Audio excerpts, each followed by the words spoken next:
제3부 자연과 노동의 세계.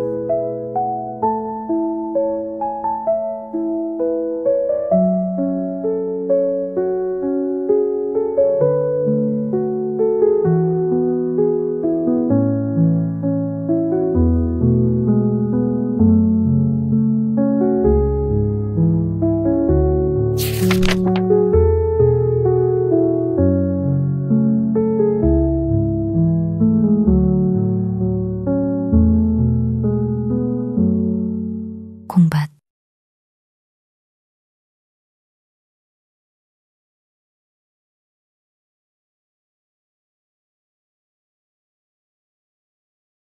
한편 나의 콩들은 그 밭고랑의 길이를 모두 합치면 이미 7마일이나 되었는데 데미지를 해주기를 안달하고 있었습니다. 가장 먼저 심은 콩이, 가장 늦게 심은 콩이 땅에 심어지기도 전에 상당히 자랐기 때문입니다. 정말로 그것들을 미루어 두기가 쉽지 않았습니다. 이토록 꾸준하고 자존심 강한 이 작은 헤라클레스적인 노동의 의미가 무엇인지 나는 알지 못했습니다. 나는 내가 원하는 것보다 훨씬 많은 양이었지만 나의 밭고랑과 나의 콩들을 사랑하게 되었습니다. 그것들은 나를 땅에 붙들어 놓았고 그래서 나는 안타이오스처럼 힘을 얻었습니다. 그런데 나는 왜 그것들을 길러야 할까요? 그것은 하늘만이 알 것입니다. 이것이 여름 내내 나의 기묘한 노동이었습니다. 이전에는 물살이, 산딸기, 존스워트 등 달콤한 야생 열매와 즐거운 꽃들만 내어주던 이 땅의 표면이 대신 이 콩을 생산하게 만드는 것이었습니다. 콩에게서 무엇을 배울 것이며 콩이 나에게서 무엇을 배울까요? 나는 그것들을 소중히 여기고 느리질하며 아침 저녁으로 그것들에게 눈을 떼지 않습니다. 그리고 이것이 나의 하루 일과입니다. 그것의 넓고 아름다운 잎사귀는 보기에 좋습니다. 나의 조력자는 이 마른 흙에 물을 주는 이슬과 비, 그리고 대체로 메마르고 기운 없는 흙 자체에 남아있는 비옥함입니다. 나의 적은 벌레, 서늘한 날씨, 그리고 무엇보다도 마멋입니다. 마멋은 벌써 4분의 1 에이커 약 250평의 싹을 깨끗하게 갉아먹었습니다. 하지만 나에게 존스워트와 다른 것들을 몰아내고 그들의 오래된 약초 정원을 파헤칠 권리가 무엇이었을까요? 하지만 곧 남은 콩들은 그들에게 너무 질겨져 새로운 적들을 맞이하러 나아갈 것입니다.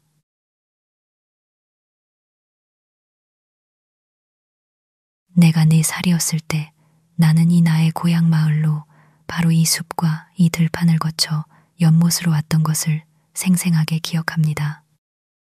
그것은 나의 기억에 새겨진 가장 오래된 풍경 중 하나입니다. 그리고 오늘 밤 나의 플루트 소리가 바로 그 물 위로 메아리를 깨웠습니다. 소나무들은 나보다 더 오래된 채 여기에 여전히 서 있습니다. 혹은 일부가 쓰러졌다면 나는 그루터기로 저녁 식사를 해먹었고 새로운 싹이 주변에 돋아나 새로운 어린 눈을 위한 또 다른 모습을 준비하고 있습니다. 거의 같은 존스워트가 이 목초지의 같은 영원한 뿌리에서 솟아나고 있으며 심지어 나도 마침내 나의 어린 시절 꿈에 나오던 그 신화적인 풍경을 옷 입히는데 일조했으며 나의 존재와 영향력의 결과 중 하나가 이 콩잎, 옥수수잎, 그리고 감자 줄기에서 목격됩니다.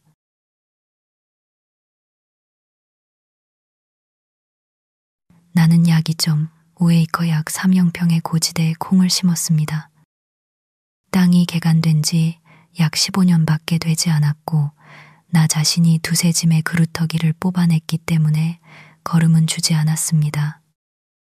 하지만 여름이 지나는 동안 도이지를 하며 발견한 화살촉들을 통해 백인들이 땅을 개간하기 전에 멸종된 한 민족이 고대에 이곳에 살면서 옥수수와 콩을 심었으며 그래서 어느 정도는 바로 이 작물을 위해 흙의 양분을 고갈시켰음이 드러났습니다.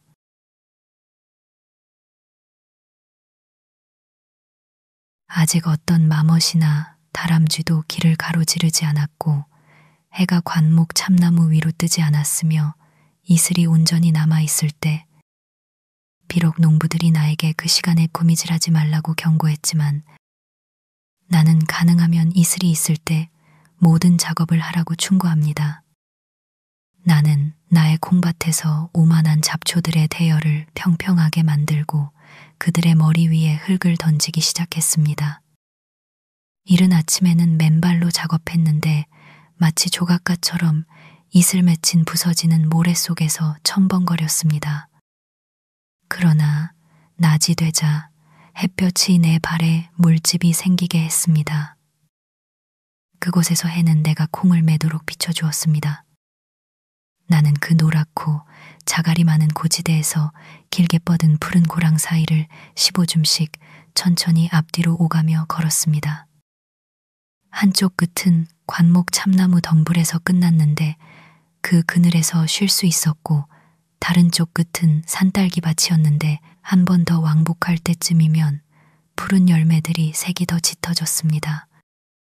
잡초를 제거하고 콩줄기 주위에 신선한 흙을 덮어주며 내가 심은 이 작물이 잘 자라도록 북돋아주는 일, 즉 노란 흙이 쓴쑥, 파이퍼, 그리고 조풀 대신 콩잎과 꽃으로 여름의 생각을 표현하게 하는 일, 땅에게 풀 대신 콩을 말하게 하는 것. 이것이 나의 일과였습니다.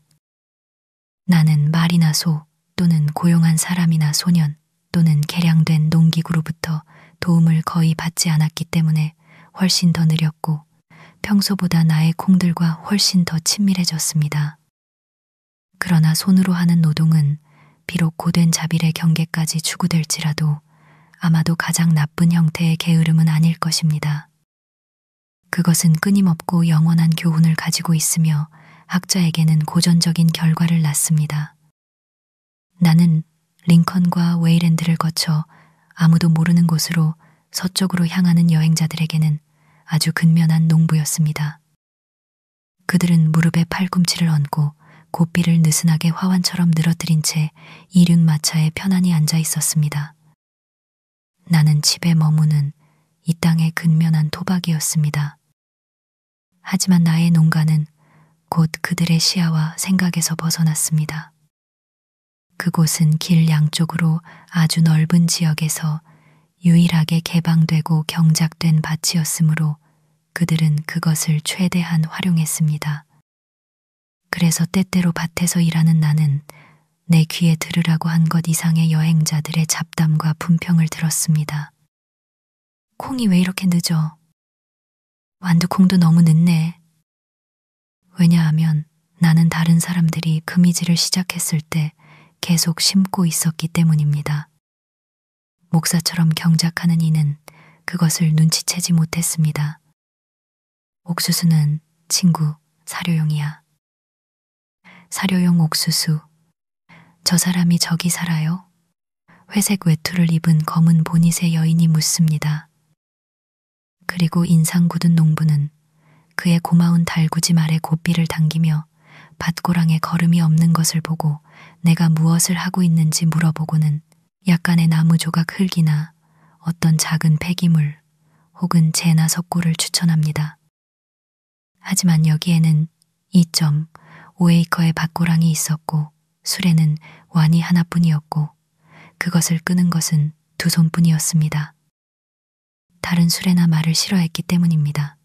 나무 조각 흙은 멀리 있었습니다.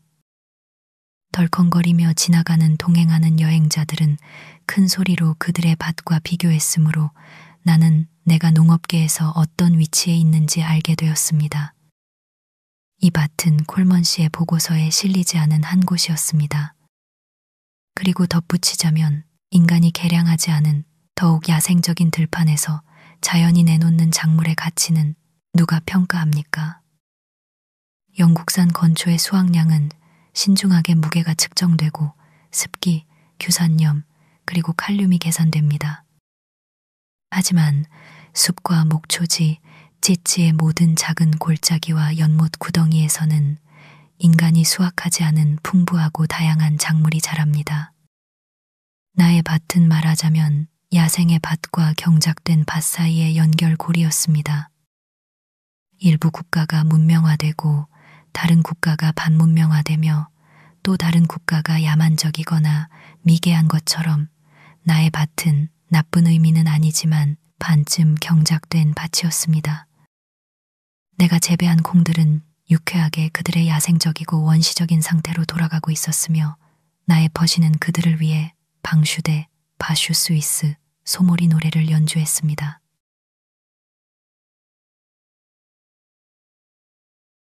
가까운 자작나무 가지 꼭대기에서 갈색 집박이 혹은 어떤 이들이 부르기를 좋아하는 붉은 집박이 가 아침 내내 노래합니다.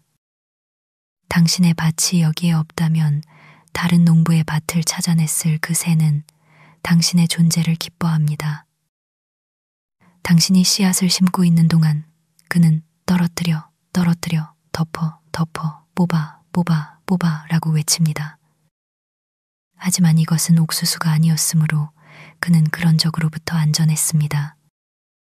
당신은 그의 지리멸렬한 소리, 한 줄 또는 20줄로 연주하는 그의 아마추어 파간이니 공연이 당신의 파종과 무슨 관련이 있는지 궁금해할지 모르지만 그것을 잿물 찌꺼기나 석고보다 더 선호할 수도 있습니다. 그것은 내가 전적으로 믿었던 값싼 일종의 윗걸음이었습니다.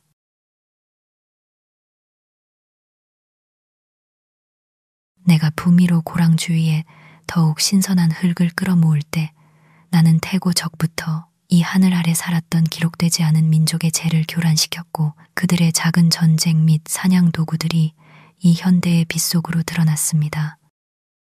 그것들은 다른 자연석들과 섞여 있었는데 일부는 인디언의 불에 그을린 흔적이 있었고 일부는 태양에 그을린 흔적이 있었으며 또한 이 땅에 최근 경작자들이 가져온 도자기와 유리 조각들도 있었습니다.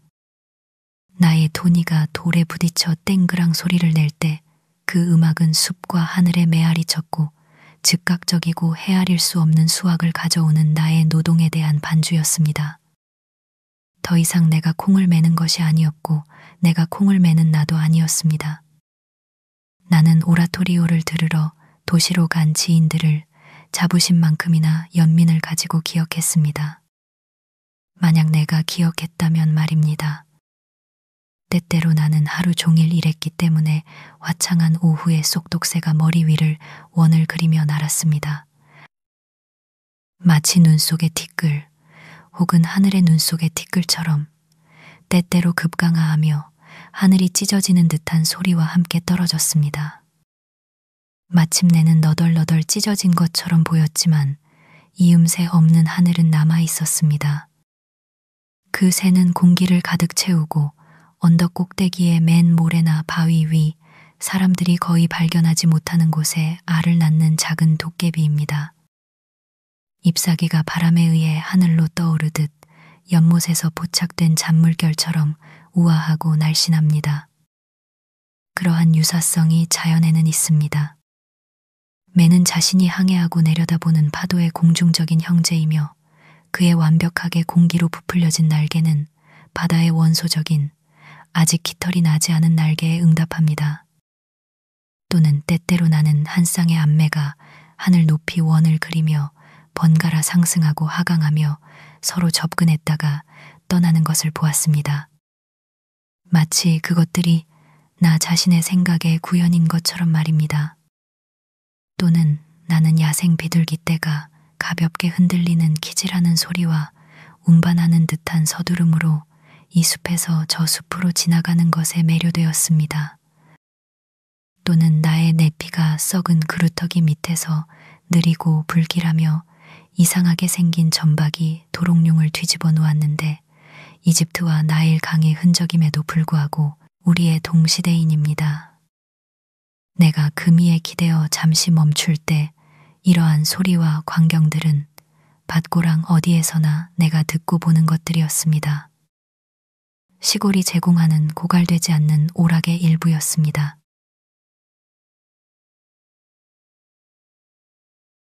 축제일에는 마을이 대포를 발사하는데 그것은 이 숲에서는 장난감 총소리처럼 메아리치고 군악대 소리의 일부가 때때로 여기까지 도달합니다. 마을 반대편 끝에 있는 나의 콩밭에 있는 나에게 그 큰 대포 소리는 마치 말불버섯이 터진 것처럼 들렸습니다. 그리고 내가 알지 못했던 군대 사열이 있을 때 나는 가끔 지평선에 어떤 종류의 가려움증이나 질병이 있는 듯한 막연한 감각을 하루 종일 느꼈습니다. 마치 곧 성홍열이나 궤양성, 발진 같은 발진이 터져 나올 것 같았습니다. 그러다가 마침내 좀 더 유리한 바람이 들판을 가로질러 웨이랜드 길을 따라 서둘러 불어와 나에게 훈련병들에 대한 정보를 가져다 주었습니다. 멀리서 들리는 웅웅거리는 소리는 마치 누군가의 벌떼가 붕붕한 것 같았고 이웃들이 버질의 조언에 따라 가장 소리가 잘 나는 가정용 도구를 가지고 희미하게 딸랑거리는 소리를 내며 그것들을 다시 벌집으로 불러들이려고 노력하는 듯 했습니다. 그리고 소리가 완전히 사라지고 웅웅거림이 멈추었으며 가장 유리한 산들바람조차 아무 이야기도 전하지 않았을 때 나는 그들이 모든 수컷벌을 안전하게 미들섹스 벌집에 넣었고 이제 그들의 마음은 그 벌집에 발라진 꿀에 집중되어 있다는 것을 알았습니다.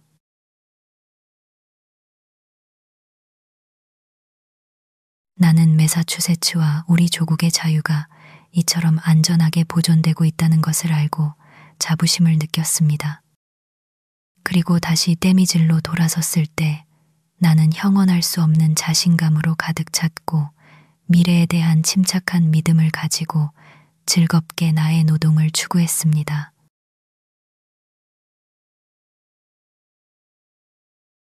여러 악단이 있을 때 그것은 마치 마을 전체가 거대한 풀무이고 모든 건물이 소음과 함께 번갈아 팽창하고 수축하는 것처럼 들렸습니다. 그러나 때때로 이 숲에 도달하는 것은 정말로 고귀하고 영감을 주는 가락이었고 명성을 노래하는 나팔 소리였습니다. 나는 멕시코인에게 기꺼이 침을 뱉을 수 있을 것만 같은 기분이 들었습니다. 왜 우리가 항상 사소한 일에만 매달려야 합니까? 그리고 나의 기사도 정신을 발휘할 마멋이나 스컹크를 주위를 둘러보며 찾았습니다. 이러한 군가들은 팔레스타인만큼 멀리 있는 것처럼 느껴졌고 마을 위에 드리워진 느릅나무 꼭대기의 희미한 탄티비 소리와 떨리는 움직임과 함께 십자군 행진을 지평선에서 상기시켰습니다. 이날은 위대한 날 중 하나였습니다. 비록 나의 개간지에서 본 하늘은 매일 그러하듯이 영원히 위대한 모습이었고 나는 그것에서 어떤 차이도 보지 못했지만 말입니다.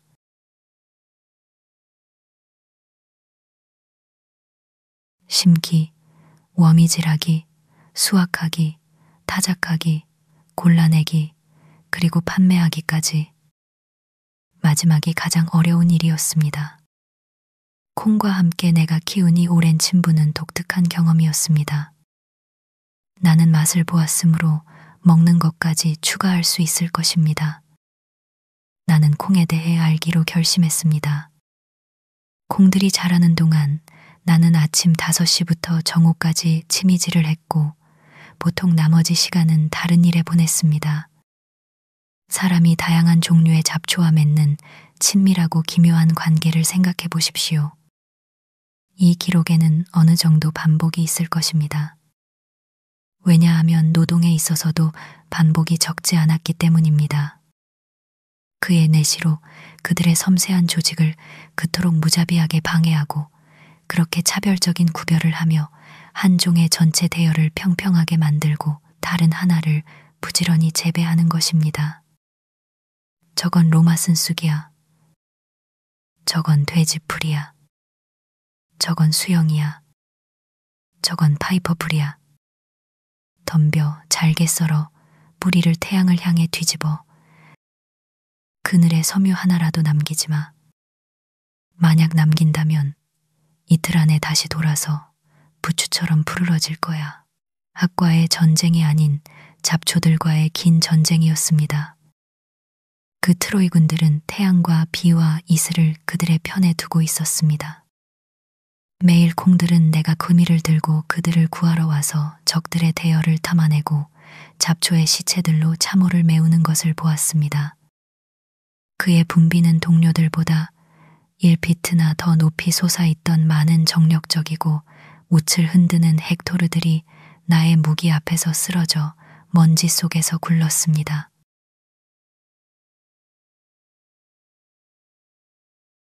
나의 동시대인들 중 일부가 보스턴이나 로마에서 순수 예술에 헌신하고 다른 이들이 인도에서 명상에 또 다른 이들이 런던이나 뉴욕에서 무역에 헌신했던 그 여름날들을 나는 뉴잉글랜드의 다른 농부들과 함께 경작에 바쳤습니다.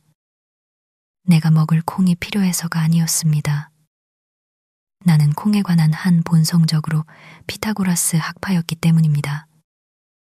그것이 죽이든 투표를 의미하든 상관없이 나는 그것들을 쌀과 교환했습니다. 하지만 아마도 비유와 표현을 위해서라도 언젠가 우화 작가에게 봉사하기 위해 누군가는 밭에서 일해야 했기 때문일 것입니다. 전체적으로 그것은 희귀한 오락이었는데 너무 오래 계속되었다면 방탕이 되었을 수도 있습니다. 비록 내가 걸음을 주지 않았고 모든 콩밭을 한 번도 꽈미질하지 않았지만 내가 간 곳까지는 유난히 잘 꽈미질했고 결국 그 대가를 받았습니다. 에블린이 말했듯이 이 지속적인 움직임, 재경작, 그리고 삽으로 흙을 뒤집는 것과 비교할 만한 어떤 걸음이나 비료도 진실로 없기 때문입니다. 그는 다른 곳에서 덧붙입니다. 흙은 특히 신선하다면 그것에 특정한 자기력을 가지고 있습니다. 그것은 흙에 생명을 주는 소금, 힘 또는 더 어느 쪽이든 부르십시오를 끌어당기며 이는 우리를 지탱하기 위해 우리가 그것에 대해 계속하는 모든 노동과 움직임의 논리입니다. 모든 걸음주기와 다른 더러운 혼합물들은 이 개선에 대한 단지 대리적인 후임자일 뿐입니다. 더욱이 이것은 안식일을 즐기는 황폐해지고 지친 휴경지 중 하나였기 때문에 아마도 케넬름 디귿이 경이 가능하다고 생각했듯이 공기로부터 생명의 전기를 끌어당겼을 것입니다. 나는 12부셸의 콩을 수확했습니다.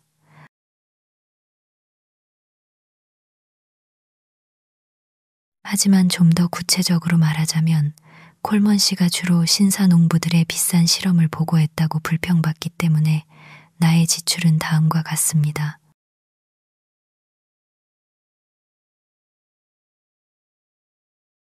나의 수입은 다음과 같습니다.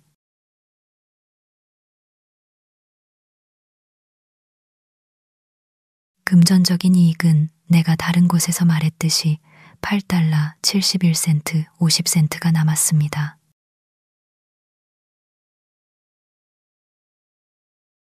이것이 콩재배에 대한 나의 경험의 결과입니다.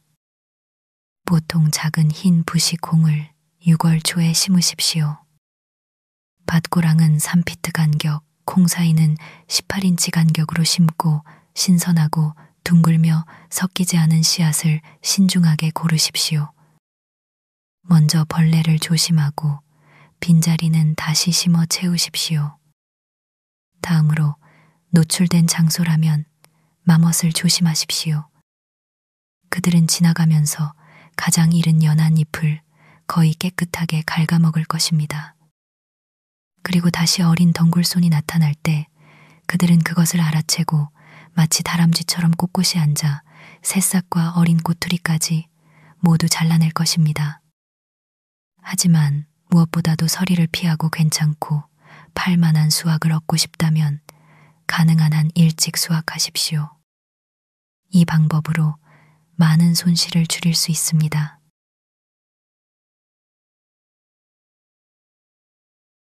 이러한 추가적인 경험도 얻었습니다.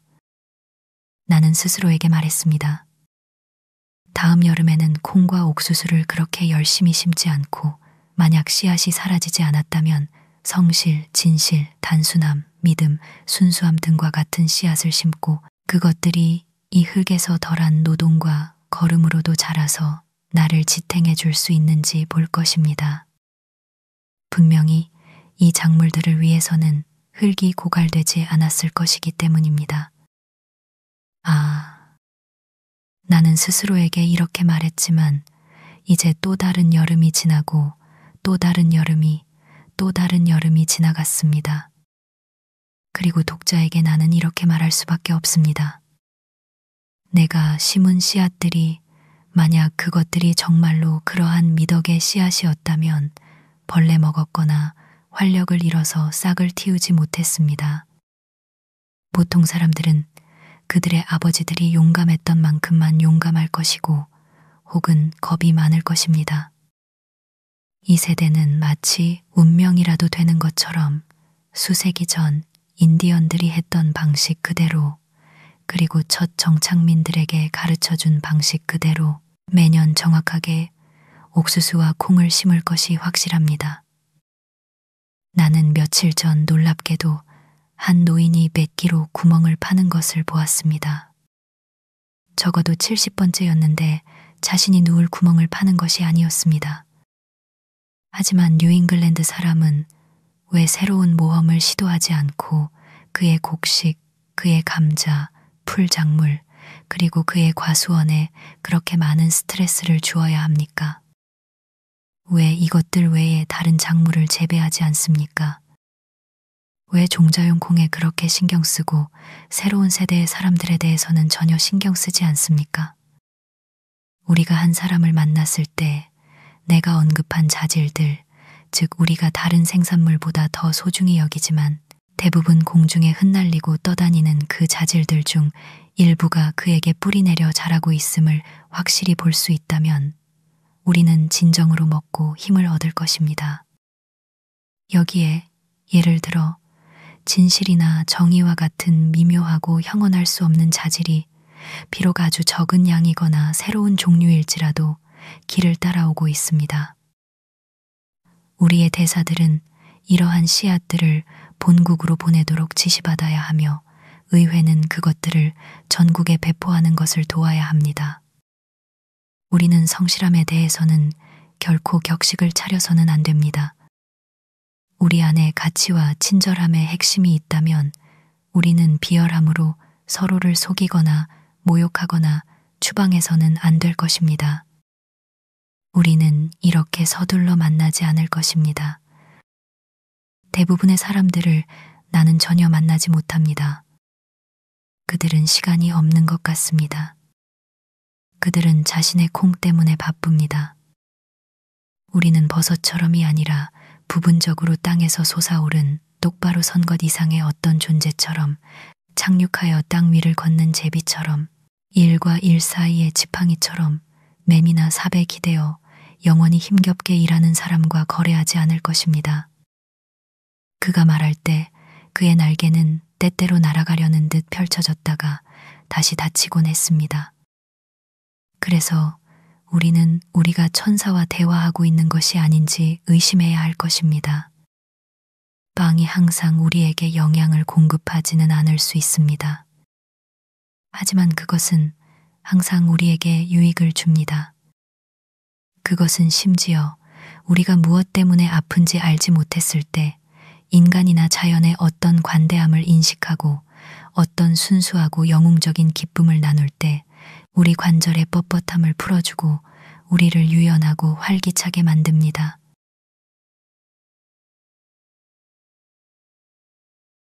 고대시와 신화는 적어도 경작이 한때는 신성한 예술이었음을 암시합니다. 하지만 우리는 단지 더 큰 농장과 더 큰 수확만을 목적으로 하여 불경한 서두름과 부주의로 그것을 추구합니다. 우리는 농부가 그의 소명의 신성함을 표현하거나 그 신성한 기원을 상기할 수 있는 어떤 축제, 행렬 또는 의식도 가지고 있지 않습니다. 우리의 가축 품평회나 이른바 추수감사절조차도 예외가 아닙니다. 그를 유혹하는 것은 상금과 잔치입니다. 그는 케레스나 지상의 유피테르에게 희생을 바치는 것이 아니라 오히려 지하의 플루투스에게 바칩니다. 우리 중 누구도 자유롭지 못한 탐욕과 이기심, 그리고 땅을 재산으로 또는 주로 재산을 얻는 수단으로 여기는 천박한 습관 때문에 풍경은 변형되고 우리 사회에서 경작은 타락했으며 농부는 가장 비열한 삶을 영위합니다. 그는 도둑으로서만 자연을 압니다. 카토는 농업의 이익이 특히 경건하거나 정당하다고 말했고, 바로에 따르면 고대 로마인들은 같은 땅을 어머니와 케레스라고 불렀고, 그것을 경작하는 사람들이 경건하고 유용한 삶을 살았으며 그들만이 사투르누스 왕의 종족으로 남겨졌다고 생각했습니다.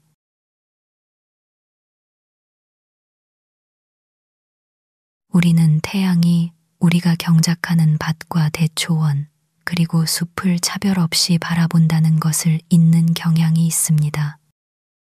그들 모두는 그의 광선을 똑같이 반사하고 흡수하며 전자는 그가 매일 보는 영광스러운 그림의 아주 작은 부분만을 차지합니다. 그의 시각에서는 땅은 정원처럼 모두 동등하게 경작되어 있습니다. 그러므로 우리는 그의 빛과 열의 혜택을 그에 상응하는 신뢰와 관대함으로 받아들여야 합니다. 내가 이 콩의 씨앗을 소중히 여기고 가을에 그것을 수확한다고 한들 무슨 상관이겠습니까? 내가 오랫동안 바라본 이 넓은 밭은 나를 주요 경작자로 보지 않고 나로부터 더 온화한 영향을 주는 곳을 바라봅니다. 이 콩들은 나에 의해 수확되지 않는 결과들을 가지고 있습니다. 그들은 부분적으로 마멋을 위해 자라는 것이 아닙니까? 밀 이상만이 농부의 유일한 희망이 되어서는 안 됩니다. 그 알곡이 그것이 지니는 전부가 아닙니다. 그렇다면 우리의 수확이 어떻게 실패할 수 있겠습니까? 나는 씨앗이 새들의 곡창인 잡초의 풍요로움에 대해서도 기뻐해야 하지 않겠습니까? 밭이 농부의 헛간을 채우느냐는 비교적 중요하지 않습니다. 진정한 농부는 다람쥐가 올해 밤이 열릴지 아닐지 걱정하지 않는 것처럼 불안해하는 것을 멈추고 매일 그의 노동을 마칠 것입니다. 그의 밭의 생산물에 대한 모든 소유권을 포기하고 그의 마음속에서 그의 첫 열매뿐만 아니라 마지막 열매까지도 희생할 것입니다.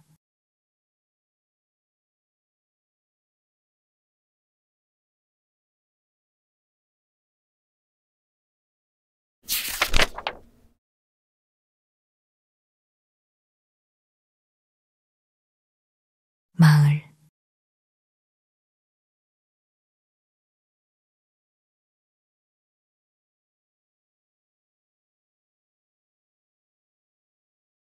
오전에는 타미질을 하거나 혹은 독서와 글쓰기를 한 후에 나는 보통 연못에서 다시 목욕을 했습니다.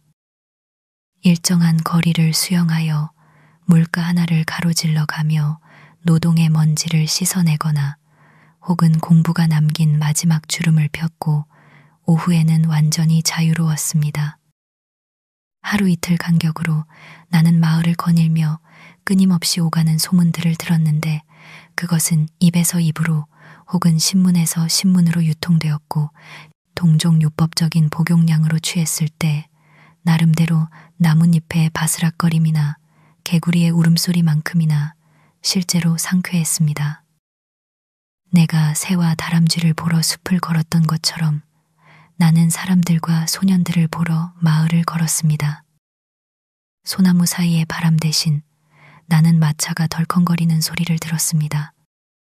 나의 집에서 한 방향으로 가면 강가의 초원에는 사양쥐의 군락이 있었고 다른 지평선의 느릅나무와 플라타너스 숲 아래에는 바쁜 사람들의 마을이 있었습니다. 그들은 나에게 마치 프레리 도그처럼 흥미로웠습니다. 각자 자신의 구립구에 앉아 있거나 이웃집으로 달려가 잡담을 나누는 것 같았습니다. 나는 그들의 습관을 관찰하기 위해 자주 그곳에 갔습니다. 마을은 나에게 거대한 뉴스룸처럼 보였습니다. 그리고 한쪽에서는 그것을 지탱하기 위해 옛날 스테이트 거리의 레딩 앤 컴퍼니에서처럼 견과류와 건포도, 혹은 소금과 곡물 및 기타 식료품들을 팔고 있었습니다. 어떤 사람들은 뉴스라는 전자의 상품에 대해 너무나 방대한 식욕을 가지고 있고 너무나 튼튼한 소화기관을 가지고 있어서 공공도로에 영원히 앉아 미동도 하지 않고 에테시한 바람처럼 혹은 에테르를 흡입하는 것처럼 뉴스가 그들을 통해 끓어오르고 속삭이도록 내버려 둡니다. 그것은 의식을 마비시키거나 고통에 대한 둔감함만을 유발했습니다. 그렇지 않으면 듣기가 종종 고통스러웠을 것입니다. 내가 마을을 산책할 때마다 나는 거의 예외 없이 그런 현자들의 줄을 보았습니다. 그들은 몸을 앞으로 기울이고 눈을 이리저리 굴리며 때때로 관능적인 표정으로 사다리 위에 앉아 햇볕을 쬐고 있거나 혹은 카리아티드처럼 손을 주머니에 넣고 헛간에 기대어 그것을 받치고 있는 듯 했습니다. 그들은 흔히 밖에 있었기 때문에 바람에 실려오는 모든 것을 들었습니다. 이들은 가장 거친 방앗간으로 모든 소문이 실내의 더 곱고 섬세한 깔때기 속으로 비워지기 전에 먼저 거칠게 소화되거나 분쇄되는 곳입니다. 나는 마을의 생명줄이 식료품점, 술집, 우체국, 그리고 은행이라는 것을 관찰했습니다. 그리고 필수적인 기계장치의 일부로서 그들은 편리한 장소에 종, 큰 대포, 그리고 소방차를 두었습니다. 그리고 집들은 길모퉁이에 서로 마주보도록 배열되어 있어서 인류를 최대한 활용하도록 배치되었습니다. 그래서 모든 여행자는 협공을 통과해야 했고 모든 남자, 여자, 그리고 아이들이 그에게 한 번씩 손찌검을 할 수 있었습니다. 물론 줄의 맨 앞에 배치되어 가장 잘 보고 보일 수 있었고 그에게 첫 번째 일격을 가할 수 있었던 사람들은 그 장소에 가장 높은 가격을 지불했습니다. 그리고 줄에 긴 간격이 생기기 시작하여 여행자가 담을 넘거나 속일로 들어서서 도망칠 수 있는 외곽의 몇몇 드문 거주자들은 아주 적은 토지세 또는 창문세를 지불했습니다. 모든 면에 그를 유혹하기 위한 간판이 걸려 있었습니다. 어떤 것은 선술집과 음식점처럼 식욕으로 그를 붙잡으려 했고 어떤 것은 잡화점과 보석상처럼 환상으로 또 다른 것은 이발사, 재화공 또는 재단사처럼 머리카락이나 발 혹은 옷자락으로 붙잡으려 했습니다. 게다가 이 모든 집에는 방문하라는 더욱 무서운 상시적인 초대가 있었고 이맘때쯤에는 손님들이 예상되었습니다. 나는 이러한 위험들로부터 되게 놀랍게도 탈출했습니다. 협공을 돌파하는 사람들에게 권장되는 것처럼 즉시 대담하게 숙고 없이 목표를 향해 나아가거나 혹은 오르페우스처럼 높은 것들의 생각을 집중함으로써였습니다. 그는 수금에 대고 신들을 찬양하는 노래를 크게 부름으로써 세이렌의 목소리를 덮어버리고 위험을 피했습니다. 때때로 나는 갑자기 달아났고 아무도 내가 어디에 있는지 알 수 없었습니다. 나는 우아함 같은 것에는 크게 신경 쓰지 않았고 울타리의 틈새에서는 결코 망설이지 않았기 때문입니다. 나는 심지어 일부 집들에 급습하여 환대를 받곤 했고 그곳에서 소문의 핵심과 마지막 체질된 분량의 뉴스, 가라앉은 것들, 전쟁과 평화의 전망, 그리고 세상이 얼마나 더 오래 버틸 것 같은지 등을 알아낸 후 뒷문 통로를 통해 빠져나와 다시 숲으로 도망쳤습니다.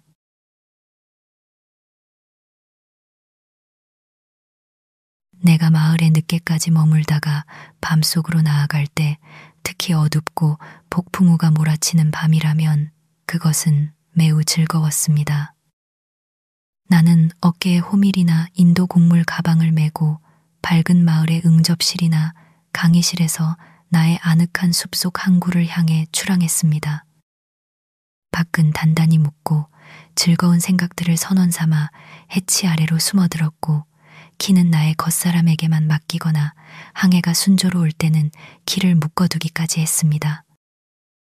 나는 항해하는 동안 오두막 불 옆에서 많은 유쾌한 생각을 했습니다. 나는 심한 폭풍을 만났을지라도 어떤 날씨에도 좌초되거나 고통받지 않았습니다. 숲속은 보통 밤에도 대부분이 상상하는 것보다 더 어둡습니다. 나는 길 위의 나무들 사이의 틈새를 올려다 보아야만 나의 경로를 알 수 있었고, 술의 길이 없는 곳에서는 발로 내가 낸 희미한 자국을 느껴야 했습니다.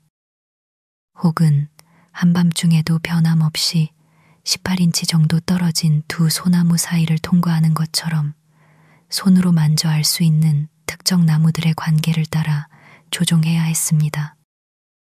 때때로 이렇게 늦은 어둡고 습한 밤에 집에 돌아왔을 때 눈으로는 볼 수 없는 길을 발이 느끼고 내내 몽상에 잠기고 딴 생각에 빠져 있다가 문고리를 들어 올리기 위해 손을 들어야 할 때 비로소 정신이 들었습니다. 나는 나의 걸음 중 단 한 발자국도 기억해낼 수 없었고, 마치 손이 도움 없이 입을 찾아가듯이 주인이 몸을 버려도 나의 몸은 스스로 집을 찾아갈 것이라고 생각했습니다.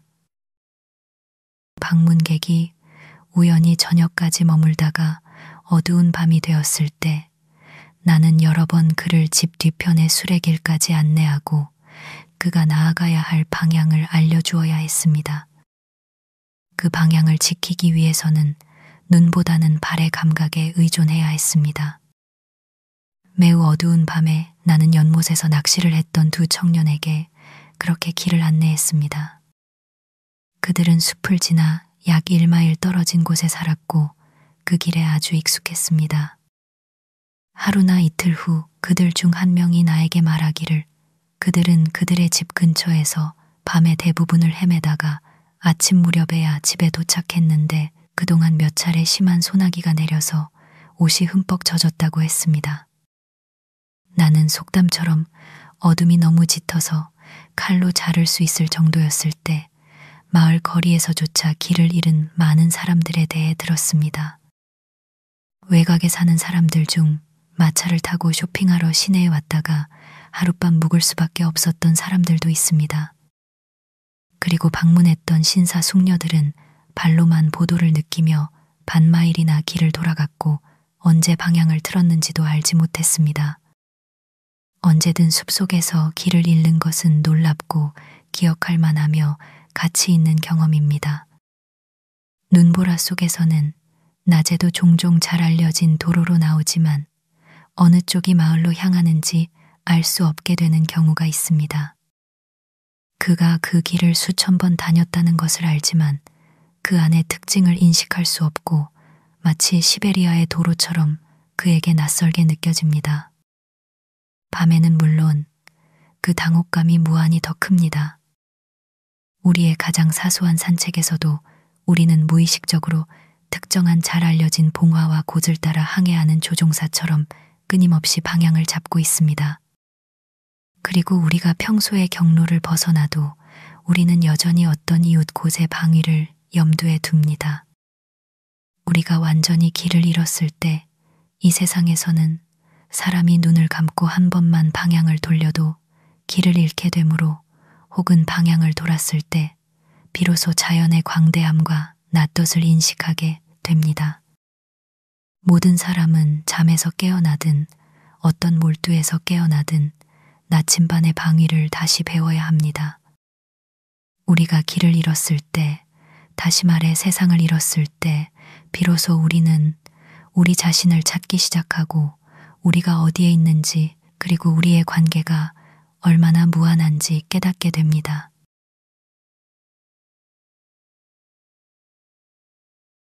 첫 여름이 거의 끝날 무렵의 어느 오후, 나는 구두 수선공에게 신발을 찾으러 마을에 갔을 때 다른 곳에서 이야기했듯이 사람, 여자, 아이를 마치 소처럼 국회의사당 문 앞에서 사고 파는 국가에 세금을 내지 않거나 그 권위를 인정하지 않았기 때문에 체포되어 감옥에 갇혔습니다. 나는 다른 목적을 위해 숲으로 갔었습니다.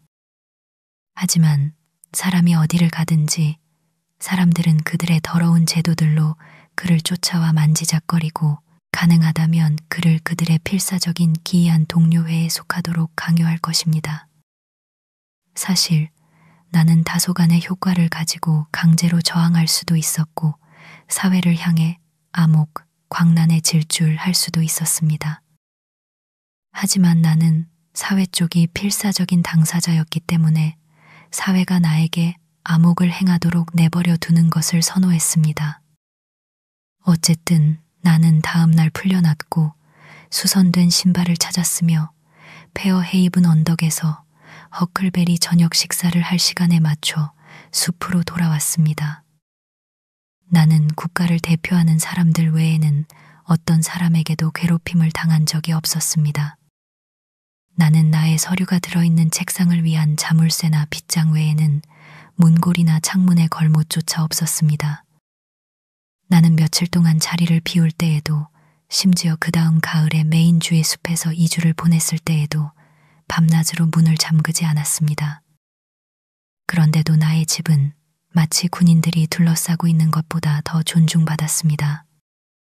피곤한 방랑자는 나의 불 옆에서 쉬고 몸을 녹일 수 있었고, 문학을 좋아하는 사람은 내 식탁 위에 몇 권의 책으로 즐거워할 수 있었으며, 호기심 많은 사람은 나의 벽장문을 열어 내 저녁 식사로 남은 것이 무엇인지, 그리고 저녁 식사를 위한 전망이 어떠한지 볼 수 있었습니다. 그러나 모든 계층의 많은 사람들이 이 길을 따라 연못으로 왔지만 나는 이러한 원천들로부터 심각한 불편을 겪지 않았습니다. 그리고 나는 단지 작은 책 한 권, 즉 호모의 한 권만을 잃어버렸는데 아마도 그것은 부적절하게 금박이 입혀져 있었을 것입니다. 그리고 나는 우리 야영지의 어떤 병사가 지금쯤 그것을 찾았기를 믿습니다. 나는 만약 모든 사람들이 그때의 나처럼 단순하게 산다면 도둑질과 강도질은 알려지지 않을 것이라고 확신합니다.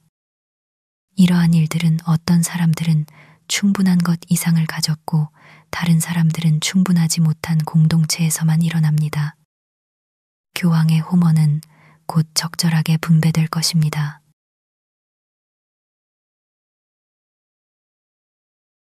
떡갈나무 잔이 식탁 위에 서 있을 때는 전쟁도 인간을 괴롭히지 않았도다. 당신들, 공적인 일을 다스리는 이들이여, 처벌을 사용해야 할 필요가 무엇입니까? 덕을 사랑하십시오. 그러면 백성들이 덕을 갖게 될 것입니다. 훌륭한 사람의 덕은 바람과 같습니다. 평범한 사람의 덕은 풀과 같습니다. 바람이 풀 위를 지나가면 풀은 숙이게 됩니다.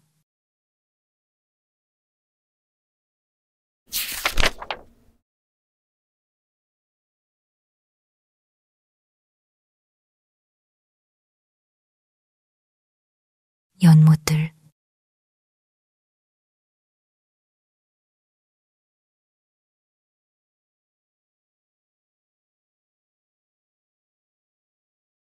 때때로 사람들 무리나 잡담에 지치고 마을의 모든 친구들을 소진하고 나면 저는 평소 머무는 곳보다 더 서쪽으로, 즉 마을의 더욱 인적이 드문 곳으로 새로운 숲과 새로운 목초지를 향해 배회하곤 했습니다.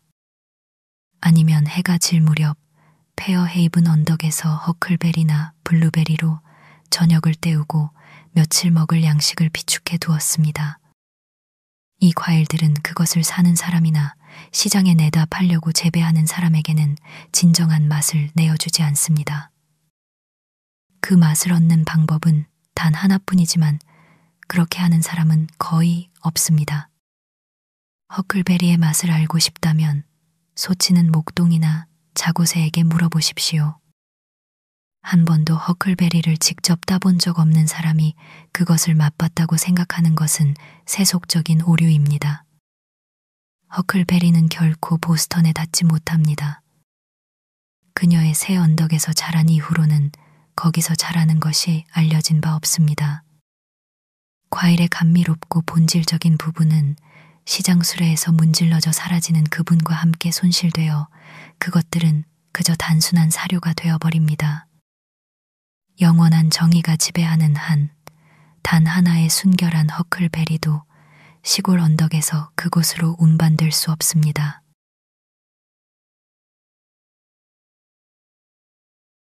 가끔 그날의 밭일이 끝나고 나면 저는 오리나 떠다니는 잎사귀처럼 소리 없이 미동도 없이 아침부터 연못에서 낚시를 하던 참을성 없는 동료와 합류했습니다.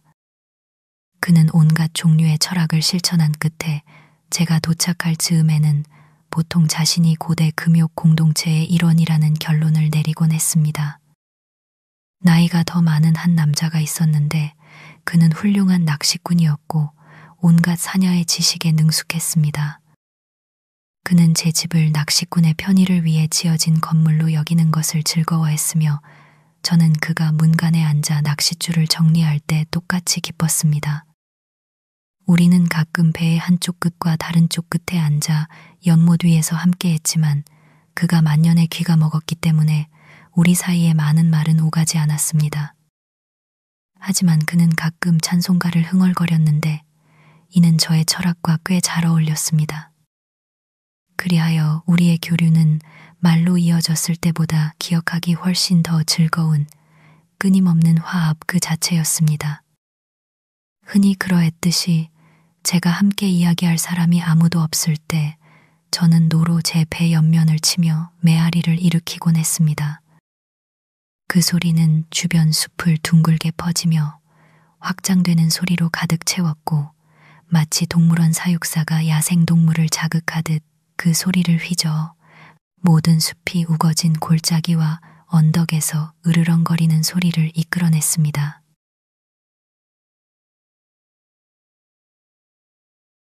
따뜻한 저녁에는 저는 종종 배에 앉아 피리를 불었고 마치 제가 매혹시킨 듯한 농어들이 제 주위를 맴도는 것을 보았으며 숲의 잔해가 흩어져 있는 물결무늬 바닥 위로 달이 움직이는 것을 보았습니다. 예전에는 어두운 여름밤에 가끔 친구와 함께 모험 삼아 이 연못을 찾아와 물가에 불을 피우면 물고기들이 끌릴 것이라 생각하며 실에 꿰인 벌레 뭉치로 뿔메기를 잡았습니다. 그리고 밤이 깊어 일을 마쳤을 때 우리는 불타는 장작개비를 불꽃놀이처럼 공중에 던져 올렸고 그것들이 연못에 떨어져 쉬익 하는 큰 소리와 함께 꺼지면 우리는 갑자기 완전한 어둠 속에서 손으로 더듬거렸습니다. 어둠 속을 휘파람 불며 다시 사람들이 사는 곳으로 돌아왔습니다. 하지만 이제 저는 연못가에 제 집을 만들었습니다.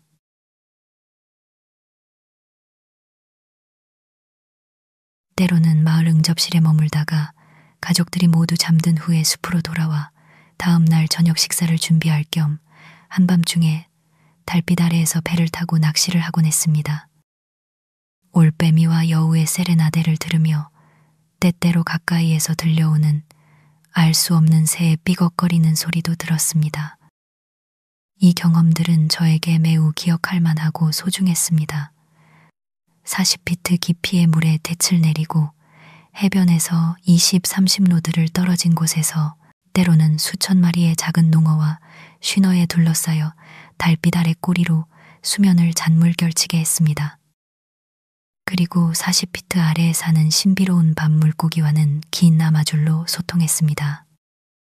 또는 부드러운 밤바람에 표류하며 60피트의 낚싯줄을 연못 주위에 끌고 다녔는데 가끔 그 줄을 따라 약간의 진동을 느꼈습니다.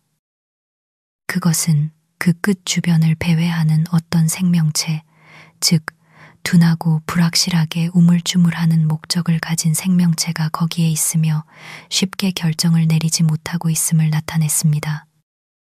마침내 당신은 손으로 줄을 한 땀 한 땀 당겨 뿔메기 한 마리를 낑낑거리며 꿈틀거리게 하여 위쪽 공기로 끌어올립니다. 특히 어두운 밤에 당신의 생각이 다른 영역의 광대하고 우주적인 주제로 방황하고 있을 때 당신의 꿈을 방해하고 당신을 다시 자연에 연결시키는 희미한 떨림을 느끼는 것은 매우 기묘했습니다. 마치 제가 다음에는 이 공기보다 밀도가 거의 높지 않은 이 요소물 아래로뿐만 아니라 위쪽 공중으로 낚싯줄을 던질 수 있을 것만 같았습니다. 이렇게 저는 말하자면 하나의 낚싯바늘로 두 마리의 물고기를 잡았습니다.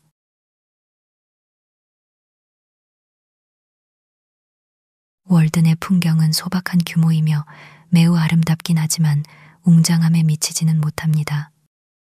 또한 오랫동안 이곳을 자주 찾거나 그 연못가에 살지 않은 사람에게는 별로 중요하지 않을 수도 있습니다. 하지만 이 연못은 깊이와 순수함이 매우 뛰어나 특별히 설명할 가치가 있습니다. 그것은 맑고 깊은 녹색 우물이며 길이가 반마일, 둘레가 1마일 3사이며 약 61.5에이커를 차지합니다. 소나무와 참나무 숲 한가운데 있는 영구적인 샘이며 구름과 증발 외에는 눈에 띄는 유입구나 유출구가 없습니다. 주변 언덕은 물에서 갑자기 40피트에서 80피트 높이로 솟아있지만 남동쪽과 동쪽에서는 각각 1-4마일과 1-3마일 이내에 약 100피트와 150피트에 달합니다. 그들은 전적으로 삼림지대입니다. 우리의 콩코드 물들은 모두 적어도 두 가지 색을 가지고 있습니다. 하나는 멀리서 볼 때이고 다른 하나는 더 적절하게 가까이에서 볼 때입니다. 첫 번째 색은 빛에 더 많이 의존하며 하늘을 따릅니다.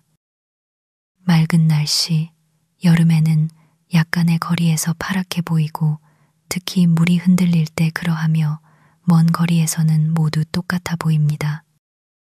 폭풍우가 치는 날씨에는 때때로 짙은 슬레이트 색입니다. 그러나 바다는 대기 중에 눈에 띄는 변화 없이 하루는 파랗고 다른 날은 녹색이라고 합니다. 저는 강 주변의 풍경이 눈으로 덮였을 때 물과 얼음 모두 거의 풀처럼 녹색이었던 것을 본 적이 있습니다. 일부 사람들은 파란색이 액체든 고체든 순수한 물의 색이라고 생각합니다. 그러나 배에서 우리 물속을 직접 내려다보면 매우 다른 색깔을 띠는 것을 볼 수 있습니다. 월드는 심지어 같은 시점에서 보더라도 때로는 파랗고 때로는 녹색입니다. 땅과 하늘 사이에 놓여 있어 둘의 색깔을 모두 밉니다. 언덕 꼭대기에서 보면 하늘의 색을 반사합니다. 그러나 가까이에서는 모래를 볼 수 있는 해변 옆은 약간 노란빛을 띠고 점차 연한 녹색이 되었다가 연못의 중심부로 갈수록 균일한 짙은 녹색으로 깊어집니다. 어떤 빛에서는 심지어 언덕 꼭대기에서 보더라도 해변 옆은 선명한 녹색입니다. 일부 사람들은 이것을 푸른 초목의 반사라고 말했지만 철도 모래톱을 등지고도 똑같이 녹색이며 잎이 피기 전인 봄에도 그러합니다. 그것은 단순히 지배적인 파란색이 모래의 노란색과 섞인 결과일 수도 있습니다. 이것이 바로 그 홍채의 색입니다. 또한 이 부분은 봄의 바닥에서 반사되거나 땅을 통해 전달된 태양열에 의해 얼음이 따뜻해져 가장 먼저 녹고 여전히 얼어있는 가운데 부분을 둘러싸는 좁은 수로를 형성하는 곳입니다. 우리의 다른 물들처럼 맑은 날씨에 많이 흔들릴 때 파도의 표면이 적절한 각도로 하늘을 반사하거나 더 많은 빛이 섞여 있기 때문에 약간의 거리에서 하늘 자체보다 더 어두운 파란색으로 보입니다. 그리고 그런 때에 수면에 있으면서 시야를 나누어 그 반사를 볼 때 저는 비단이나 검의 칼날이 암시하는 것 같은 하늘 자체보다 더 푸른 비할 데 없고 형언할 수 없는 밝은 파란색을 감지했습니다. 그것은 파도의 반대편에서는 원래의 짙은 녹색과 번갈아 나타났는데 비교했을 때 후자는 진흙처럼 보였습니다. 제가 기억하기로는 그것은 마치 해가 지기 전 서쪽 구름 틈새로 보이는 겨울 하늘의 조각들처럼 유리 같은 녹청색입니다. 그러나 그 물 한 잔을 들어 올려 빛에 비추면 같은 양의 공기만큼이나 무색입니다. 큰 유리판이 유리 세공업자들이 말하는 몸체 때문에 녹색을 띠는 경향이 있지만 같은 유리의 작은 조각은 무색이라는 것은 잘 알려져 있습니다. 월든 물이 녹색을 반사하는 데 필요한 몸체의 크기가 얼마나 될지는 제가 입증해 본 적이 없습니다. 우리 강의 물은 직접 내려다보는 사람에게는 검은색이거나 매우 짙은 갈색이며 대부분의 연못 물처럼 그 안에서 목욕하는 사람의 몸에 노란빛을 입힙니다. 그러나 이 물은 너무나 맑고 투명하여 목욕하는 사람의 몸이 설화석고 같은 흰색으로 보이며 이는 훨씬 더 부자연스러운데 사지가 확대되고 왜곡되기까지 하여 괴물 같은 효과를 만들어내며 미켈란젤로의 연구에 적합한 주제가 됩니다.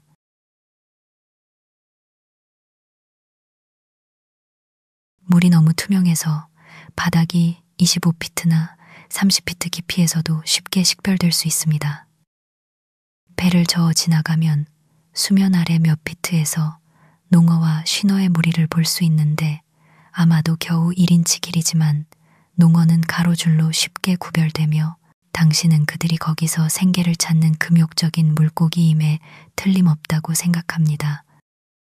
오래전 어느 겨울 제가 창꼬치를 잡기 위해 얼음에 구멍을 뚫고 있었을 때 육지에 발을 디디면서 도끼를 얼음 위에 던졌는데 마치 어떤 사악한 천재가 그것을 인도한 것처럼 그것이 구멍 중 하나로 곧장 사 오로드를 미끄러져 들어갔고 그곳의 수심은 25피트였습니다.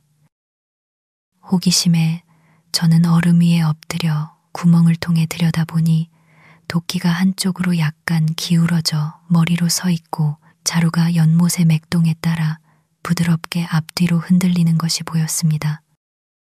만약 제가 방해하지 않았다면 시간이 지나 자루가 썩어 떨어질 때까지 그것은 계속 서서 흔들리고 있었을 것입니다. 가지고 있던 얼음끌로 그것 바로 위에 또 다른 구멍을 뚫고 갈로 주변에서 찾을 수 있는 가장 긴 자작나무를 잘라 그 끝에 올가미를 만들었습니다. 그것을 조심스럽게 내려보내 자루의 둥근 부분 위로 통과시킨 다음 자작나무를 따라 끈으로 당겨 마침내 도끼를 다시 꺼냈습니다.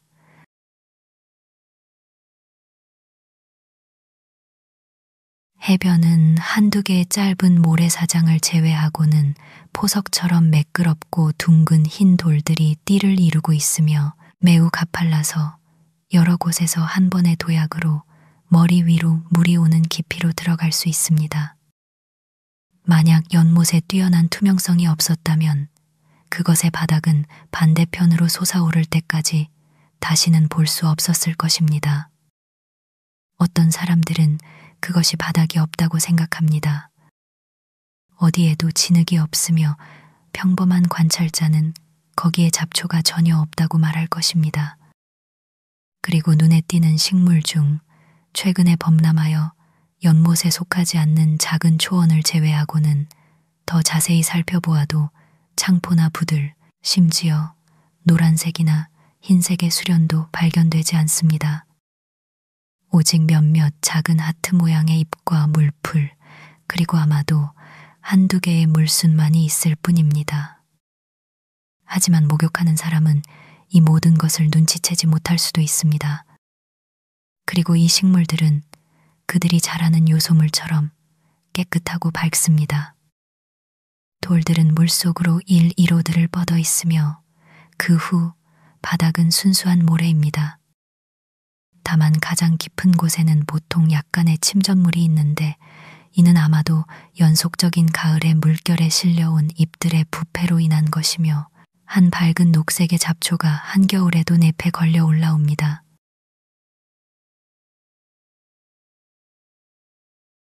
우리에게는 이것과 똑같은 연못이 하나 더 있습니다. 웨스터리로 약 2마일 반 떨어진 나인 에이커 코너에 있는 화이트 연못입니다. 하지만 저는 이 중심지에서 12마일 이내의 대부분의 연못에 익숙하지만 이처럼 순수하고 우물 같은 성격을 가진 세 번째 연못은 알지 못합니다. 아마도 연속된 민족들이 그것을 마시고 감탄하고 깊이를 재고 지나갔지만 그것의 물은 여전히 푸르고 맑습니다. 그것은 간헐천이 아닙니다. 아마도 아담과 이브가 에덴에서 쫓겨났던 그 봄날 아침에 월든 연못은 이미 존재했으며 심지어 그때에도 안개와 남풍을 동반한 부드러운 봄빛 속에서 얼음이 녹고 있었고 그 타락을 듣지 못한 수많은 오리와 기러기들로 덮여 있었을 것입니다. 그때조차도 이미 수위가 오르내리기 시작했고 물을 맑게 하고 지금과 같은 색조로 물들였으며 세상에서 유일한 월든 연못이자 천상의 이슬을 증류하는 곳이라는 천국의 특허를 얻었습니다. 얼마나 많은 잊힌 민족의 문학에서 이곳이 카스탈리아의 샘이었을지 누가 알겠습니까? 또는 황금 시대에 어떤 요정들이 이곳을 관장했을까요? 그것은 콩코드가 그녀의 왕관에 쓰고 있는 최고급 보석입니다.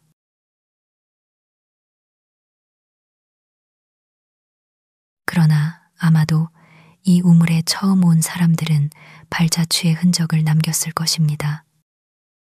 저는 연못을 둘러싸고 심지어 해변의 두꺼운 숲이 방금 베어진 곳에서조차 좁은 선반 모양의 길이 가파른 언덕을 따라 교대로 오르내리며 물가에 접근했다가 멀어지는 것을 발견하고 놀랐습니다.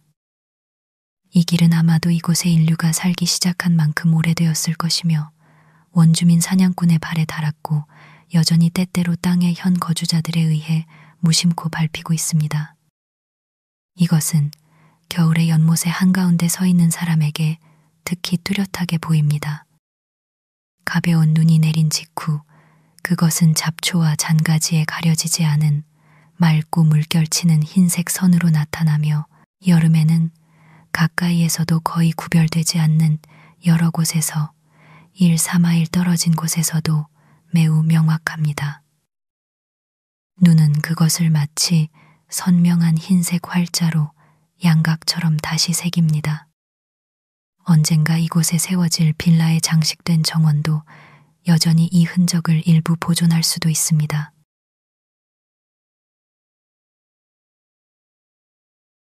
연못은 수위가 오르내리지만 규칙적인지 아닌지 그리고 그 기간이 얼마나 되는지는 아무도 모릅니다.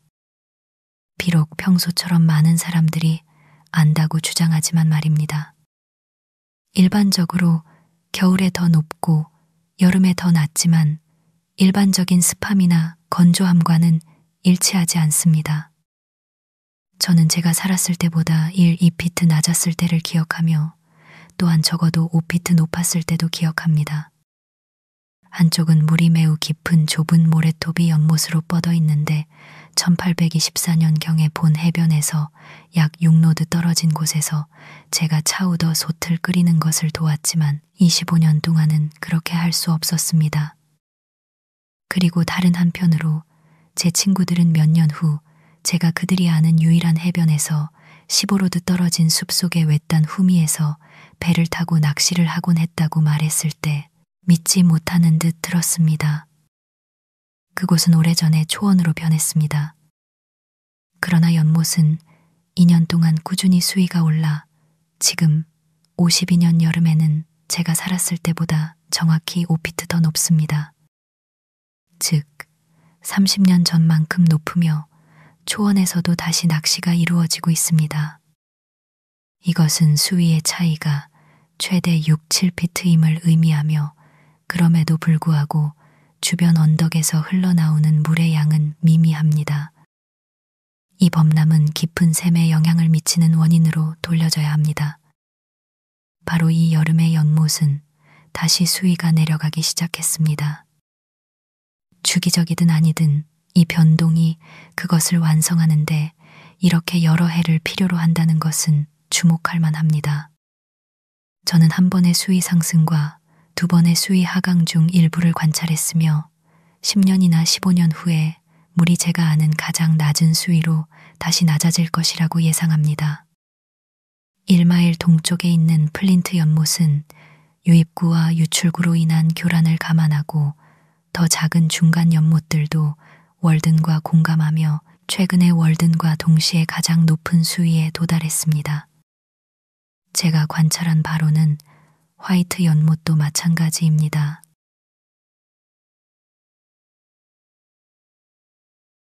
월든의 이러한 장기간의 수위 변동은 적어도 이러한 용도를 제공합니다. 물이 1년 이상 이 높은 수위에 머무르면 비록 주위를 걷기는 어려워지지만 지난번 수위 상승 이후 연못 가장자리에 도단한 관목과 나무들, 즉 피치 소나무, 자작나무, 오리나무, 사시나무 등을 죽이고 다시 수위가 내려가면 방해받지 않는 해변을 남깁니다. 왜냐하면 매일 조수의 영향을 받는 많은 연못이나 모든 물과는 달리 월드는 수위가 가장 낮을 때 해변이 가장 깨끗하기 때문입니다. 제 집 옆 연못 쪽에서는 15피트 높이의 피치소나무 한 줄이 마치 지렛대로 쓰러진 것처럼 죽임을 당하고 넘어졌으며 그리하여 그들의 침범에 종지부가 찍혔습니다. 그리고 그들의 크기는 마지막으로 이 높이까지 수위가 올랐을 때로부터 몇 년이 경과했는지를 나타냅니다. 이 변동을 통해 연못은 자신의 해변에 대한 권리를 주장하고 따라서 해변은 정리되며 나무들은 점유권으로 그것을 붙잡아 둘 수 없습니다. 이것들은 호수의 입술이며 수염이 자라지 않습니다. 그것은 때때로 입맛을 다시는 것입니다. 물이 최고 높이에 있을 때 오리나무, 버드나무, 단풍나무는 물속에서 줄기의 사방에서 길이 몇 피트의 섬유질 붉은 뿌리를 뻗어내고 땅에서 3, 4피트 높이까지 뻗어 스스로를 유지하려고 노력합니다. 그리고 저는 보통 열매를 맺지 않는 해변 주변의 키 큰 블루베리 덤불이 이러한 상황에서 풍성한 수확을 맺는 것을 본 적이 있습니다.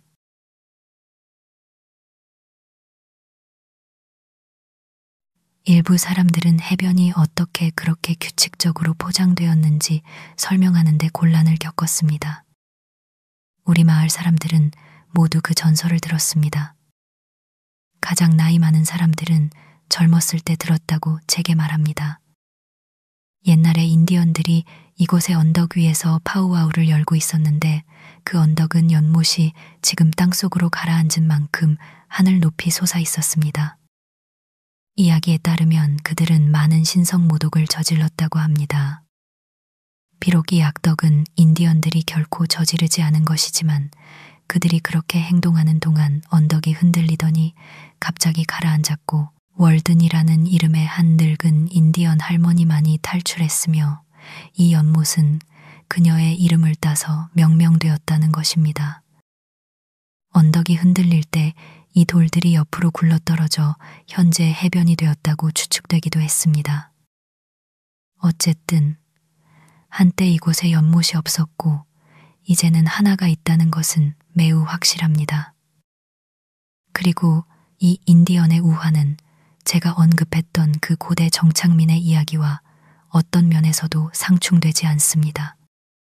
그는 언제 그가 처음 그의 수맥 탐사 막대를 가지고 이곳에 와서 잔디밭에서 얇은 수증기가 피어오르는 것을 보았고 개암나무 가지가 꾸준히 아래를 가리키자 여기에 우물을 파기로 결정했는지 너무나 잘 기억하고 있습니다. 돌에 관해서는 많은 사람들이 여전히 이 언덕 위의 파도의 작용만으로는 그들을 설명하기 어렵다고 생각합니다. 그러나 저는 주변 언덕들이 같은 종류의 돌들로 놀라울 정도로 가득 차 있음을 관찰합니다. 그래서 그들은 연못과 가장 가까운 철도 절개지의 양쪽에 벽을 쌓을 수밖에 없었습니다. 게다가 해변이 가장 가파른 곳에 돌이 가장 많습니다. 따라서 불행하게도 그것은 더 이상 저에게 수수께끼가 아닙니다. 저는 포장하는 일을 감지합니다. 만약 이름이 사프란 월든과 같은 어떤 영국 지명에서 유래하지 않았다면 원래 벽으로 둘러싸인 연못이라고 불렸을 수도 있다고 추측할 수 있습니다.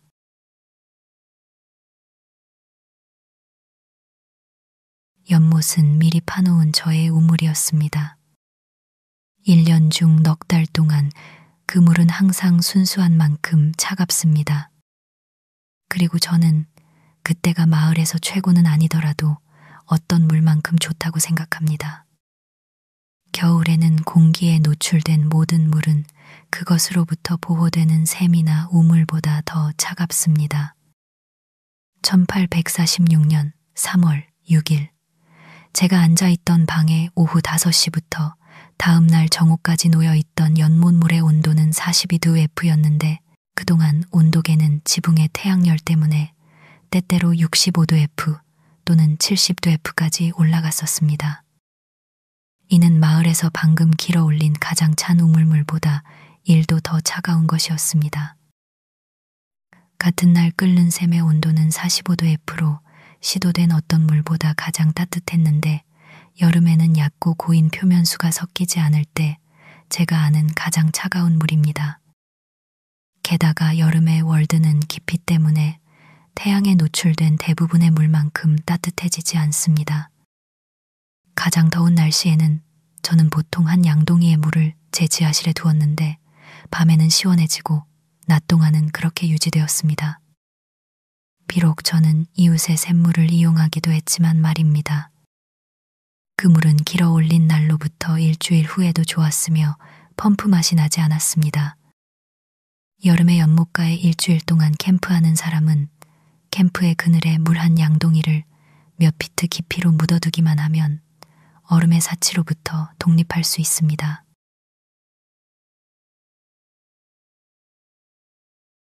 월든에서는 창꼬치가 잡혔는데 하나는 7파운드였고 낚시꾼이 보지 못했기 때문에 안전하게 8파운드로 추정했던 매우 빠른 속도로 릴을 가져간 또 다른 것은 말할 것도 없습니다. 농어와 뿔메기는 각각 2파운드가 넘는 것도 있었고 쉬너, 치빈 또는 로치, 아주 소수의 도미, 그리고 장어 2마리가 잡혔는데 하나는 4파운드였습니다. 제가 이렇게 자세히 설명하는 이유는 물고기의 무게가 보통 그것의 유일한 명성이기 때문이며 이것들이 제가 여기서 들은 유일한 장어이기 때문입니다. 또한 저는 옆구리가 은빛이고 등이 푸르스름하며 닥스와 비슷한 성격을 가진 약 5인치 길이의 작은 물고기에 대한 희미한 기억이 있는데 이는 주로 저의 사실을 우화와 연결하기 위해 여기에 언급합니다. 그럼에도 불구하고 이 연못은 물고기가 아주 풍부하지는 않습니다. 그것의 창꼬치는 많지는 않지만 가장 큰 자랑거리입니다. 저는 한때 얼음 위에 적어도 3가지 다른 종류의 창꼬치가 누워있는 것을 보았습니다.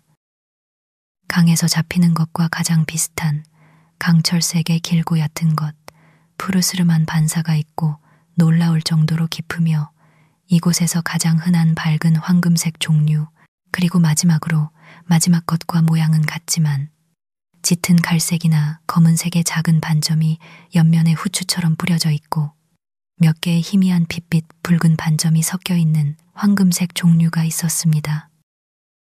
망사무늬라는 종명은 이것에 적용되지 않을 것입니다. 오히려 전무늬가 되어야 합니다. 이들은 모두 매우 단단한 살을 가진 물고기이며 크기가 약속하는 것보다 더 무겁습니다. 쉬너, 뿔메기, 농어, 그리고 실제로 이 연못에 서식하는 모든 물고기들은 강이나 대부분의 다른 연못의 물고기보다 훨씬 더 깨끗하고 더 아름다우며 살이 더 단단합니다. 이는 물이 더 순수하기 때문이며 그것들은 강물고기들과 쉽게 구별될 수 있습니다. 아마도 많은 어류학자들이 그들 중 일부에서 새로운 변종을 만들어낼 것입니다. 또한 그곳에는 깨끗한 종의 개구리와 거북이 그리고 몇 마리의 담수 조개가 있습니다. 사양쥐와 밍크가 그 주변에 흔적을 남기고 가끔 떠돌이 진흙 거북이 방문합니다. 때때로 아침에 배를 밀어낼 때 밤에 배 밑에 숨어있던 큰 진흙 거북을 방해하기도 했습니다. 오리와 기러기는 봄과 가을에 이곳을 자주 찾고 흰 배 제비가 수면 위를 스치듯 날아다니며 물대새가 여름 내내 그 돌투성이 해변을 따라 왔다 갔다 합니다. 저는 가끔 물 위에 흰 소나무에 앉아있는 물수리를 방해하기도 했지만 페어 헤이븐처럼 갈매기의 날개로 더럽혀지는 일은 결코 없을 것이라고 생각합니다. 기껏해야 1년에 한 번 오는 아비새를 용인할 뿐입니다. 이것들이 지금 이곳을 자주 찾는 중요한 동물들의 전부입니다.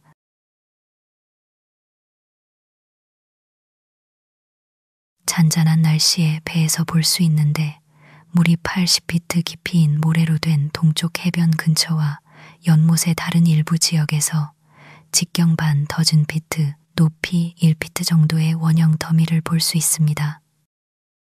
이것들은 암탉알보다 작은 돌들로 이루어져 있으며 그 주변은 모두 맨모래입니다.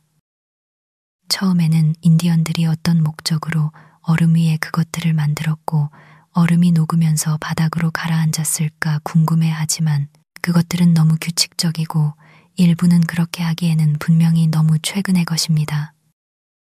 그것들은 강에서 발견되는 것과 유사하지만 이곳에는 빨판 물고기나 칠성장어가 없으므로 어떤 물고기가 그것들을 만들었는지 알 수 없습니다. 아마도 그것들은 치빈의 둥지일 것입니다. 이것들은 바닥에 즐거운 신비를 더합니다.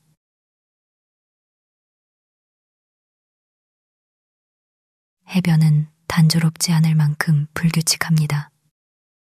제 마음속에는 깊은만이 움푹 들어간 서쪽, 더 대담한 북쪽, 그리고 아름답게 물결치는 남쪽 해변이 떠오릅니다. 그곳에서는 연속적인 곳들이 서로 겹쳐지며 미개척된 후미를 암시합니다. 숲은 작은 호수 한가운데에서 보일 때만큼 좋은 배경을 갖지 못하며 뚜렷하게 아름답지도 않습니다.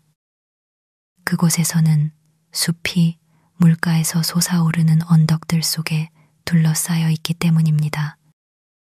숲이 반사되는 물은 그러한 경우에 최고의 전경을 만들 뿐만 아니라 구불구불한 해변과 함께 가장 자연스럽고 쾌적한 경계를 만들기 때문입니다. 도끼로 일부가 정리되었거나 경작된 밭이 맞닿아 있는 곳처럼 그 가장자리에 거칠음이나 불완전함이 없습니다. 나무들은 물 쪽으로 충분한 공간을 가지고 확장하며 각각 그 방향으로 가장 활기찬 가지를 뻗어냅니다. 그곳에서 자연은 자연스러운 가장자리를 엮었으며 시선은 해변의 낮은 관목부터 가장 높은 나무까지 정확한 단계로 상승합니다. 인간의 손길 흔적은 거의 보이지 않습니다. 물은 1000년 전과 같이 해변을 씻어내립니다.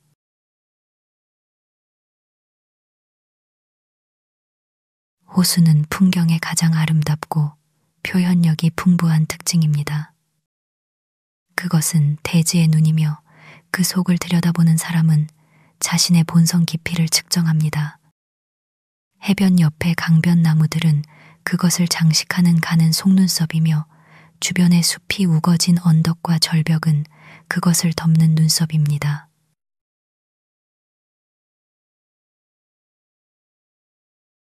잔잔한 9월 오후 동쪽 끝에 매끄러운 모래사장에 서 있을 때 약간의 안개가 반대편 해변선을 흐릿하게 만들 때 저는 호수의 유리 같은 표면이라는 표현이 어디서 왔는지 보았습니다. 머리를 거꾸로 하면 그것은 계곡을 가로질러 뻗어 있고 먼 소나무 숲에 반짝이는 가장 가는 거미줄처럼 보이며 대기의 한 층을 다른 층과 분리하는 것처럼 보입니다. 당신은 그 밑으로 걸어서 반대편 언덕까지 마른 채로 갈 수 있을 것이라고 생각할 것이며 그 위를 스치듯 나는 제비가 그 위에 앉을 수 있을 것이라고 생각할 것입니다. 실제로 그들은 때때로 마치 실수인 것처럼 이 선 아래로 잠수하며 곧 속았음을 알게 됩니다. 연못 위로 서쪽을 바라볼 때 당신은 반사된 태양과 진짜 태양으로부터 눈을 보호하기 위해 두 손을 모두 사용해야 합니다. 왜냐하면 그들은 똑같이 밝기 때문입니다. 그리고 둘 사이에서 그 표면을 비판적으로 살펴보면 그것은 문자 그대로 유리처럼 매끄럽습니다. 다만 스케이터 곤충들이 전체에 걸쳐 동일한 간격으로 흩어져 있고 태양 속에서 그들의 움직임이 상상할 수 있는 가장 미세한 반짝임을 만들어내는 곳 또는 아마도 오리가 깃털을 다듬는 곳 또는 제가 말했듯이 제비가 그것을 건드릴 정도로 낮게 스쳐 지나가는 곳을 제외하고 말입니다. 멀리서 물고기가 공중에서 3, 4피트의 홀을 그리는 것을 볼 수 있으며 그것이 솟아오르는 곳에 한 번의 밝은 섬광이 있고 물에 부딪히는 곳에 또 다른 섬광이 있습니다. 때로는 전체 은빛 호가 드러나기도 합니다. 또는 여기저기 아마도 엉겅퀴 솜털이 표면에 떠다니는데 물고기가 그것을 향해 돌진하여 다시 잔물결을 만듭니다. 그것은 냉각되었지만 굳어지지 않은 녹은 유리와 같으며 그 속에 있는 몇 안 되는 미세한 먼지는 유리 속의 불완전함처럼 순수하고 아름답습니다. 당신은 종종 나머지 물과 마치 보이지 않는 거미줄, 즉 물 요정들의 붐에 의해 분리된 듯한 더 매끄럽고 더 어두운 물을 그 위에 레스팅하는 것을 감지할 수 있습니다. 언덕 꼭대기에서는 거의 모든 부분에서 물고기가 뛰어오르는 것을 볼 수 있습니다. 왜냐하면 이 매끄러운 표면에서 곤충을 집어먹는 창꽃이나 쉬너조차도 전체 호수의 평형을 분명히 방해하기 때문입니다. 이 단순한 사실이 얼마나 정교하게 광고되는지는 놀랍습니다. 이 물고기의 사리는 드러날 것이며 저의 먼 자리에서도 저는 그 원형의 물결이 반더준 로드의 직경이 될 때 그것을 구별합니다. 당신은 심지어 물벌레가 1, 3마일 떨어진 매끄러운 표면 위를 끊임없이 나아가는 것을 감지할 수 있습니다.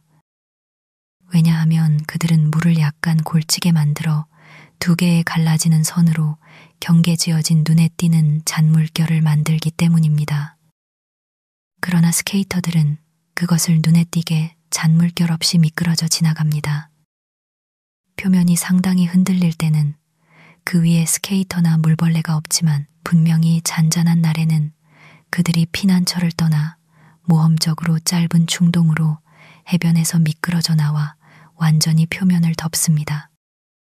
해의 모든 따뜻함이 충분히 감사되는 가을의 좋은 날 중 하루에 연못을 내려다보는 이러한 높이의 그루터기에 앉아 반사된 하늘과 나무들 속에서 끊임없이 그 표면에 새겨지는 잔물결, 치는 원을 연구하는 것은 마음을 달래주는 일입니다. 이 광대한 공간 위에는 어떤 방해도 없지만 그것은 마치 물이 담긴 꽃병이 흔들릴 때 떨리는 원들이 해변을 찾고 모든 것이 다시 매끄러워지는 것처럼 즉시 부드럽게 다듬어지고 진정됩니다. 연못 위로 물고기가 뛰어오르거나 곤충이 떨어지는 모든 것은 원형의 잔물결로 보고되며 아름다움의 선으로 마치 샘의 끊임없는 솟아오름, 그 생명의 부드러운 박동, 그 가슴의 솟아오름과 같습니다. 기쁨의 전율과 고통의 전율은 구별할 수 없습니다. 호수의 현상이 얼마나 평화롭습니까? 다시 인간의 작품이 봄처럼 빛납니다. 아, 모든 잎사귀와 잔가지와 돌과 거미줄은 이제 한낮에도 봄날 아침 이슬로 덮여 있을 때처럼 반짝입니다. 노나 곤충의 모든 움직임은 빛의 섬광을 만들어내며 만약 노가 떨어진다면 그 메아리가 얼마나 달콤합니까?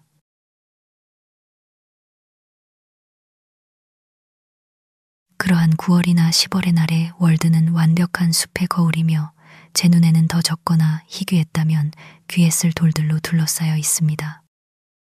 아마도 호수만큼 공정하고 순수하며 동시에 큰 것은 지표면에 놓여 있지 않을 것입니다. 하늘, 물, 그것은 울타리가 필요 없습니다. 민족들이 오고 가도 그것을 더럽히지 않습니다.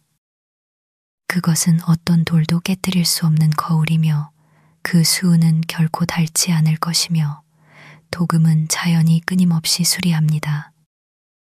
폭풍도 먼지도 그 영원히 신선한 표면을 흐리게 할 수 없습니다. 그것은 그것에 제시된 모든 불순물이 가라앉는 거울이며 태양의 희미한 붓, 즉 가벼운 먼지떨이에 의해 쓸리고 먼지가 털립니다. 그것은 그 위에 내쉬는 어떤 숨결도 보유하지 않고 오히려 그 자신의 숨결을 구름으로 높이 띄워 그 표면 위를 떠다니게 하고 여전히 그 품에 반영되게 합니다.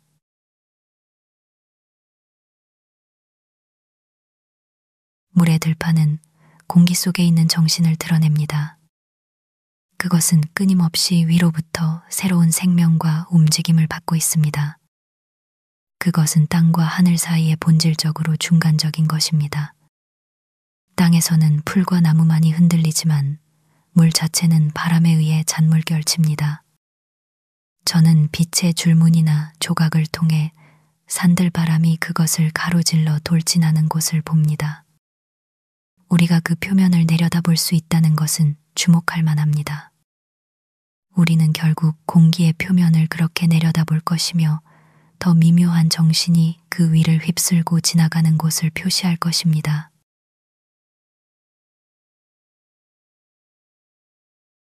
스케이터와 물벌레는 혹독한 서리가 내리는 10월 하순에 마침내 사라집니다. 그리고 그때와 보통 11월에 잔잔한 날에는 수면에 잔물결을 일으킬 만한 것이 전혀 없습니다. 어느 11월 오후 며칠간 지속된 비바람이 끝난 후의 고요함 속에서 하늘이 여전히 완전히 흐려 있고 공기가 안개로 가득 차 있을 때 저는 연못이 놀라울 정도로 매끄러워서 그 표면을 구별하기 어려웠음을 관찰했습니다. 비록 그것이 더 이상 10월의 밝은 색조를 반영하지 않고 주변 언덕의 어둡고 우울한 11월의 색깔을 반영했지만 말입니다. 제가 가능한 한 부드럽게 그것 위를 지나갔음에도 불구하고 제 배가 만들어낸 약간의 물결은 제가 볼 수 있는 거의 모든 곳까지 확장되었고 반사의 고리진 모습을 주었습니다. 그러나 제가 수면을 바라보고 있을 때 멀리서 희미한 반짝임을 여기저기서 보았습니다.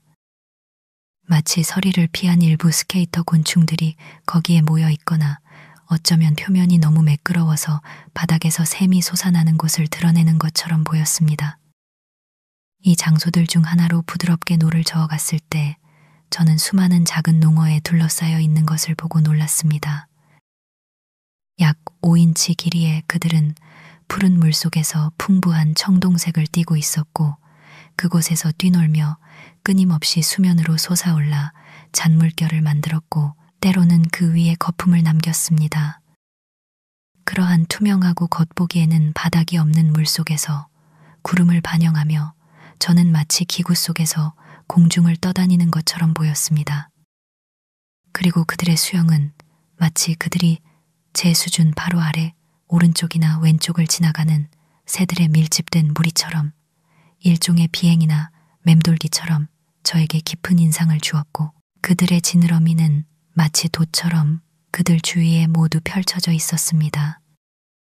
연못에는 그런 무리들이 많이 있었는데 겨울이 그들의 넓은 천창 위에 얼음창을 들이우기 전에 짧은 계절을 이용하는 듯 했습니다. 때로는 표면에 마치 약간의 미풍이 부딪히거나 몇 방울의 빗방울이 떨어진 듯한 모습을 주기도 했습니다. 제가 부주의하게 접근하여 그들을 놀라게 했을 때 그들은 꼬리로 갑작스러운 물보라와 잔물결을 만들었고 마치 누군가가 덤불이 많은 가지로 물을 때린 것처럼 즉시 깊은 곳으로 피난했습니다. 마침내 바람이 일고 안개가 짙어졌으며 파도가 일기 시작했고 농어는 이전보다 훨씬 더 높이, 즉 수면 위로 3인치 길이의 수백 개의 검은 점들이 한 번에 뛰어올랐습니다. 심지어 어느 해 12월 5일처럼 늦은 날에도 저는 수면에 몇 개의 잔물결을 보았고 공기가 안개로 가득 차 있어 즉시 비가 세게 내릴 것이라고 생각하여 서둘러 노를 잡고 집으로 노를 저어갔습니다. 이미 비가 빠르게 증가하는 것처럼 보였지만 저는 뺨에 아무것도 느끼지 못했고 완전히 젖을 것을 예상했습니다.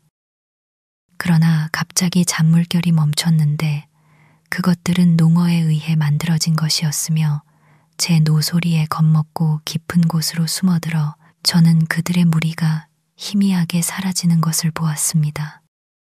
그래서 저는 결국 마른 오후를 보냈습니다.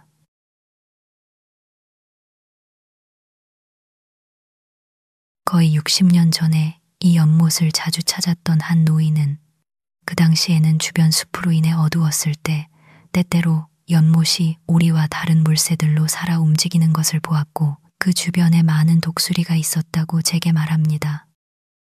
그는 낚시하러 왔고 해변에서 발견한 오래된 통나무 카누를 사용했습니다. 그것은 2개의 흰 소나무 통나무를 파내어 함께 못 박은 것이었고 끝이 사각형으로 잘려 있었습니다. 그것은 매우 서툴렀지만 물을 많이 먹고 아마도 바닥으로 가라앉기 전까지 오랜 세월 동안 지속되었습니다. 그는 그것이 누구의 것인지 몰랐습니다. 그것은 연못에 속했습니다. 그는 그의 돛을 위한 밧줄을 히코리 나무 껍질 조각들을 묶어 만들곤 했습니다. 혁명 이전에 연못가에 살았던 도자기 굽는 늙은 남자가 그에게 한때 바닥에 철제 상자가 있으며 그가 그것을 보았다고 말했다고 합니다. 때때로 그것이 떠올라 해변으로 올 것이지만 당신이 그것을 향해 가면 그것은 다시 깊은 물속으로 들어가 사라질 것이라고 합니다. 저는 오래된 통나무 카누에 대해 듣고 기뻤습니다. 그것은 같은 재료이지만 더 우아하게 만들어졌던 인디언 카누의 자리를 차지했습니다. 아마도 그것은 먼저 강두개 나무였고 그리고는 마치 물속으로 쓰러져 거기에 한 세대 동안 떠다녔을 것이며 호수에 가장 적합한 배였습니다. 저는 처음 이 깊은 곳을 들여다보았을 때 바닥에 많은 큰 나무 줄기들이 희미하게 누워있는 것을 보았는데 그것들은 이전에는 바람에 쓰러졌거나 나무가 더 저렴했을 때 마지막 벌목 시기에 얼음 위에 남겨졌던 것입니다. 그러나 이제 그들은 대부분 사라졌습니다. 4.0 제가 처음 월든에서 배를 저었을 때 그것은 두껍고 높은 소나무와 참나무 숲으로 완전히 둘러싸여 있었고 일부 후미에서는 포도 덩굴이 물가 옆 나무 위를 덮어 배가 지나갈 수 있는 나무 그늘을 형성했습니다. 그 해변을 형성하는 언덕들은 너무 가파르고 그 위의 숲은 그때 너무 높아서 서쪽 끝에서 내려다보면 그것은 일종의 숲속 장관을 위한 원형 극장처럼 보였습니다. 저는 어렸을 때 제 배를 한가운데로 저어간 후 여름 오전 내내 뱃전 위에 등을 대고 누워 산들바람이 원하는 대로 표류하며 깨어 꿈을 꾸는데 많은 시간을 보냈습니다. 배가 모래에 닿아 깨어날 때까지 그리고 저는 제 운명이 저를 어떤 해변으로 이끌었는지 보려고 일어섰습니다. 게으름이 가장 매력적이고 생산적인 산업이었던 나날들이었습니다. 저는 많은 오전 시간을 그렇게 보내는 것을 선호하며 훔쳐왔는데 이는 하루의 가장 소중한 부분을 그렇게 썼기 때문입니다. 왜냐하면 저는 돈은 없더라도 화창한 시간과 여름날에는 부유했고 그것들을 아낌없이 썼습니다. 그리고 제가 작업장이나 교사의 책상에서 그들 중 더 많은 것을 낭비하지 않은 것을 후회하지 않습니다. 그러나 제가 그 해변을 떠난 이후로 나무꾼들은 여전히 그것들을 더욱 황폐하게 만들었고 이제 여러 해 동안 숲의 통로를 거닐며 가끔 물을 볼 수 있는 전망은 없을 것입니다. 제 뮤즈가 앞으로 침묵하더라도 용서받을 수 있을 것입니다. 그들의 숲이 베어졌을 때 새들이 노래하기를 어떻게 기대할 수 있겠습니까?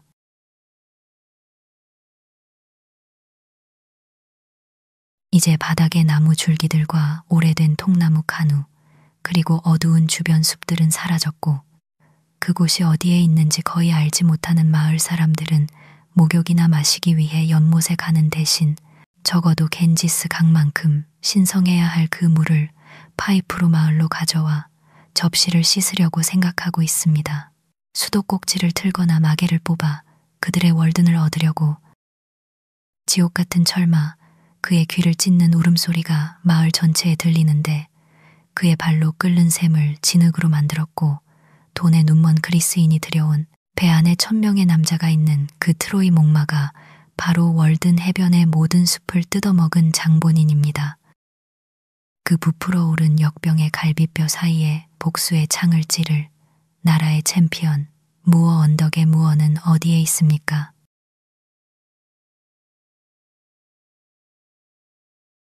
그럼에도 불구하고 제가 아는 모든 성격 중에서 아마도 월든이 가장 잘 견디고 그 순수함을 가장 잘 보존합니다. 많은 사람들이 월든에 비유되었지만 그 영광을 받을 자격이 있는 사람은 거의 없습니다. 나무꾼들이 먼저 이 해변을 그리고 저 해변을 벌거벗겼고 아일랜드인들이 그 옆에 그들의 돼지우리를 지었고 철도가 그 경계를 침해했으며 얼음 장사꾼들이 한 번 그것을 걷어냈지만 그것 자체는 변하지 않았습니다. 제 어린 눈이 바라보았던 바로 그 물입니다. 모든 변화는 제 안에 있습니다. 모든 잔물결 후에도 그것은 영구적인 주름 하나 얻지 않았습니다. 그것은 영원히 젊으며 저는 서서 옛날처럼 제비가 표면에서 곤충을 잡으려고 물에 찍는 것을 볼 수 있습니다. 오늘 밤 다시 저를 감동시켰습니다. 마치 20년 넘게 거의 매일 보지 않은 것처럼.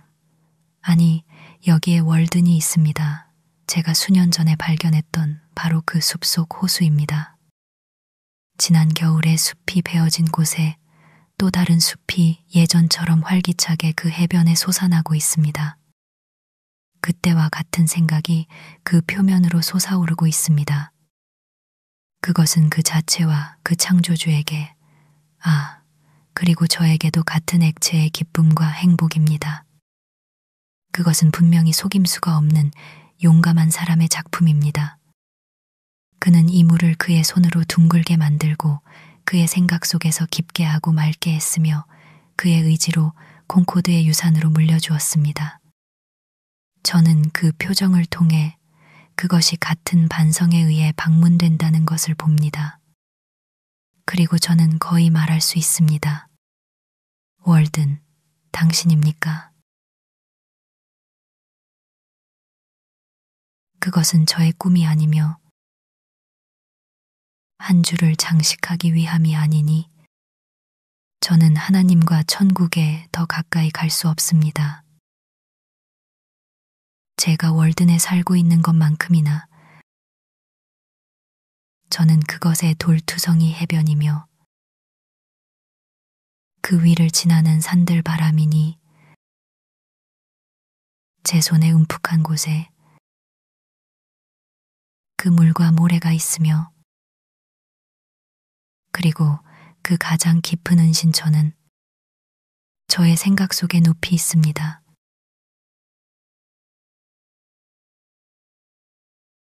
기차들은 결코 그것을 보기 위해 멈추지 않습니다. 하지만 저는 기관사들과 화부들, 제동수들, 그리고 정기권을 가지고 자주 그것을 보는 승객들은 그 광경 덕분에 더 나은 사람들이라고 생각합니다. 기관사는 밤에 또는 그의 본성은 그가 하루에 적어도 한 번 이 평온함과 순수함의 환상을 보았다는 것을 잊지 않습니다. 비록 한 번만 보더라도 그것은 스테이트 스트리트와 기관차의 그 흐름을 씻어내는 데 도움이 됩니다.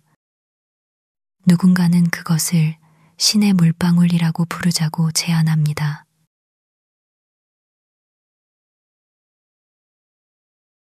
저는 월든의 눈에 띄는 유입구나 유출구가 없다고 말했지만 한편으로는 더 높은 곳에 있는 플린트 연못과 그 지역에서 오는 작은 연못들의 사슬을 통해 멀고 간접적으로 연결되어 있으며 다른 한편으로는 더 낮은 콩코드 강과 유사한 연못들의 사슬을 통해 직접적이고 명백하게 연결되어 있습니다. 다른 지질 시대에는 그곳으로 흘렀을 수도 있으며 신은 그 맛이겠지만 약간의 굴착으로 다시 그곳으로 흐르게 할 수 있습니다. 만약 숲속의 은둔자처럼 이렇게 절제되고 엄격하게 삶으로써 그토록 놀라운 순수함을 얻었다면 비교적 불순한 플린트 연못의 물이 그것과 섞이거나 또는 그것 자체가 그 단맛을 태양의 파도에 낭비하는 것을 누가 후회하지 않겠습니까?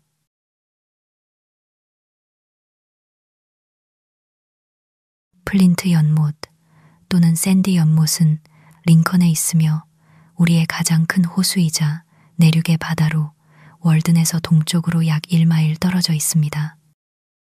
그것은 훨씬 더 커서 197에이커를 포함한다고 하며 물고기가 더 풍부합니다. 그러나 비교적 얕고 그리 순수하지 않습니다. 숲을 지나 그곳으로 걸어가는 것은 종종 저의 오락이었습니다. 단지 바람이 뺨에 자유롭게 부는 것을 느끼고 파도가 치는 것을 보고 선원들의 삶을 기억하는 것만으로도 가치가 있었습니다. 저는 가을에 밤송이가 물속으로 떨어져 제 발로 씻겨올 때 바람 부는 날에 그곳에서 밤을 주었습니다. 그리고 어느 날 물이 튀는 신선한 물보라가 제 얼굴에 부는 가운데 그 갈대 무성한 해변을 따라 기어갔을 때 저는 썩어가는 보트의 잔해를 발견했습니다. 옆면은 사라졌고 갈대 사이에는 평평한 바닥의 흔적만이 남아 있었습니다.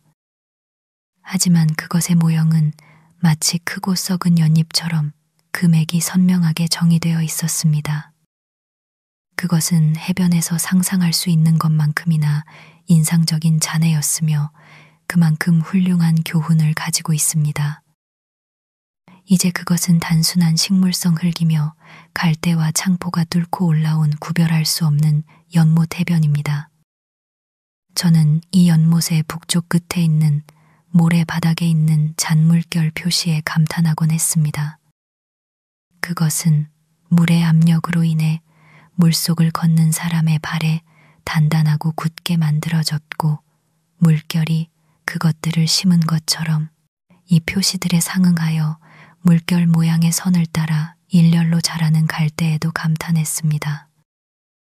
그곳에서 저는 또한 상당한 양의 흥미로운 공들을 발견했는데 겉보기에는 가는 풀이나 뿔이 아마도 별사탕풀로 구성되어 있었고 직경이 반인치에서 4인치였으며 완벽하게 구형이었습니다. 이것들은 얕은 물속에서 모래바닥을 따라 앞뒤로 씻겨 내려가며 때로는 해변에 던져지기도 합니다. 그들은 단단한 풀이거나 가운데에 약간의 모래가 있습니다.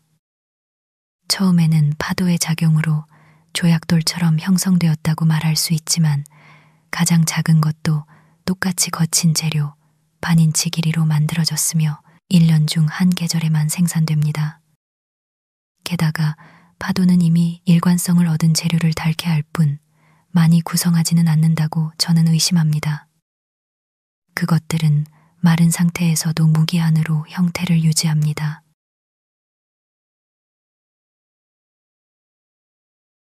플린트 연못. 우리의 명명법의 빈곤함이 이렇습니다. 이 하늘물에 인접한 더럽고 어리석은 농부, 그 해변을 무자비하게 벗겨낸 그 농부가 그것에 자신의 이름을 부여할 권리가 무엇입니까? 자신의 뻔뻔한 얼굴을 볼 수 있는 달러나 밝은 센트의 반사 표면을 더 사랑한 어떤 구두쇠, 심지어 그 안에 정착한 야생 오리조차도 침입자로 여긴 사람. 하피처럼 움켜쥐는 오랜 습관으로 손가락이 구부러지고 굳은 발톱으로 변한 사람. 그래서 그것은 제 이름을 따서 명명되지 않습니다. 저는 그를 보러 가지도 않고 그의 이야기도 듣지 않습니다. 그것을 본 적도, 그 안에서 목욕한 적도, 그것을 사랑한 적도, 그것을 보호한 적도, 그것을 위해 좋은 말 한마디 한 적도, 하나님이 그것을 만드신 것에 감사한 적도 없는 사람입니다. 차라리 그 안에 사는 물고기, 그곳을 자주 찾는 야생 조류나 4발 달린 동물, 그 해변에서 자라는 야생화 또는 그 역사의 실타래가 그 자신의 역사와 엮여있는 어떤 야생의 사람이나 아이의 이름을 따서 명명되어야 합니다. 그에게 마음이 비슷한 이웃이나 입법부가 준 문서 외에는 소유권을 보여줄 수 없는 사람의 이름이 아니라 그는 오직 그것의 금전적 가치만을 생각했습니다. 그의 존재는 아마도 모든 해변을 저주했을 것입니다. 그는 주변의 땅을 고갈시켰고 그 안에 있는 물까지 고갈시키고 싶어 했습니다. 그는 그것이 영국 건초나 크랜베리 목초지가 아니라는 것만을 후회했습니다. 그의 눈에는 구원할 것이 아무것도 없었으므로 바닥의 진흙을 위해 그것을 배수하고 팔아버렸을 것입니다. 그것은 그의 방앗간을 돌리지 않았고 그것을 보는 것이 그에게는 특권이 아니었습니다. 저는 그의 노동, 모든 것에 가격이 매겨진 그의 농장을 존중하지 않습니다. 그는 풍경을, 그는 그의 신을, 돈을 받을 수 있다면 시장에 내다 팔았을 것입니다. 그는 지금도 그의 신을 위해 시장에 갑니다. 그의 농장에서는 아무것도 공짜로 자라지 않으며 그의 밭은 작물을 낳지 않고 그의 초원은 꽃을 낳지 않으며 그의 나무는 달러 외에는 열매를 맺지 않습니다. 그는 그의 과일의 아름다움을 사랑하지 않으며 그의 과일은 달러로 변할 때까지 그에게 익지 않습니다. 저에게 진정한 부를 누리는 가난을 주십시오. 농부들은 그들이 가난할수록, 가난한 농부일수록 저에게 존경스럽고 흥미롭습니다. 모범 농장. 집이 거름더미 속에 곰팡이처럼 서 있고 사람, 말, 소, 돼지를 위한 방들이 정화되거나 정화되지 않은 채 모두 서로 인접해 있습니다. 사람들로 채워져 있습니다.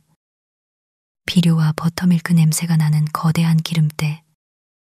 인간의 마음과 두뇌로 걸음을 주어 높은 수준으로 경작되고 있습니다.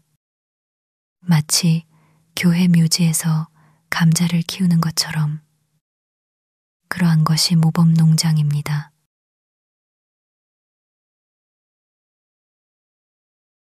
아니다, 아닙니다.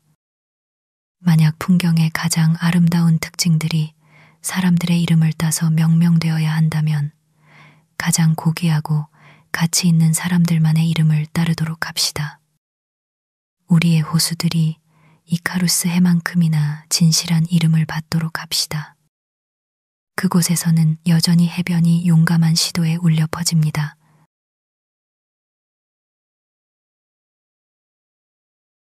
거위 연못은 작은 규모로 플린트 연못으로 가는 길에 있습니다. 페어헤이븐은 콩코드 강이 확장된 부분으로 약 70에이커를 포함한다고 하며 남서쪽으로 1마일 떨어져 있습니다. 그리고 약 40에이커의 화이트 연못은 페어헤이븐 너머로 1마일 반 떨어져 있습니다. 이곳이 저의 호수 지역입니다.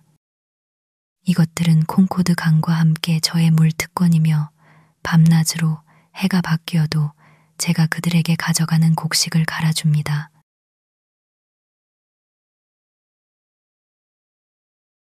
나무꾼들과 철도 그리고 저 자신조차 월든을 신성모독한 이후로 아마도 우리의 모든 호수 중에서 가장 아름답지는 않더라도 가장 매력적인 것, 숲의 보석은 화이트 연못입니다. 이는 그것의 놀라운 물의 순수함에서 유래했든 모래의 색깔에서 유래했든 그 흔함 때문에 가난한 이름입니다. 그러나 이러한 점들과 다른 점들에서도 그것은 월든의 작은 쌍둥이입니다. 그들은 너무나 닮아서 지하로 연결되어 있을 것이라고 말할 것입니다. 그것은 같은 돌투성이 해변을 가지고 있으며 그 물은 같은 색조를 띱니다. 월든에서처럼 무더운 개나리 날씨에 숲을 통해 그 일부 후미를 내려다볼 때 물이 너무 깊지 않아 바닥에 반사가 색조를 입힐 때 그 물은 안개 낀 푸르스름한 녹색 또는 녹회색입니다.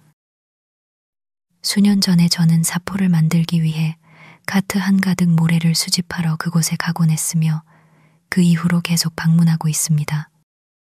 그곳을 자주 찾는 한 사람은 그것을 비리드 호수라고 부르자고 제안합니다. 아마도 다음 상황 때문에 황소나무 호수라고 불릴 수도 있을 것입니다. 약 15년 전에 물이 깊은 곳에서 해변에서 수십 로드를 떨어진 곳에서 피치 소나무의 꼭대기, 이곳에서는 황소나무라고 불리지만 별개의 종은 아닙니다. 가 수면 위로 솟아있는 것을 볼 수 있었습니다. 일부 사람들은 심지어 연못의 수위가 낮아졌고 이것이 이전에 거기에 서 있던 원시림 중 하나라고 추측하기도 했습니다. 저는 심지어 아주 오래전인 1792년에도 매사추세츠 역사학회 컬렉션에 실린 한 시민의 콩코드 마을의 지형적 설명에서 저자가 월든과 화이트 연못에 대해 이야기한 후 덧붙인 것을 발견합니다. 후자의 한가운데에서는 물이 매우 낮을 때 마치 지금 서 있는 곳에서 자란 것처럼 보이는 나무를 볼 수 있지만 뿌리는 수면 아래 50피트에 있습니다. 이 나무의 꼭대기는 부러져 있고 그 부분의 직경은 14인치입니다. 49년 봄에 저는 서드버리에서 연못과 가장 가까이 사는 남자와 이야기했는데 그가 10년 또는 15년 전에 이 나무를 꺼낸 사람이라고 제게 말했습니다. 그가 기억할 수 있는 한 그것은 해변에서 15로드 떨어진 곳, 물이 40피트 깊이인 곳에 서 있었습니다. 그것은 겨울이었고 그는 오전에 얼음을 채취하고 있었으며 오후에는 이웃들의 도움을 받아 오래된 황소나무를 꺼내기로 결심했었습니다. 그는 얼음의 해변 쪽으로 수로를 톱질하고 황소로 그것을 끌어당기고 얼음 위로 올려놓았습니다. 그러나 작업을 멀리 진행하기 전에 그는 그것이 거꾸로 되어 있다는 것을 발견하고 놀랐습니다. 가지의 그루터기가 아래를 향하고 작은 끝이 모래바닥에 단단히 고정되어 있었습니다. 큰 끝의 직경은 약 1피트였고 그는 좋은 통목재를 얻을 것으로 예상했지만 너무 썩어서 가능하다면 연료로만 적합했습니다. 그는 그때 그의 헛간에 그것의 일부를 가지고 있었습니다. 그 밑동에는 도끼와 딱따구리의 흔적이 있었습니다. 그는 그것이 해변에 있던 죽은 나무였을 수 있지만 결국 연못으로 바람에 쓰러졌고 꼭대기가 물에 잠긴 후에 밑동은 여전히 마르고 가벼운 채로 표류하다가 거꾸로 가라앉았을 것이라고 생각합니다. 80세인 그의 아버지는 그것이 거기에 없었던 때를 기억하지 못했습니다. 여전히 꽤 큰 통나무 몇 개가 바닥에 누워 있는 것을 볼 수 있는데 수면의 물결 때문에 움직이는 거대한 물뱀처럼 보입니다.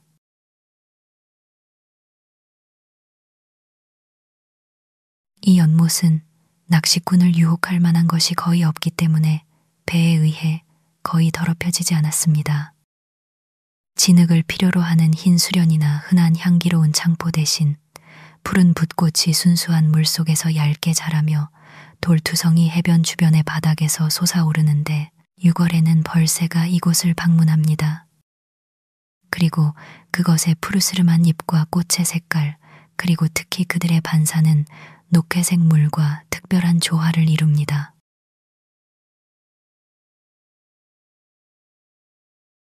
화이트 연못과 월드는 대지의 표면에 있는 거대한 수정, 즉 빛의 호수입니다. 만약 그것들이 영구적으로 얼어붙어 움켜줄 수 있을 만큼 작았다면 아마도 귀중한 보석처럼 노예들에게 옮겨져 황제들의 머리를 장식했을 것입니다.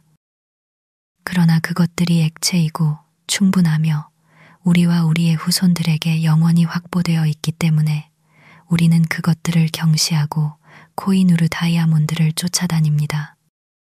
그것들은 너무 순수하여 시장 가치가 없습니다. 그들은 오물을 포함하지 않습니다. 우리의 삶보다 얼마나 더 아름다운지, 우리의 성격보다 얼마나 더 투명합니까? 우리는 그들에게서 비열함을 배우지 않았습니다. 농부의 문 앞, 그의 오리들이 수영하는 웅덩이보다 얼마나 더 아름답습니까? 이리로 깨끗한 야생오리들이 옵니다.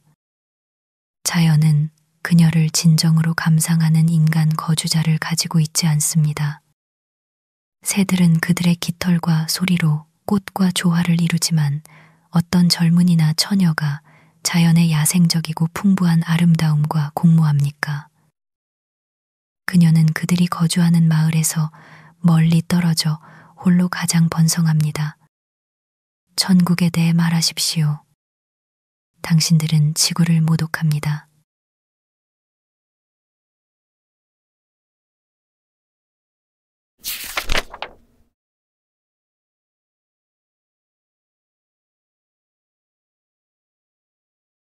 베이커 농장.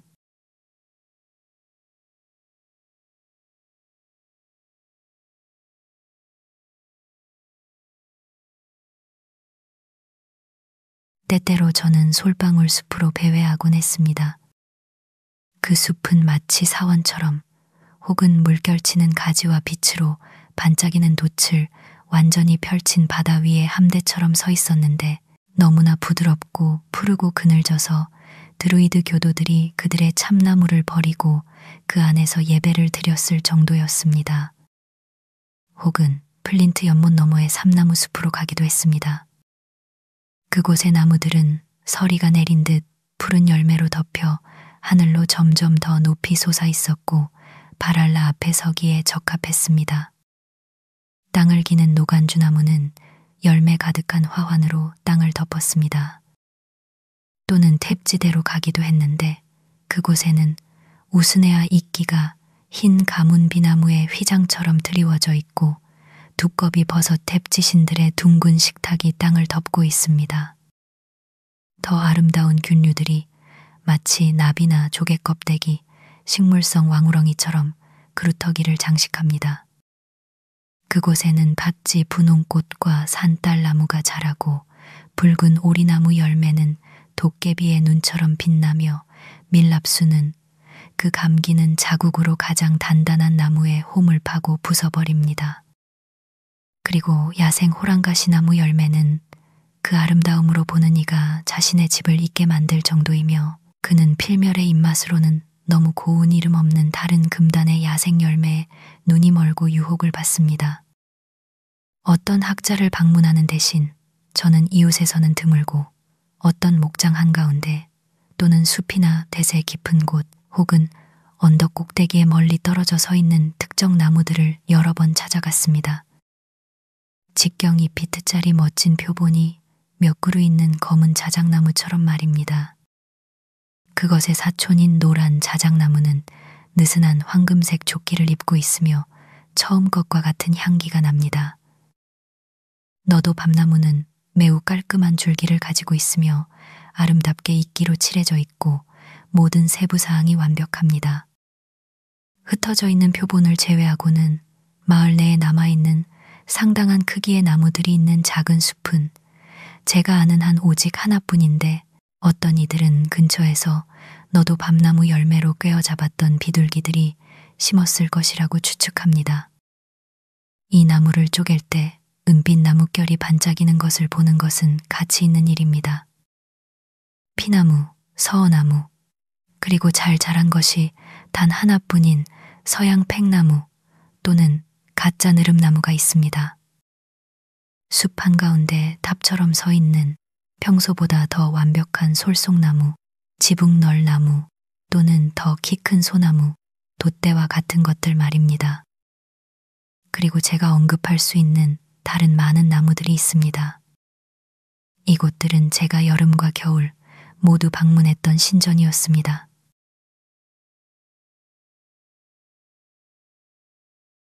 한 번은 마침 무지개의 아치 바로 받침대에 서게 되었습니다. 그것은 대기의 낮은 층을 가득 채우며 주변의 풀과 잎사귀에 색조를 입혔고 제가 마치 색깔 있는 수정을 통해 보는 것처럼 눈부시게 했습니다. 그것은 무지개 빛의 호수였고 저는 잠시 동안 그 안에서 돌고래처럼 살았습니다. 만약 그것이 더 오래 지속되었다면 저의 일과 삶에 색을 입혔을지도 모릅니다. 철도 둑길을 걸을 때 저는 제 그림자 주위의 빛의 후광에 놀라곤 했고 저 자신이 선택받은 자 중 한 명이라고 상상하고 싶었습니다. 저를 방문했던 한 사람은 그 앞에 있던 일부 아일랜드인들의 그림자 주위에는 후광이 없었으며 오직 토착민들만이 그렇게 구별된다고 단언했습니다. 벤베누토 첼리니는 그의 회고록에서 산탄젤로 성에 갇혀 있는 동안 꾸었던 무서운 꿈이나 환상 이후 아침과 저녁에 그의 머리 그림자 위에 눈부신 빛이 나타났다고 말합니다. 그가 이탈리아에 있든 프랑스에 있든 말입니다. 그리고 그것은 특히 풀이 이슬로 축축할 때 눈에 띄었다고 합니다. 이것은 아마도 제가 언급한 것과 같은 현상일 것입니다.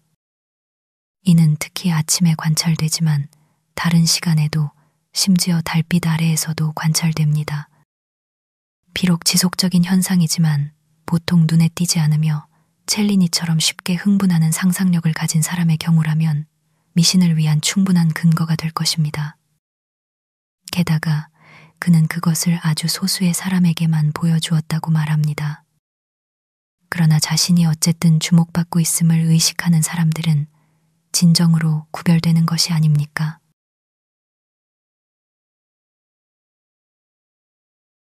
어느 날 오후, 저는 적은 채소 식사에 보탬이 되고자 숲을 지나 페어 헤이븐으로 낚시를 하러 나섰습니다. 제 길은 베이커 농장의 부속지인 플레전트 초원을 통과했습니다.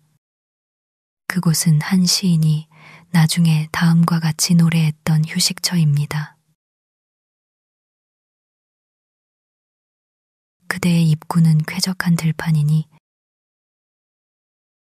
이끼 낀 과일나무들이 부분적으로 붉은 개울의 열매를 내어주고 미끄러지는 사양쥐가 마타하며 그리고 수은처럼 날쌘 송어가 이리저리 쏜살같이 움직인다네.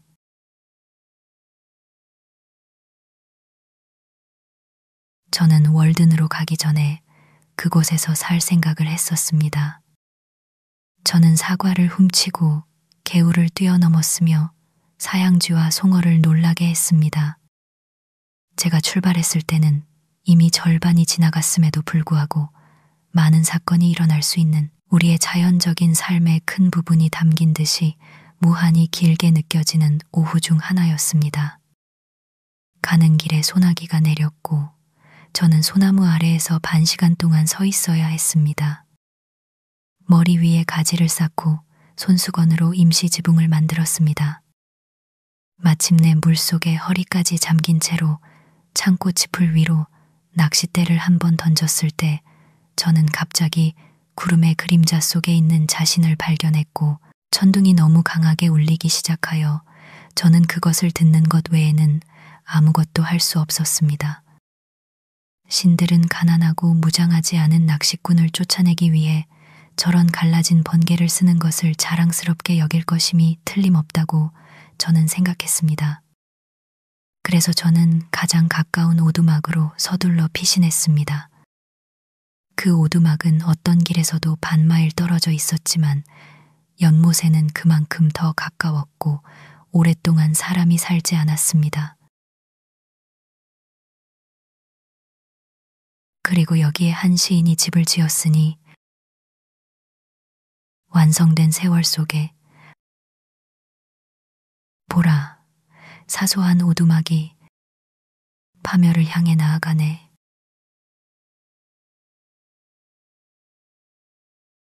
뮤즈가 지어낸 이야기입니다. 그러나 제가 발견했듯이 그 안에는 지금 존 필드라는 아일랜드인과 그의 아내 그리고 여러 자녀가 살고 있었습니다. 아버지의 일을 돕던 넓은 얼굴의 소년부터 지금은 비를 피하려고 아버지 옆에서 내뱉어 달려왔습니다. 노파같고 원뿔 모양의 머리를 가진 아기까지 귀족의 궁전에서처럼 아버지의 무릎에 앉아 있었습니다. 그 아기는 젖고 굶주림 속의 집 한가운데서 낯선 사람을 호기심 어린 눈으로 내다보았습니다. 아기는 자신이 존 필드의 불쌍하고 굶주린 아이가 아니라 고귀한 가문의 마지막 후손이자 세상의 희망이며 길잡이 별일 수도 있음을 알지 못하는 유아의 특권을 누리고 있었습니다. 비가 쏟아지고 밖에서 천둥이 치는 동안 우리는 가장 덜 새는 지붕 아래에 함께 앉아 있었습니다. 그들의 가족을 미국으로 실어 날은 배가 건조되기 전에 저는 옛날에 그곳에 여러 번 앉아 있었습니다.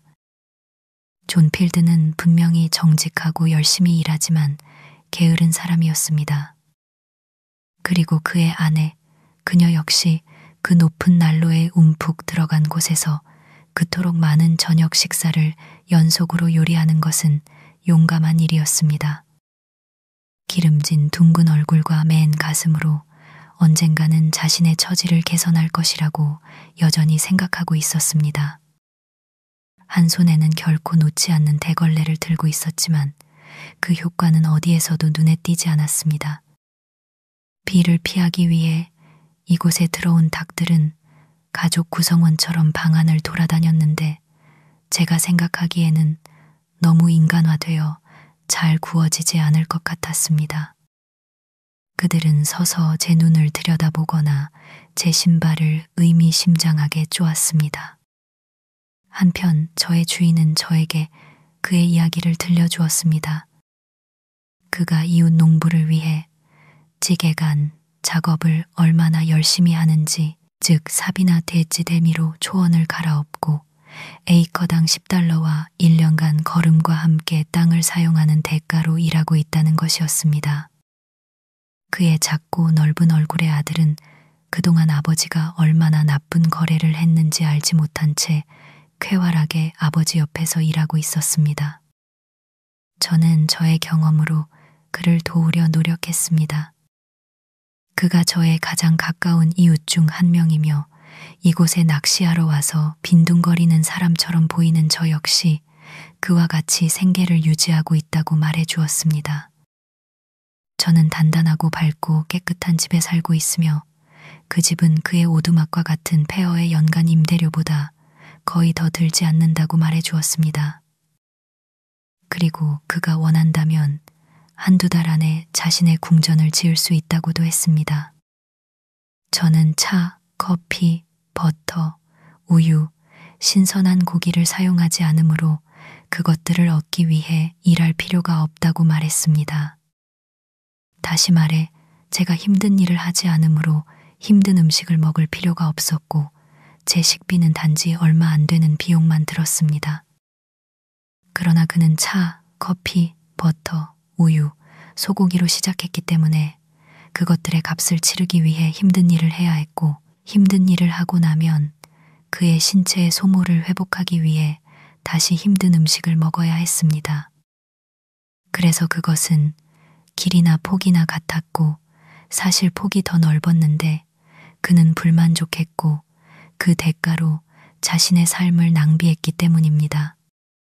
그런데도 그는 미국에 온 것을 이득으로 평가했는데 이곳에서는 매일 차와 커피, 고기를 얻을 수 있다는 것이었습니다. 그러나 유일한 진정한 미국은 당신이 이러한 것들 없이도 살 수 있도록 해주는 생활 방식을 추구할 자유가 있는 나라이며 국가가 당신에게 이러한 것들의 사용으로 직간접적으로 발생하는 노예제도, 전쟁 및 기타 불필요한 비용을 유지하도록 강요하지 않으려는 나라입니다. 왜냐하면 저는 그에게 마치 그가 철학자이거나 그렇게 되기를 바라는 것처럼 일부러 이야기했기 때문입니다. 만약 그것이 사람들이 스스로를 구원하기 시작한 결과라면 지구상의 모든 초원이 야생 상태로 남겨지더라도 저는 기쁠 것입니다. 사람은 자신의 수양에 가장 좋은 것이 무엇인지 알아내기 위해 역사를 공부할 필요가 없을 것입니다. 그러나 아일랜드인의 수양은 일종의 도덕적인 대찌대미로 착수해야 할 사업입니다. 저는 그에게 그가 취직해간에서 너무 열심히 일하기 때문에 두꺼운 장화와 튼튼한 옷이 필요하지만 그것들은 곧 더러워지고 닳아버린다고 말했습니다.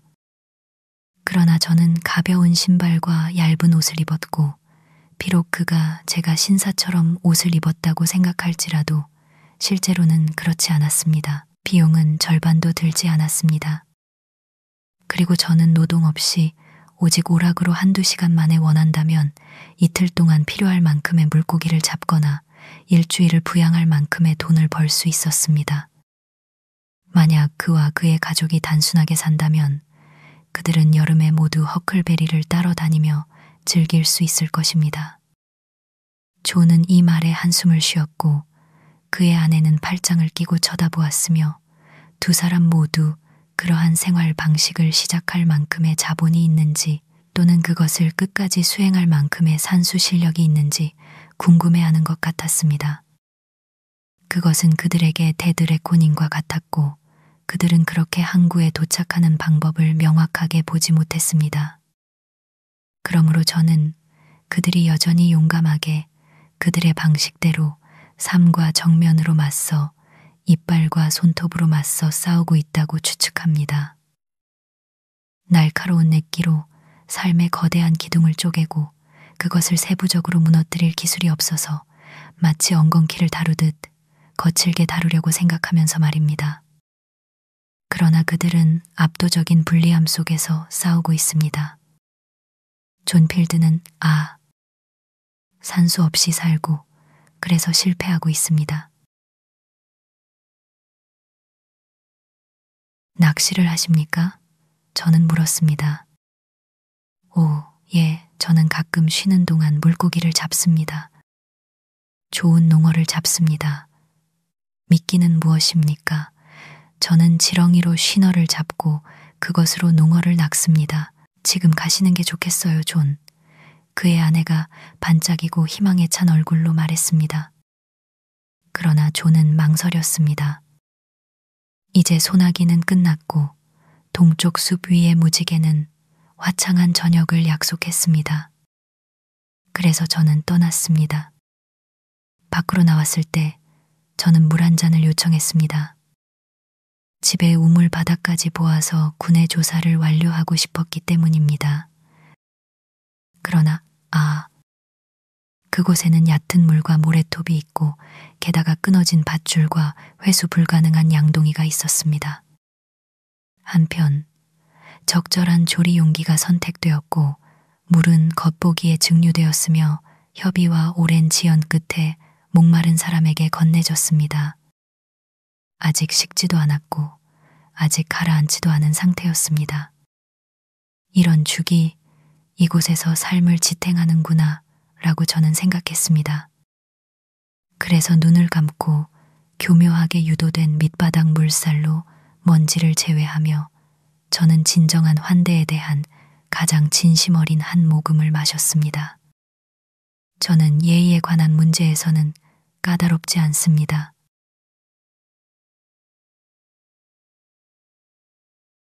비가 그친 후 아일랜드인의 오두막을 떠나 다시 연못으로 발걸음을 옮길 때 외딴 초원, 진흙탕, 벤구덩이, 황량하고 야만적인 곳에서 창꼬치를 잡으려고 첨벙거리는 저의 서두름이 잠시 동안 학교와 대학 교육을 받은 저에게는 하찮게 느껴졌습니다.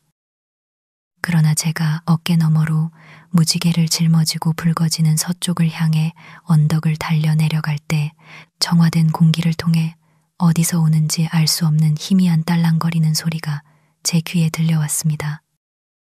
저의 선한 수호신이 말하는 것 같았습니다. 매일 멀리 그리고 넓게 낚시하고 사냥하러 가거라. 더 멀리 그리고 더 넓게 그리고 거리낌 없이 많은 개울과 화롯가에서 쉬어라. 젊음의 날에 너의 창조주를 기억하라. 새벽 전에 근심 없이 일어나 모험을 찾아라. 정오에는 다른 호수에서 너를 발견하게 하고 밤은 네가 어디에 있든 집에서 너를 덮치게 하라. 이보다 더 큰 들판은 없고 여기서 할 수 있는 것보다 더 가치 있는 게임은 없다. 네, 본성대로 이 골풀과 고사리처럼 야생으로 자라라. 그것들은 결코 영국 건초가 되지 않을 것이다. 천둥이 울리게 하라. 그것이 농부들의 작물의 파멸을 위협한들 무슨 상관이랴. 그것은 너에게 보내는 임무가 아니다. 그들이 수레와 헛간으로 도망칠 때 너는 구름 아래에서 피신하라. 생계를 유지하는 것을 너의 직업이 아니라 너의 유희로 삼으라. 땅을 즐기되 소유하지는 마라. 기업가 정신과 믿음의 부족으로 인해 사람들은 그들이 있는 곳에 머물러 있으며 사고 팔고 농노처럼 그들의 삶을 보내고 있다.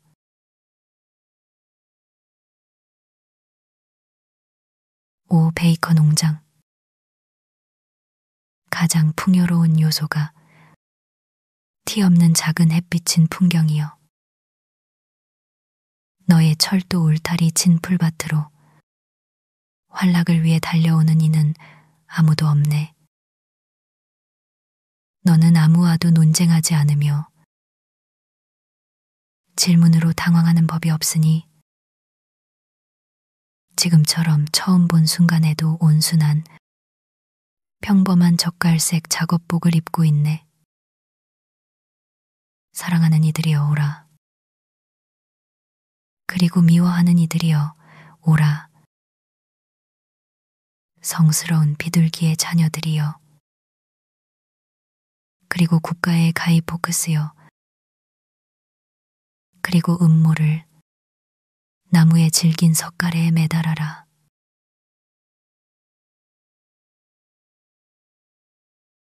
사람들은 밤이 되면 바로 옆들판이나 거리에서 온순하게 집으로 돌아옵니다.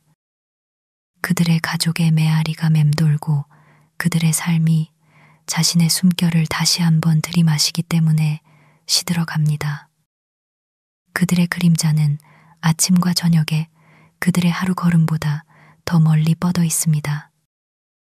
우리는 매일 새로운 경험과 인격을 가지고 멀리서 모험과 위험, 발견해서 집으로 돌아와야 합니다.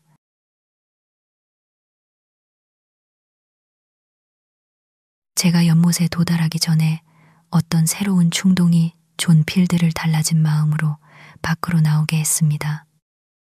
그는 이 일몰 전에 대치 개간을 그만두었습니다. 그러나 이 불쌍한 남자는 제가 상당한 양의 물고기를 잡는 동안 겨우 2마리 지느러미만 방해했고 그것이 자신의 운이라고 말했습니다. 그러나 우리가 배에서 자리를 바꾸자 운도 자리를 바꿨습니다. 불쌍한 존 필드, 저는 그가 이 글을 읽지 않기를 바랍니다. 만약 읽는다면 그것을 통해 발전하기를 바라면서 말입니다. 그는 이 원시적인 새로운 나라에서 어떤 파생된 옛날 시골 방식으로 살려고 생각하며 쉰어로 농어를 잡으려고 합니다. 때로는 좋은 미끼라는 것을 인정합니다. 그의 지평선은 전적으로 그 자신의 것이지만 그는 가난한 사람이며 가난하게 태어난 사람입니다. 물에 잠긴 두찌대를 터벅거리는 그의 발이 헤르메스의 날개 달린 신발을 발 뒤꿈치에 달 때까지는 그도 그의 후손도 이 세상에서 일어서지 못할 그의 물려받은 아일랜드의 가난이나 가난한 삶, 그의 아담의 할머니와 넙지대 방식을 가지고 있습니다.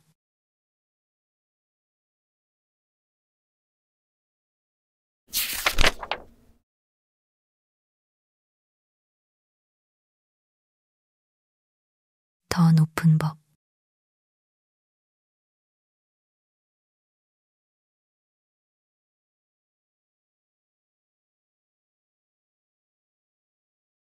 제가 물고기 꿰미를 들고 낚싯대를 끌며 숲을 통해 집으로 돌아올 때, 이제 완전히 어두워졌을 때, 저는 마멋이 제 길을 가로질러 몰래 지나가는 것을 흘끗 보았고 야만적인 기쁨의 이상한 전율을 느꼈으며 그를 붙잡아 날 것으로 잡아먹고 싶은 강한 충동을 느꼈습니다.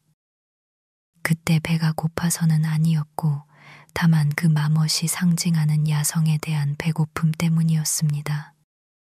하지만 연못에 사는 동안 저는 한두 번 마치 반쯤 굶주린 사냥개처럼 숲을 배회하며 이상한 방종 속에 먹을 만한 어떤 종류의 사슴고기를 찾는 저 자신을 발견했습니다.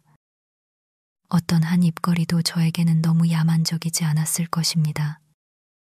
가장 거친 장면들이 설명할 수 없을 정도로 익숙해졌습니다. 저는 저 자신에게서 그리고 여전히 발견합니다. 대부분의 사람들이 그렇듯이 더 높은 또는 이름 붙여진 대로 영적인 삶을 향한 본능과 또 다른 원시적이고 거친 삶을 향한 본능을 말입니다. 그리고 저는 그 둘 다를 존경합니다. 저는 선함 못지않게 야성을 사랑합니다. 낚시에 내재된 야성과 모험은 여전히 저에게 그것을 추천했습니다. 저는 때때로 삶을 거칠게 붙잡고 동물들이 하는 것처럼 하루를 보내는 것을 좋아합니다. 아마도 저는 이 일 낚시와 사냥, 그리고 아주 어렸을 때의 사냥 덕분에 자연과 가장 친밀하게 알게 되었을 것입니다. 그것들은 우리가 다른 방법으로는 그 나이에 거의 알지 못했을 풍경으로 우리를 일찍이 안내하고 붙잡아 둡니다.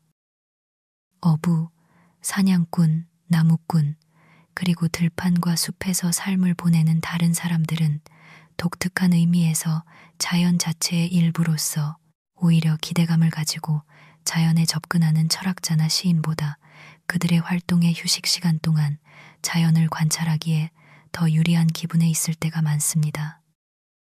자연은 그들에게 자신을 드러내는 것을 두려워하지 않습니다. 초원을 여행하는 사람은 자연적으로 사냥꾼이고 미주리 강과 컬럼비아 강의 수원지에서는 덫 사냥꾼이며 세인트 메리 폭포에서는 어부입니다.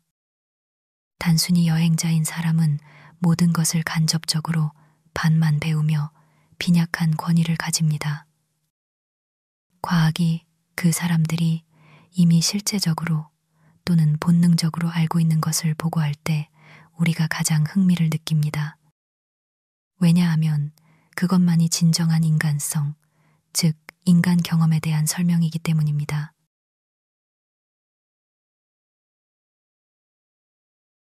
양키가 공휴일이 많지 않고 사람들과 소년들이 영국에서처럼 많은 게임을 하지 않기 때문에 오락거리가 거의 없다고 주장하는 사람들은 오해하고 있습니다. 왜냐하면 이곳에서는 사냥, 낚시 등 더 원시적이지만 고독한 오락이 아직 전자의 자리를 내주지 않았기 때문입니다. 제 동시대의 뉴잉글랜드 소년들 거의 모두가 10세에서 14세 사이에 엽총을 얻게 됐습니다. 그리고 그들의 사냥 및 낚시터는 영국의 귀족들이 소유한 사냥 금지 구역처럼 제한되지 않았고 야만인들의 사냥터보다 훨씬 더 광활했습니다. 그러니 그들이 공터에서 노는데 더 자주 머무르지 않았던 것은 놀랄 일이 아닙니다. 그러나 이미 변화가 일어나고 있습니다. 이는 인간성이 증가해서가 아니라 사냥감의 희소성이 증가했기 때문입니다. 왜냐하면 아마도 사냥꾼이 인간의 협회를 제외하고라도 사냥당하는 동물들의 가장 큰 친구일 것이기 때문입니다.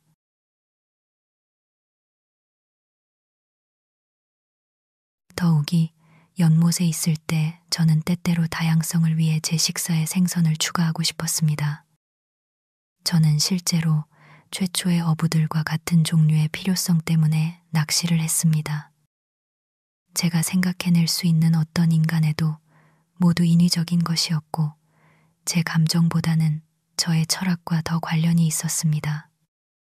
저는 지금 낚시에 대해서만 이야기하고 있는데 새 사냥에 대해서는 오랫동안 다르게 느꼈고 숲으로 가기 전에 총을 팔았기 때문입니다. 제가 다른 사람들보다 덜 인도적이기 때문이 아니라 제 감정이 크게 영향을 받는다고 느끼지 못했기 때문입니다. 저는 물고기나 벌레를 불쌍히 여기지 않았습니다. 이것은 습관이었습니다. 새 사냥에 관해서는 제가 총을 가지고 다녔던 지난 몇 년 동안의 변명은 조류학을 연구하고 있었으며 새롭거나 희귀한 새만을 찾았다는 것이었습니다. 그러나 저는 이제 이것보다 더 훌륭한 조류학 연구 방법이 있다고 생각하는 경향이 있음을 고백합니다. 그것은 새들의 습관에 훨씬 더 가까운 관심을 요구하며 단지 그 이유만으로도 저는 총을 생략하고자 했습니다. 그러나 인간애라는 관점에서의 반대에도 불구하고 저는 이 활동들을 동등하게 가치 있는 다른 스포츠가 대체할 수 있을지 의문을 가질 수밖에 없습니다. 그리고 제 친구들 중 일부가 그들의 아들들에 대해 사냥을 허락해야 하는지 걱정스럽게 물었을 때 저는 예라고 대답했습니다. 그것이 제 교육의 가장 좋은 부분 중 하나였음을 기억하면서 말입니다. 가능하다면 그들을 사냥꾼으로 만들고 처음에는 단지 스포츠맨일지라도 결국에는 강력한 사냥꾼이 되게 하여 그들이 이 세상이나 어떤 초목의 황무지에서도 그들에게 충분할 만큼 큰 사냥감을 찾지 못하게 하십시오. 사람을 낚는 어부일 뿐만 아니라 사냥꾼으로 말입니다. 여기까지는 저는 초서의 수녀와 같은 의견입니다. 그 수녀는 다음과 같은 성경 구절에 대해 사냥꾼들은 성스러운 사람이 아니라고 말하는 그 경전에 뽑힌 닭 한 마리 값도 주지 않았다네.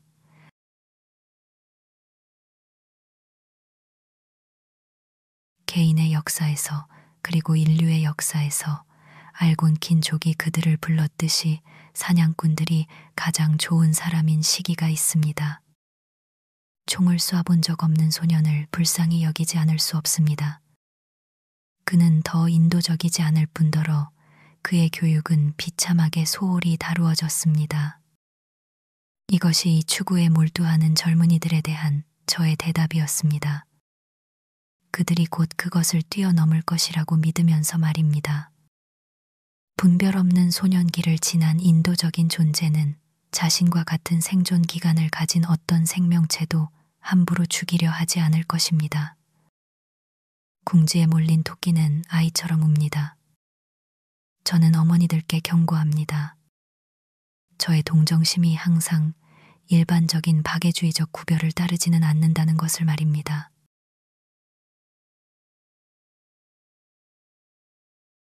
그러한 것이 가장 흔하게 젊은이가 숲에 입문하는 방식이자 그 자신에게서 가장 독창적인 부분입니다. 그는 처음에는 사냥꾼이자 어부로서 그곳에 가지만 결국 그 안에 더 나은 삶의 씨앗이 있다면 그는 시인이나 박물학자로서 자신의 올바른 목적을 구별하고 총과 낚싯대를 뒤에 남깁니다. 대다수의 사람들은 이 점에서는 여전히 그리고 항상 젊습니다. 일부 국가에서는 사냥하는 목사가 흔한 광경입니다. 그런 사람은 좋은 목양견이 될 수는 있겠지만 선한 목자와는 거리가 멉니다. 저는 나무 베기, 얼음 자르기 또는 이와 유사한 일을 제외하고는 마을의 아버지든 자녀든 단 한 명의 예외를 제외하고 저의 동료 시민들 중 누구라도 월든 연못에 온나절 내내 머물게 했던 유일하게 눈에 띄는 일은 낚시였다는 것을 생각하고 놀랐습니다. 보통 그들은 연못을 내내 볼 기회가 있었음에도 불구하고 긴 물고기 꿰미를 얻지 못하면 자신들이 운이 좋다고 생각하거나 시간에 대한 보상을 잘 받았다고 생각하지 않았습니다. 그들은 낚시의 침전물이 바닥으로 가라앉아 그들의 목적이 순수해질 때까지 1000번을 그곳에 갈 수도 있습니다. 그러나 의심할 여지 없이 그러한 정화 과정은 내내 진행되고 있을 것입니다. 주지사와 그의 회의는 연못을 희미하게 기억합니다. 왜냐하면 그들이 소년이었을 때 그곳에 낚시를 갔었기 때문입니다. 그러나 이제 그들은 너무 늙고 위험이 있어서 낚시를 가지 않으며 그래서 영원히 그것을 더 이상 알지 못합니다. 그런데도 그들조차도 결국에는 천국에 갈 것을 기대합니다. 만약 의회가 그것을 고려한다면 그것은 주로 그곳에서 사용될 낚싯바늘의 개수를 규제하기 위함일 뿐입니다. 하지만 그들은 연못 자체를 낚을 수 있는 바늘 중의 바늘에 대해서는 아무것도 모릅니다. 의회를 미끼로 꿰어서 말입니다. 이처럼 심지어 문명화된 사회에서도 배아 상태의 인간은 사냥꾼 단계의 발달을 거칩니다.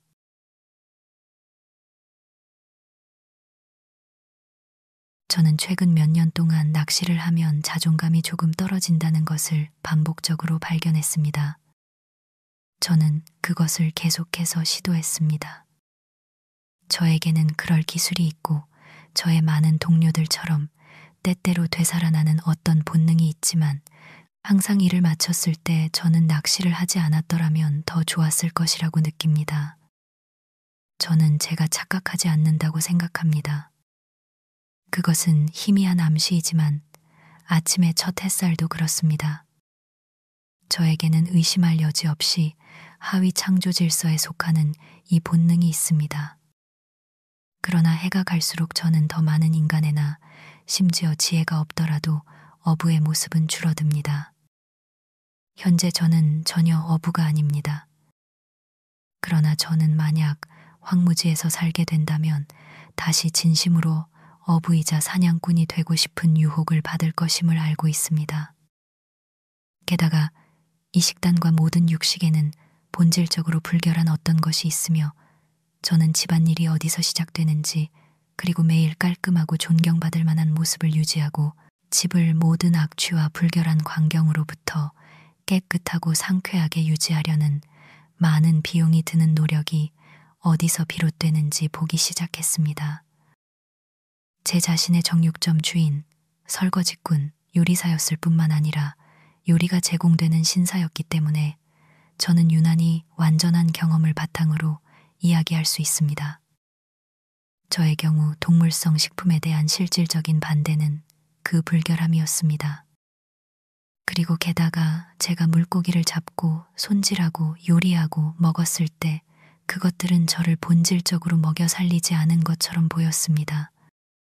그것은 무의미하고 불필요했으며 얻은 것보다 더 많은 비용이 들었습니다. 약간의 빵이나 몇 개의 감자는 더 적은 수고와 불결함으로 똑같이 잘 해냈을 것입니다. 저의 많은 동시대인들처럼 저는 수년 동안 동물성 식품, 차, 커피 등을 거의 사용하지 않았습니다. 그것들에서 제가 발견한 어떤 나쁜 영향 때문이라기보다는 그것들이 저의 상상력에 agreeable 하지 않았기 때문이었습니다. 동물성 식품에 대한 혐오감은 경험의 결과가 아니라 본능입니다.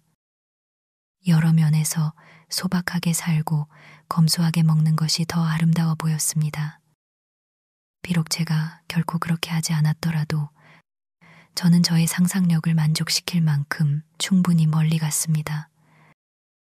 저는 자신의 더 높은 또는 시적인 능력을 최상의 상태로 보존하기 위해 진지했던 모든 사람은 동물성 식품과 어떤 종류든 많은 음식을 삼가는 경향이 있었다고 믿습니다. 곤충학자들이 진술한 의미심장한 사실이 있습니다. 저는 커비와 스펜스의 책에서 그것을 발견했는데 일부 곤충들은 완전한 상태에서는 먹이를 먹을 기관이 갖추어져 있음에도 불구하고 그것들을 사용하지 않습니다. 그리고 그들은 거의 모든 곤충이 이 상태에서는 유충 상태보다 훨씬 적게 먹는다는 것을 일반적인 규칙으로 정립합니다. 탐욕스러운 애벌레가 나비로 변했을 때, 그리고 대식가인 구더기가 파리가 되었을 때 그들은 꿀 한두 방울이나 다른 달콤한 액체로 만족합니다. 나비 날개 아래의 복부는 여전히 유충을 나타냅니다. 이것이 그의 곤충 포식 운명을 유혹하는 진미입니다. 거칠게 먹는 사람은 유충 상태의 인간입니다. 그리고 그 상태에 있는 전체 민족들이 있습니다. 환상이나 상상력이 없는 민족, 그들의 거대한 복부가 그들을 배신하는 민족 말입니다.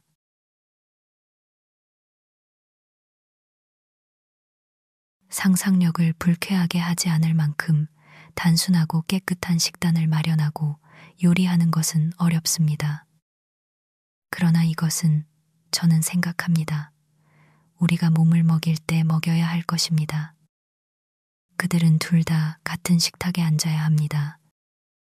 그럼에도 불구하고 이것은 아마도 이루어질 수 있을 것입니다. 절제하여 먹는 과일은 우리의 식욕을 부끄럽게 할 필요가 없으며 가장 가치 있는 추구를 방해하지도 않습니다. 그러나 당신의 요리에 여분의 양념을 넣으면 그것은 당신을 중독시킬 것입니다. 화려한 요리로 살 가치는 없습니다. 대부분의 사람들은 동물성 음식이든 채소 음식이든 매일 다른 사람들에 의해 자신을 위해 준비되는 바로 그런 저녁 식사를 자신의 손으로 준비하다가 붙잡힌다면 수치심을 느낄 것입니다. 그러나 이것이 달라지기 전까지 우리는 문명화되지 않은 것이며 신사숙녀라고 할지라도 진정한 남자와 여자가 아닙니다. 이것은 분명히 어떤 변화가 이루어져야 함을 암시합니다. 왜 상상력이 고기와 지방에 화해하지 않으려 하는지 묻는 것은 헛된 일일 수 있습니다. 저는 그것이 화해하지 않는다는 것에 만족합니다. 인간이 육식 동물이라는 것은 비난할 만한 일이 아닙니까? 사실 그는 다른 동물을 포식함으로써 크게 살 수 있고 실제로 살고 있습니다.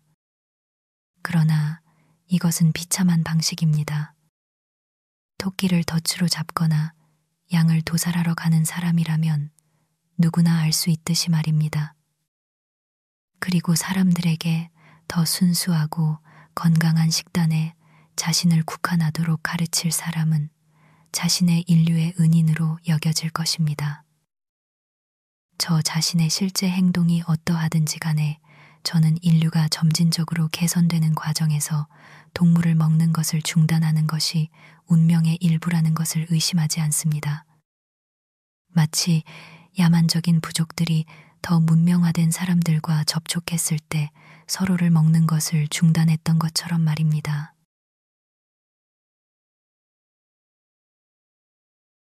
만약 누군가가 가장 희미하지만 지속적인 그의 천재의 제안에 귀를 기울인다면 그것은 분명히 진실하며 그는 그것이 자신을 어떤 극단으로 심지어 광기로 이끌지 모른다고 보지 않을 것입니다. 그럼에도 불구하고 그가 더 단호하고 충실해질수록 그의 길은 그 방향으로 놓여 있습니다. 건강한 한 사람이 느끼는 가장 희미하고 확실한 반대는 결국 인류의 주장과 관습을 이겨낼 것입니다. 자신의 천재성이 그를 잘못 인도할 때까지 그를 따른 사람은 아무도 없었습니다. 비록 그 결과가 육체적인 허약함일지라도 아마도 아무도 그 결과가 후회스러웠다고 말할 수 없을 것입니다. 왜냐하면 이것들은 더 높은 원칙에 순응하는 삶이었기 때문입니다. 만약 낮과 밤이 당신이 기쁨으로 그들을 맞이할 정도라면, 그리고 삶이 꽃과 향기로운 허브처럼 향기를 발하고 더 탄력적이며 더 별이 빛나고 더 영원하다면 그것이 당신의 성공입니다. 모든 자연이 당신의 축하이며 당신은 시시각각 자신을 축복할 이유가 있습니다. 가장 큰 이득과 가치는 가장 멀리 떨어진 곳에 있습니다. 우리는 그것들이 존재하는지 쉽게 의심하게 됩니다. 우리는 그것들을 곧 잊어버립니다. 그것들은 가장 높은 현실입니다. 아마도 가장 놀랍고 가장 실제적인 사실은 인간 대 인간에게 결코 전달되지 않는 것일 것입니다. 저의 일상생활의 진정한 수학은 아침이나 저녁의 색조처럼 다소 만질 수 없고 형언할 수 없는 것입니다. 그것은 잡힌 작은 별 먼지이며 제가 움켜쥔 무지개의 한 조각입니다.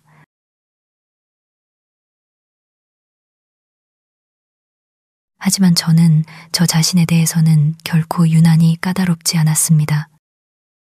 필요하다면 때때로 튀긴 쥐를 맛있게 먹을 수도 있었습니다. 저는 아편 중독자의 천국보다 자연적인 하늘을 선호하는 것과 같은 이유로 오랫동안 물을 마셔온 것을 기쁘게 생각합니다. 저는 항상 맑은 정신을 유지하고 싶습니다.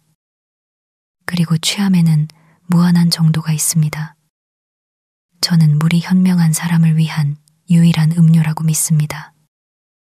와인은 그렇게 고귀한 술이 아닙니다. 그리고 따뜻한 커피 한 잔으로 아침의 희망을, 또는 차 한 접시로 저녁의 희망을 산산조각 내는 것을 생각해 보십시오. 그것들에 유혹받을 때 제가 얼마나 저급해지는지요. 심지어 음악도 취하게 할 수 있습니다. 이처럼 겉보기에 사소한 원인들이 그리스와 로마를 파괴했으며 영국과 미국을 파괴할 것입니다. 모든 취함 중에서 누가 자신이 들이마시는 공기에 취하는 것을 선호하지 않겠습니까? 저는 오래 지속된 거친 노동에 대한 가장 심각한 반대 의견을 발견했는데 그것들이 저에게 거칠게 먹고 마시도록 강요했다는 것입니다. 하지만 솔직히 말해서 저는 현재 이러한 면에서 다소 덜 까다롭다는 것을 발견합니다. 저는 식탁에 덜 종교를 가져가고 축복을 구하지 않습니다. 제가 전보다 더 현명해서가 아니라 유감스럽게도 시간이 흐르면서 더 거칠어지고 무관심해졌기 때문이라고 고백하지 않을 수 없습니다. 아마도 이러한 질문들은 대부분의 사람들이 시에 대해 믿듯이 젊음에서만 다루어지는 것일지도 모릅니다. 저의 실천은 어디에도 없으며 저의 의견은 여기에 있습니다. 그럼에도 불구하고 저는 배다가 편재하는 최고 존재의 진정한 믿음을 가진 자는 존재하는 모든 것을 먹을 수 있다고 말할 때 언급하는 특권층 중 하나라고 자신을 간주하는 것과는 거리가 맵니다. 즉, 무엇을 먹을지, 누가 그것을 준비할지 묻는데 얽매이지 않는다는 것입니다. 그리고 그들의 경우에도 힌두 주석가가 언급했듯이 베단타가 이 특권을 곤경의 시간으로 제한한다는 것을 주목해야 합니다.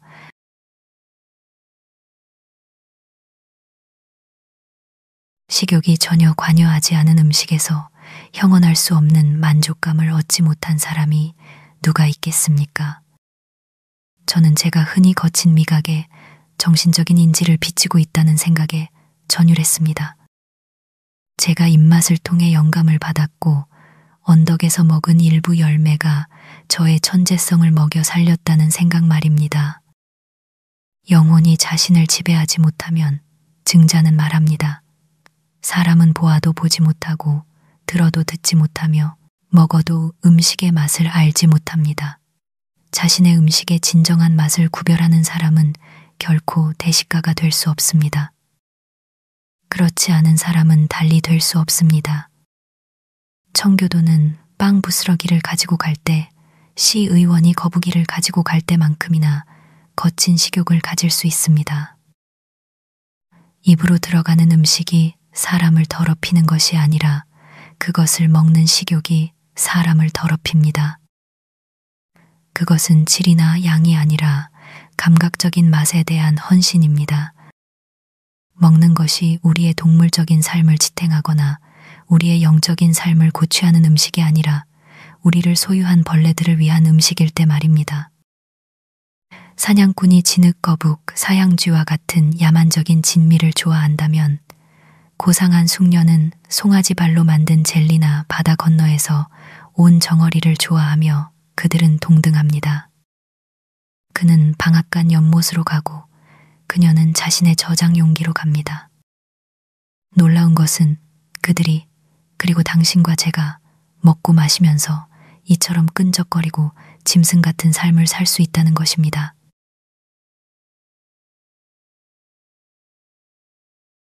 우리의 전체 삶은 놀라울 정도로 도덕적입니다. 덕과 악덕 사이에는 단 한순간의 휴전도 없습니다.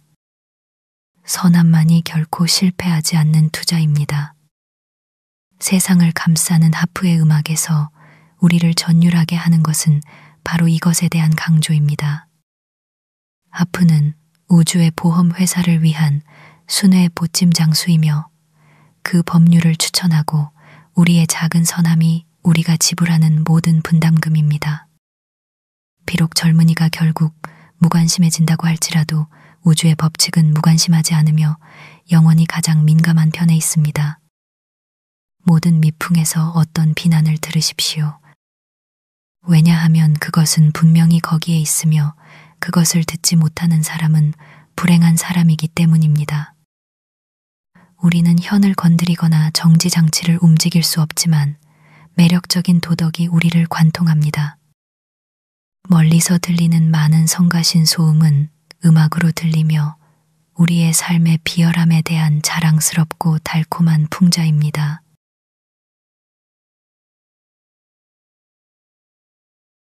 우리는 우리 안에 동물적인 존재가 있음을 의식하며 이는 우리의 더 높은 본성이 잠잠해지는 정도에 비례하여 깨어납니다. 그것은 파충류 같고 감각적이며 아마도 완전히 추방될 수는 없을 것입니다. 삶과 건강 속에서도 우리 몸을 차지하는 벌레들처럼 말입니다. 아마도 우리는 그것으로부터 물러날 수 있지만 그 본성을 결코 바꿀 수는 없을 것입니다. 저는 그것이 그 자체의 어떤 건강을 누릴지도 모른다고 두려워합니다. 우리가 건강할 수 있지만 순수하지는 않을 수 있다는 것입니다. 며칠 전 저는 돼지의 아래턱을 주었는데 희고 건강한 이빨과 엄니가 있었습니다. 이는 영적인 것과는 구별되는 동물적인 건강과 활력이 있음을 암시했습니다. 이 생물은 절제와 순수함과는 다른 수단으로 성공했습니다. 맹자는 말합니다.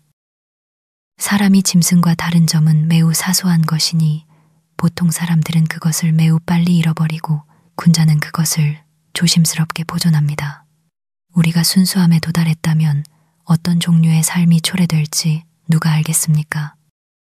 만약 제가 저에게 순수함을 가르쳐 줄 수 있는 현명한 사람을 안다면 저는 즉시 그를 찾아갈 것입니다. 배다는 우리의 열정과 육체의 외부 감각에 대한 통제 그리고 선한 행동이 마음이 신에게 가까워지는데 필수적이라고 선언합니다. 그럼에도 불구하고 정신은 잠시 동안 신체의 모든 부분과 기능을 침투하고 통제할 수 있으며 형태상 가장 거친 감각주의를 순수함과 헌신으로 변형시킬 수 있습니다. 우리가 방종할 때 우리를 소모시키고 불결하게 만드는 생식 에너지는 우리가 금욕할 때 우리에게 활력과 영감을 줍니다. 정결함은 인간의 개화이며 천재성, 영웅주의, 성스러움 등이라 불리는 것은 그것을 뒤따르는 다양한 열매일 뿐입니다. 순수함의 수로가 열릴 때 인간은 즉시 신에게 흘러갑니다. 번갈아 가며 우리의 순수함은 우리에게 영감을 주고 우리의 불순함은 우리를 낙담시킵니다. 동물적인 것이 매일 그 안에서 소멸하고 신성한 존재가 확립되고 있음을 확신하는 사람은 축복받은 사람입니다. 아마도 자신이 연관된 열등하고 짐승 같은 본성 때문에 수치심을 느낄 이유가 없는 사람은 아무도 없을 것입니다. 저는 우리가 파우누스와 사티로스처럼 짐승과 연합된 신성, 즉 식욕의 피조물인 신이나 반신일 뿐이며 어느 정도는 우리의 삶 자체가 우리의 불명예라고 두려워합니다. 그의 짐승들에게 적절한 장소를 할당하고 그의 마음을 숲에서 해방시킨 이는 얼마나 행복한가. 이 말, 염소, 늑대, 그리고 모든 짐승을 사용할 수 있으며 자신은 나머지 모두에게 나귀가 되지 않네. 그렇지 않으면 사람은 단지 돼지떼일 뿐만 아니라 그들을 앞으로 맹렬히 돌진하게 하고 더욱 악하게 만든 그 악마들이기도 하네.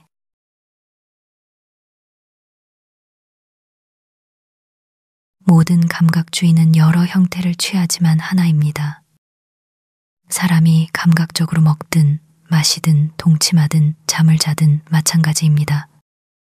그것들은 하나의 식욕일 뿐이며 우리는 그 사람이 이러한 일들 중 어떤 하나를 하는 것을 보기만 해도 그가 얼마나 큰 감각주의자인지 알 수 있습니다.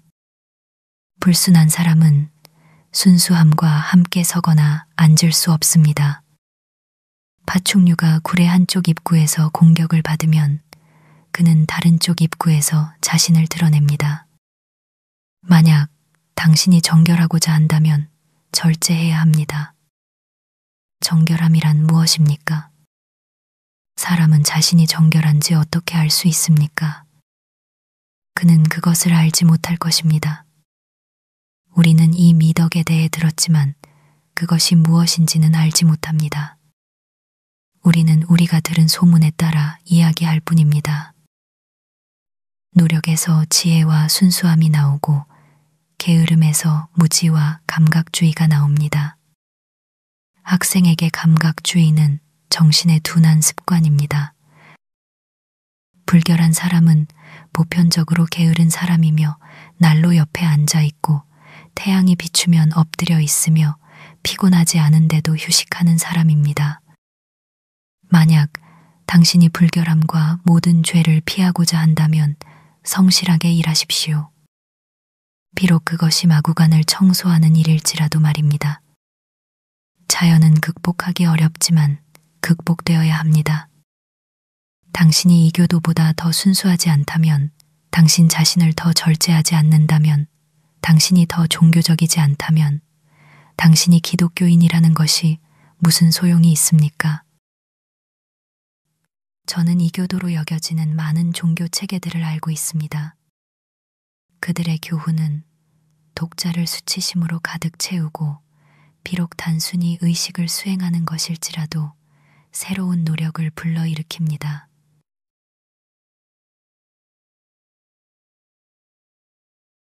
저는 이러한 것들을 말하기를 주저하지만 그것이 주제 때문은 아닙니다.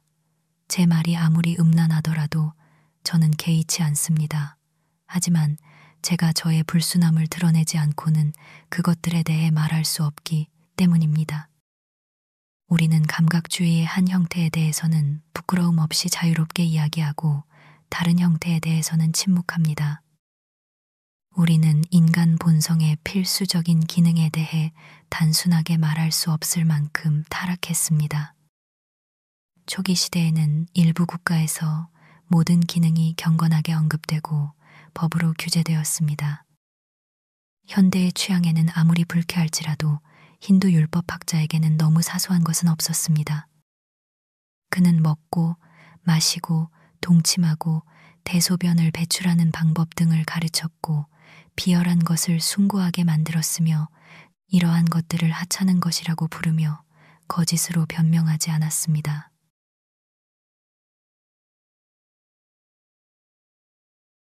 모든 사람은 자신이 숭배하는 신에게 오로지 자신의 양식에 따라 자신의 몸이라고 불리는 사원을 짓는 건축가이며 대신 대리석을 망치질하는 것으로 빠져나갈 수 없습니다. 우리는 모두 조각가이자 화가이며 우리의 재료는 우리 자신의 살과 피와 뼈입니다. 어떤 고귀함이든 즉시 사람의 이목구비를 세련되게 만들기 시작하고 어떤 비열함이나 감각주의는 그것들을 짐승처럼 만듭니다.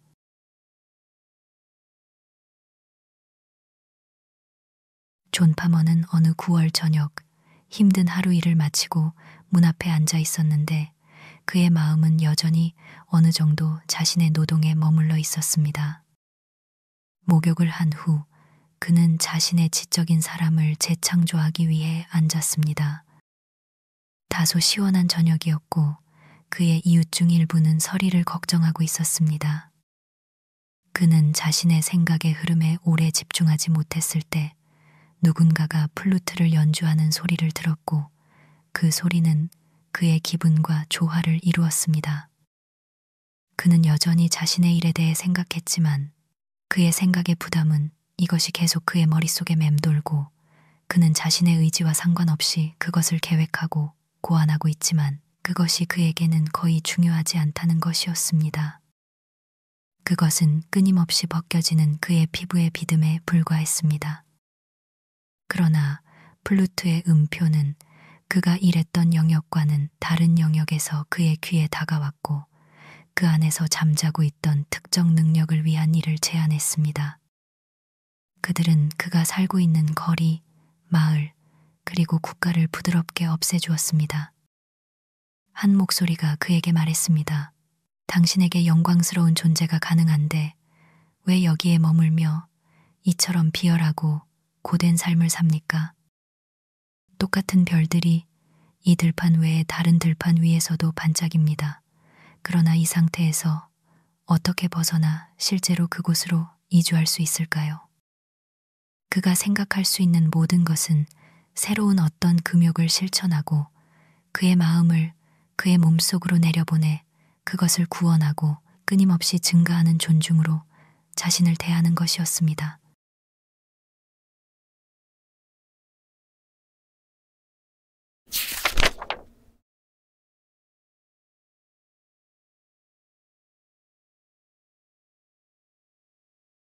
겨울맞이 집단장.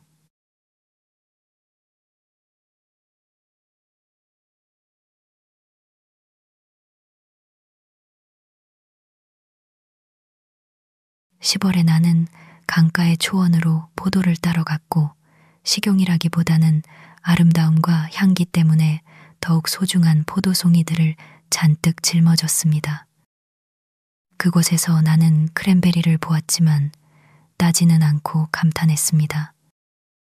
작고 밀랍 같은 보석, 진주빛이 돌고 붉은 초원 풀의 펜던트였습니다. 농부는 보기 흉한 갈퀴로 그것들을 뜯어내며 매끄러운 초원을 엉망진창으로 만들고 오직 부셀과 달러로만 그것들을 무심히 측정하여 그 초원의 전리품을 보스턴과 뉴욕에 판매합니다. 그곳의 자연 애호가들의 입맛을 만족시키기 위해 재미될 운명입니다.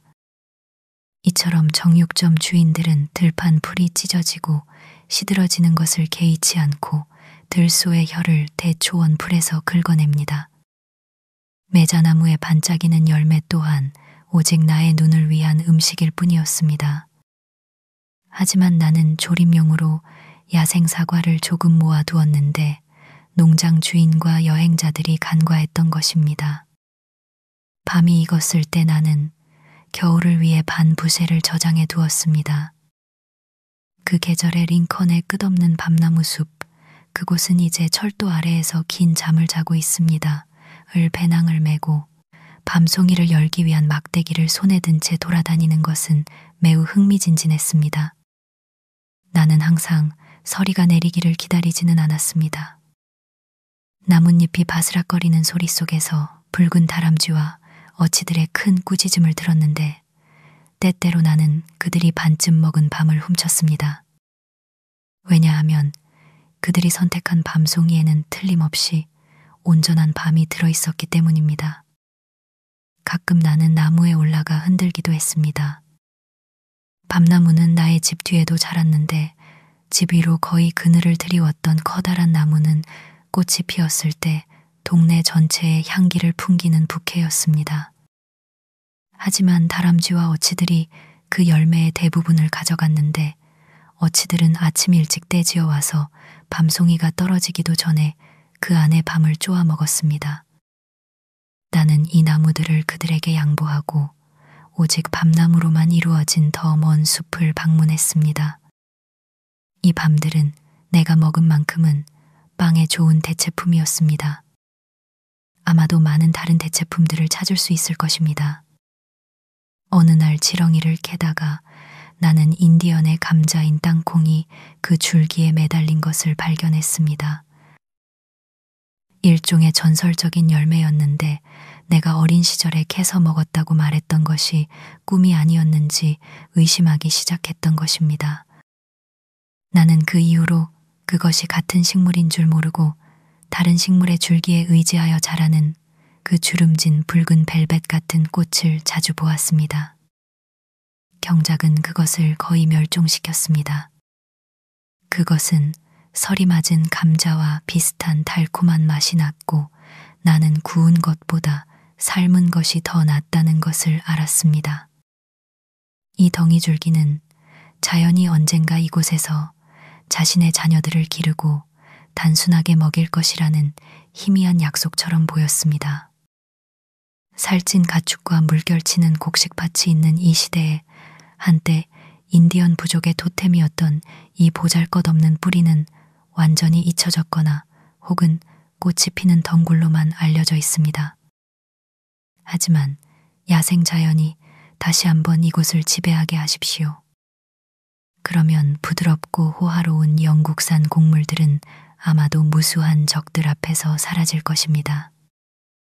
그리고 인간의 보살핌 없이 까마귀는 심지어 마지막 옥수수 씨앗마저도 그가 가져왔다고 전해지는 남서쪽의 인디언 신의 거대한 옥수수 밭으로 되돌려 보낼 것입니다.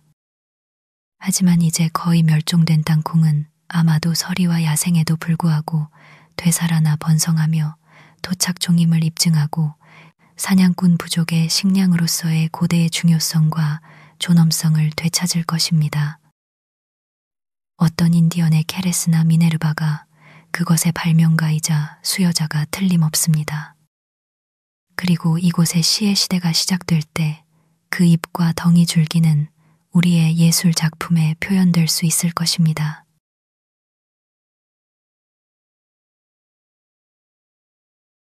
이미 9월 1일까지 나는 연못 건너편 새 그루의 사시나무의 하얀 줄기가 물가 곳끝에서 갈라지는 지점 아래에서 두세 그루의 작은 단풍나무가 주홍색으로 변한 것을 보았습니다. 아, 그들의 색깔은 많은 이야기를 들려주었습니다. 그리고 점차 주마다 각 나무의 성격이 드러났고 그것은 호수의 매끄러운 거울에 비친 자신을 감탄했습니다. 매일 아침 이 화랑의 관리자는 벽 위에 이전 그림 대신 더욱 화려하거나 조화로운 색채로 구별되는 어떤 새로운 그림을 대체했습니다.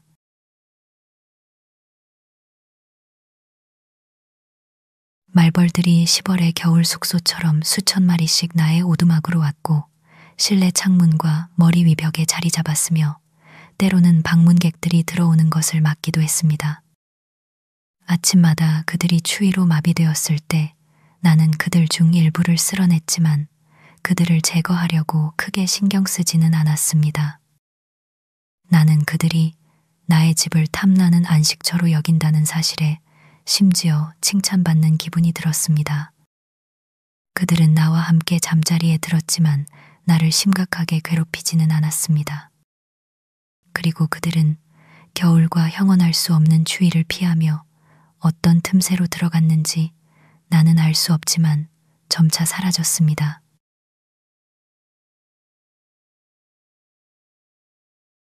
말벌들처럼 나도 마침내 11월의 겨울 숙소로 들어가기 전에 월든 호수의 북동쪽으로 가곤 했습니다. 그곳은 피치 소나무 숲과 돌투성이 물가에서 반사된 태양이 연못의 벽난로를 만들었습니다. 인공적인 불보다 태양에게서 따뜻함을 얻을 수 있는 동안 그렇게 하는 것이 훨씬 더 즐겁고 건강에 좋기 때문입니다. 나는 떠나간 사냥꾼처럼 여름이 남긴 아직 타고 있는 인걸불로 몸을 따뜻하게 했습니다.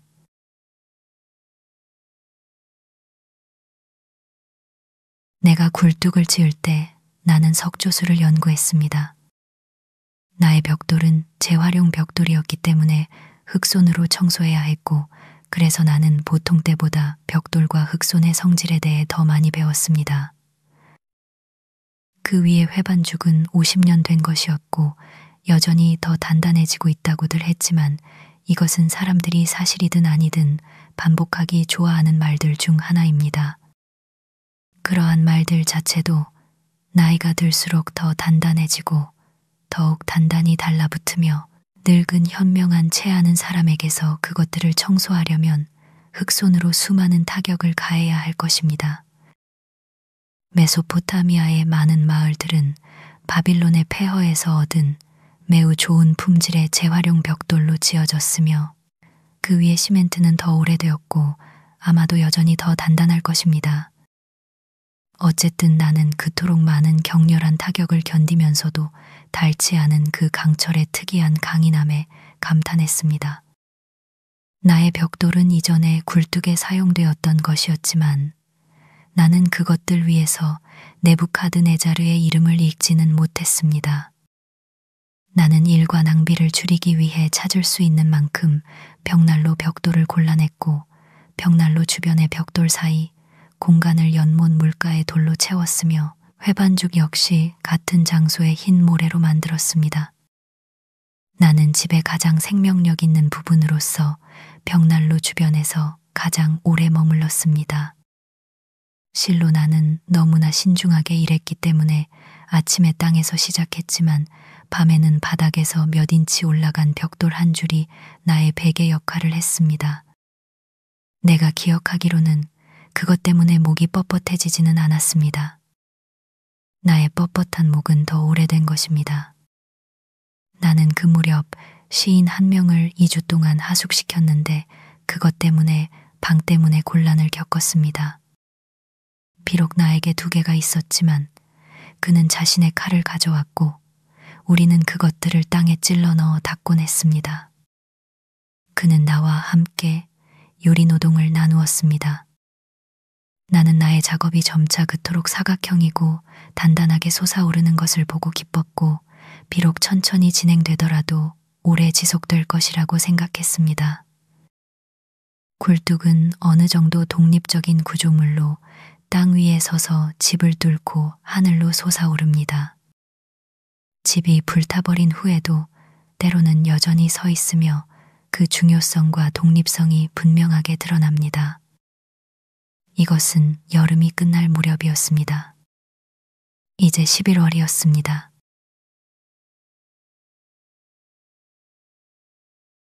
북풍은 이미 연못을 식히기 시작했지만 연못이 워낙 깊어 그것을 완전히 식히는 데는 여러 주 동안 꾸준히 불어야 했습니다. 내가 회반죽을 바르기 전에 저녁에 불을 피우기 시작했을 때 굴뚝은 널빤지 사이의 수많은 틈새 때문에 특히 연기를 잘 빨아들였습니다. 그럼에도 불구하고 나는 옹이 가득한 거친 갈색 널빤지와 머리 위 높은 곳에 껍질이 그대로 있는 석가래에 둘러싸인 그 서늘하고 통풍이 잘 되는 아파트에서 몇 번의 즐거운 저녁을 보냈습니다.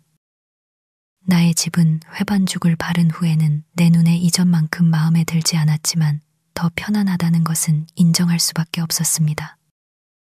인간이 거주하는 모든 방은 머리 위로 어떤 어둠을 만들 만큼 충분히 높아야 하지 않겠습니까? 그곳에서 저녁에 깜빡이는 그림자들이 석가래 주위에서 춤을 출 수 있도록 말입니다. 이러한 형태들은 프레스코아나 다른 가장 비싼 가구보다 상상력과 환상에 더 즐거움을 줍니다. 나는 나의 집을 단순히 피난처뿐만 아니라 따뜻함을 위해 사용하기 시작했을 때 비로소 집에서 살기 시작했다고 말할 수 있습니다. 나는 나무가 화덕에 닿지 않도록 낡은 화덕 받침대 2개를 얻었고 내가 지은 굴뚝 뒤에 그 으름이 생기는 것을 보는 것이 나에게 기쁨을 주었으며 나는 평소보다 더 많은 권리와 만족감으로 불을 쑤셨습니다. 나의 거처는 작았고 그 안에서 메아리조차 대접하기 어려웠습니다. 하지만 단일 공간이고 이웃과 멀리 떨어져 있었기 때문에 더 크게 느껴졌습니다. 집의 모든 매력은 하나의 방에 집중되었습니다. 그것은 부엌, 침실, 응접실, 그리고 생활 공간이었습니다. 그리고 부모나 자녀, 주인이나 하인이 집에 살면서 얻는 모든 만족감을 나는 홀로 누렸습니다.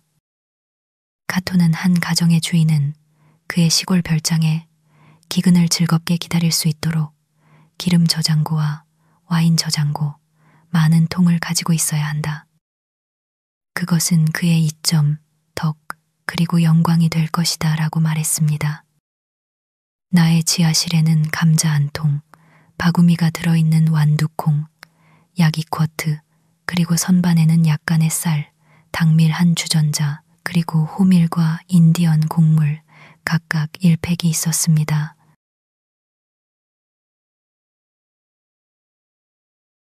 나는 때때로 더 크고 더 많은 사람들이 사는 집을 꿈꿉니다. 그것은 황금 시대에 서 있고 내구성이 있는 재료로 만들어졌으며 장식적인 세공이 없지만 여전히 하나의 방, 즉 천장이나 회반죽이 없는 광대하고 거칠며 튼튼하고 원시적인 홀로만 구성되어 있습니다. 맨석가래와 도리가 머리 위로 일종의 낮은 천국을 지탱하고 있습니다. 비와 눈을 막는 데 유용합니다.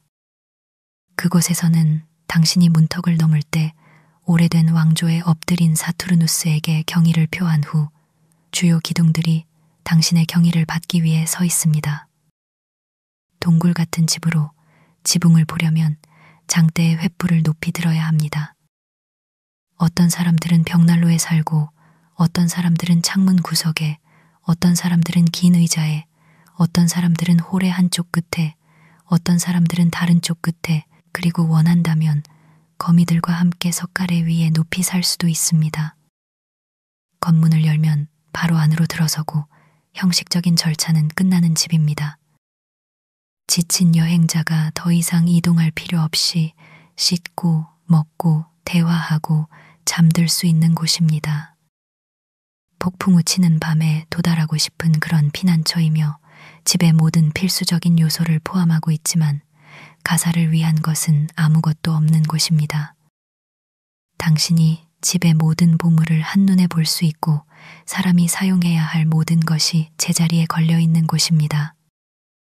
부엌, 식료품 저장실, 응접실, 침실, 창고, 다락방이 한 번에 있는 곳입니다.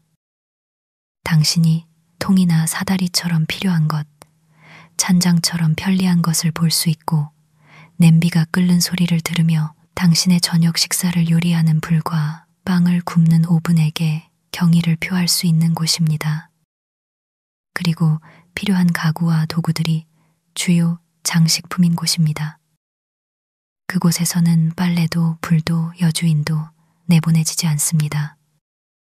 그리고 요리사가 지하실로 내려가려 할 때 당신은 아마도 함정문에서 비켜달라는 요청을 받을 수도 있으며 그래서 발을 쿵쿵 밟지 않고도 당신 아래의 땅이 단단한지 비어있는지 알게 될 것입니다. 집 내부가 새 둥지처럼 열려 있고 명백하여 앞문으로 들어가서 뒷문으로 나갈 때 그 거주자 중 일부를 보지 않고는 지나갈 수 없는 집입니다. 그곳에서 손님이 된다는 것은 그 집의 자유를 부여받는 것이며 집의 8분의 7에서 신중하게 배제되어 특정 방에 갇혀 여기서 편안하게 지내십시오라는 말을 듣는 독방 감금이 아닙니다. 요즘에는 집주인이 당신을 자신의 화덕으로 받아들이지 않고 그의 골목 어딘가에 당신을 위한 화덕을 짓도록 석공을 고용했으며 환대란 당신을 가장 먼 거리에 두는 기술입니다. 요리에 관해서는 마치 당신을 독살할 계획이라도 있는 것처럼 많은 비밀이 있습니다. 나는 많은 사람들의 부지에 있었을 수도 있고 법적으로 나가라는 명령을 받았을 수도 있다는 것을 알고 있습니다. 하지만 나는 많은 사람들의 집안에 있었다는 것은 알지 못합니다. 내가 묘사한 그런 집에 단순하게 사는 왕과 왕비를 만난다면 나는 낡은 옷을 입고 방문할 수도 있을 것입니다. 하지만 내가 현대의 궁전에 갇힌다면 내가 배우고 싶어 할 모든 것은 그곳에서 뒷걸음질로 나오는 것뿐일 것입니다.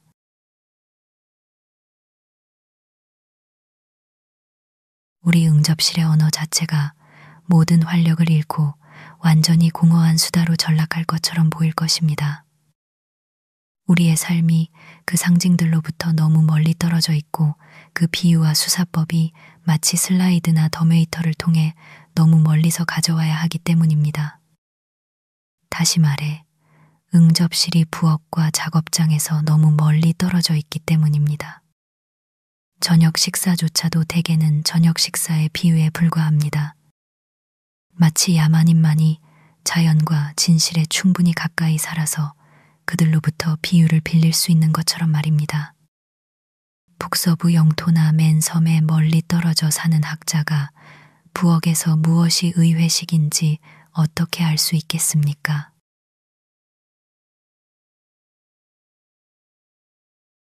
하지만 나의 손님들 중 한두 명만이 용감하게 머물러서 나와 함께 헤이스티 푸딩을 먹었을 뿐입니다. 그들은 그 위기가 다가오는 것을 보았을 때 마치 집의 기초가 흔들릴 것처럼 서둘러 도망쳤습니다. 그럼에도 불구하고 나의 집은 수많은 헤이스티 푸딩을 견뎌냈습니다.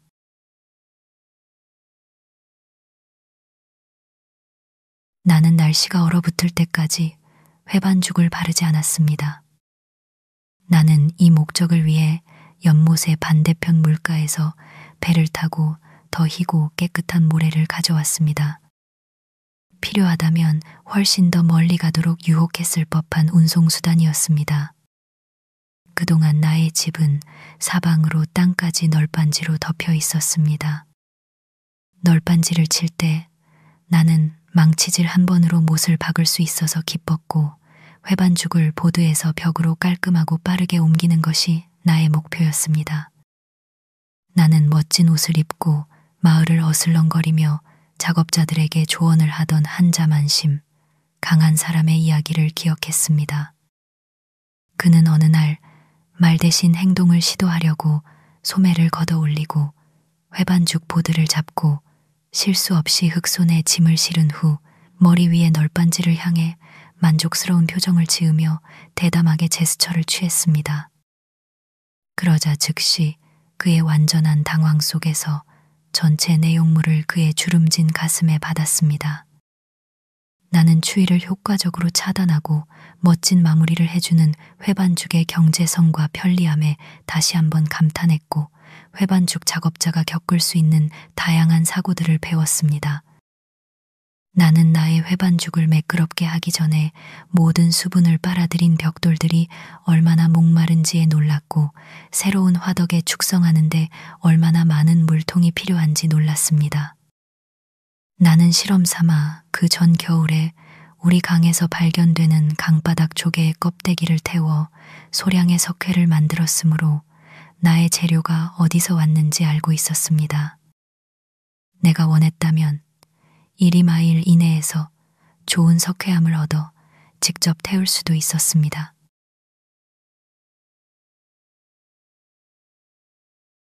그동안 연못은 가장 그늘지고 얕은 작은 만에서 전체적으로 얼어붙기 며칠 또는 몇 주 전에 이미 얇게 얼어붙었습니다.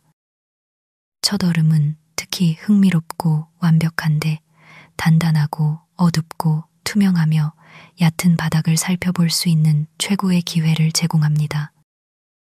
왜냐하면 당신은 물 표면 위에 스케이트 타는 곤충처럼 불과 1인치 두께의 얼음 위에 길게 엎드려 단지 3인치 떨어진 바닥을 유리 뒤의 그림처럼 여유롭게 연구할 수 있기 때문입니다. 그리고 그때 물은 필연적으로 항상 잔잔합니다. 모래에는 어떤 생명체가 돌아다니다가 자국을 2배로 만든 많은 고랑이 있습니다. 그리고 난파된 잔해처럼 작은 흰색 석영 알갱이로 만든 날돌의 유충의 집들이 흩어져 있습니다. 비록 그들이 만들기에는 깊고 넓지만 아마도 이것들이 고랑을 만들었을 것입니다. 고랑 속에서 그들의 집 일부를 발견하기 때문입니다.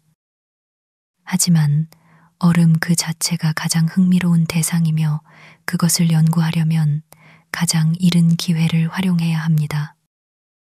얼어붙은 다음 날 아침에 그것을 자세히 조사하면 처음에 그 안에 있는 것처럼 보였던 거품의 대부분이 그 아래 표면에 붙어 있으며, 바닥에서 계속해서 더 많은 거품이 올라오고 있다는 것을 발견합니다. 얼음이 아직 비교적 단단하고 어두울 때, 즉 당신이 그것을 통해 물을 볼 수 있을 때 말입니다. 이 거품들은 직경이 80분의 1인치에서 8분의 1인치 사이로 매우 맑고 아름다우며, 당신은 얼음을 통해 그 안에서 당신의 얼굴이 반사되는 것을 봅니다. 제곱인치당 30개에서 40개의 거품이 있을 수 있습니다. 또한 얼음 안에는 이미 길이 약 0.5인치의 좁고 긴 수직 거품들이 있는데, 꼭대기가 위를 향하는 날카로운 원뿔 모양입니다.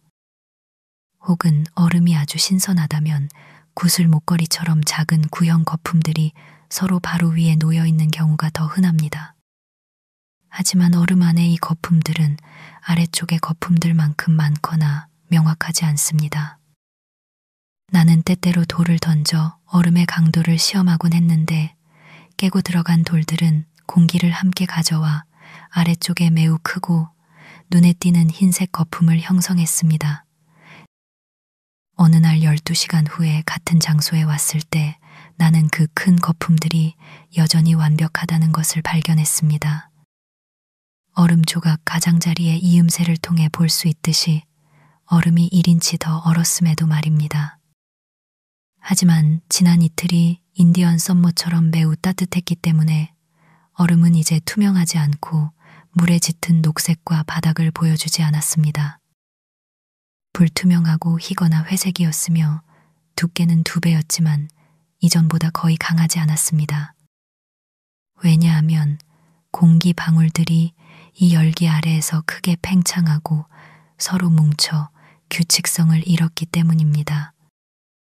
그것들은 더 이상 하나가 다른 하나 위에 바로 놓여 있지 않고 마치 주머니에서 쏟아져 나온 은화처럼 서로 겹치거나 얇은 조각으로 마치 미세한 균열을 차지하는 것처럼 보였습니다.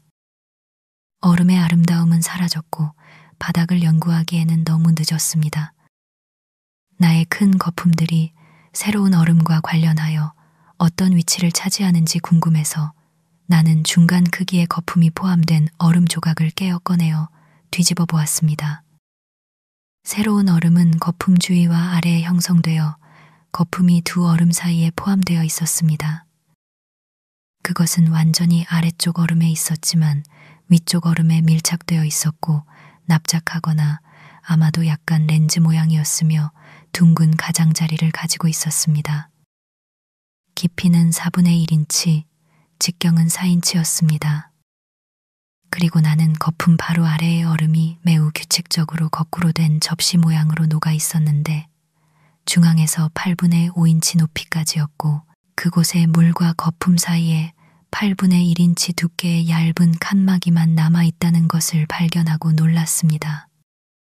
그리고 많은 곳에서 이 칸막이의 작은 거품들이 아래로 터져나갔으며 직경이 1피트인 가장 큰 거품 아래에는 얼음이 전혀 없었을 것입니다. 나는 내가 처음에 얼음 밑 표면에 붙어 있는 것을 보았던 무수히 많은 작은 거품들이 이제 마찬가지로 얼어붙었으며 각각의 정도에 따라 아래쪽 얼음의 돋보기처럼 작용하여 그것을 녹이고 썩게 만들었다고 추론했습니다. 이것들이 얼음을 갈라지게 하고 굉음을 내게 하는 데 기여하는 작은 공기총들입니다.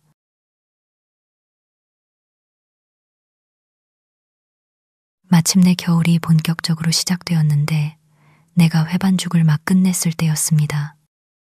바람은 마치 그때까지 허락을 받지 못했던 것처럼 집 주위를 울부짖기 시작했습니다. 밤이 되면 기러기들이 시끄러운 소리와 날개의 휘파람 소리를 내며 어둠 속으로 육중하게 날아왔는데 땅이 눈으로 덮인 후에도 계속되었습니다. 일부는 월든에 착륙하고 일부는 페어헤이븐을 향해 숲 위를 낮게 날아가 멕시코로 향했습니다. 밤 10시나 11시에 마을에서 돌아올 때 나는 여러 번 나의 거처 뒤 연못 구덩이 옆 숲의 마른 잎 위로 기러기 떼나 오리떼가 먹이를 찾으러 왔다가 서둘러 떠나는 발소리를 들었고 그들의 선두가 내는 희미한 혼크나 퀻퀻거리는 소리를 들었습니다. 1845년의 월든 호수는 12월 22일 밤에 처음으로 완전히 얼어붙었는데 플린트 호수와 다른 더 얕은 연못과 강은 이미 열흘 이상 얼어 있었습니다. 46년에는 16일에, 49년에는 31일경에, 50년에는 12월 27일경에, 52년에는 1월 5일에, 53년에는 12월 31일에 얼어붙었습니다. 눈은 이미 11월 25일부터 땅을 덮었고 갑자기 나를 겨울의 풍경으로 둘러쌌습니다. 나는 나의 조개 껍데기 속으로 더욱 멀리 물러났고 나의 집안과 가슴 안에 밝은 불을 유지하려고 노력했습니다. 이제 나의 야외 작업은 숲에서 죽은 나무를 모으는 것이었습니다. 손이나 어깨에 이고 오거나 때로는 죽은 소나무 하나를 양 겨드랑이에 끌고 나의 헛간으로 끌고 왔습니다. 수명을 다한 오래된 숲 울타리는 나에게 큰 수확이었습니다. 나는 그것을 불의 신에게 희생시켰는데 그것은 이미 경계의 신에게 봉사하는 시기가 지났기 때문입니다. 방금 눈 속에서 사냥을 하러, 아니 훔치러 나갔던 사람이 그의 저녁 식사를 요리할 광감이 얼마나 더 흥미로운 사건입니까? 그의 빵과 고기는 달콤합니다. 우리 마을 대부분의 숲에는 많은 불을 지탱할 만큼 충분한 장작 묶음과 패목이 있지만 현재는 아무도 따뜻하게 하지 못하고 일부는 어린 나무의 성장을 방해한다고 생각합니다. 연못에는 떠다니는 목재도 있었습니다. 여름 동안 나는 철도가 건설될 때 아일랜드 사람들이 핀으로 엮어놓은 껍질이 붙어있는 피치 소나무 뗏목을 발견했습니다. 나는 이것을 부분적으로 물가로 끌어올렸습니다. 2년 동안 물에 잠겨 있다가 6개월 동안 높이 놓여 있었는데 물에 젖어 건조되지는 않았지만 완전히 온전했습니다. 나는 어느 겨울날 이것을 토막토막 연못을 가로질러 거의 반마일을 미끄러뜨리며 즐거워했습니다. 15피트 길이 통나무 한쪽 끝을 어깨에 메고 다른 쪽 끝을 얼음 위에 놓고 스케이트를 타며 뒤따랐습니다. 혹은 자작나무 고리로 여러 통나무를 함께 묶은 다음 끝에 갈고리가 달린 더 긴 자작나무나 오리나무로 그것들을 끌고 갔습니다. 완전히 물에 잠겨 납처럼 무거웠음에도 불구하고 그것들은 오래 탔을 뿐만 아니라 매우 뜨거운 불을 만들었습니다. 아니, 나는 마치 송진이 물에 갇혀 등잔처럼 더 오래 타는 것처럼 물에 젖었기 때문에 더 잘 탔다고 생각했습니다.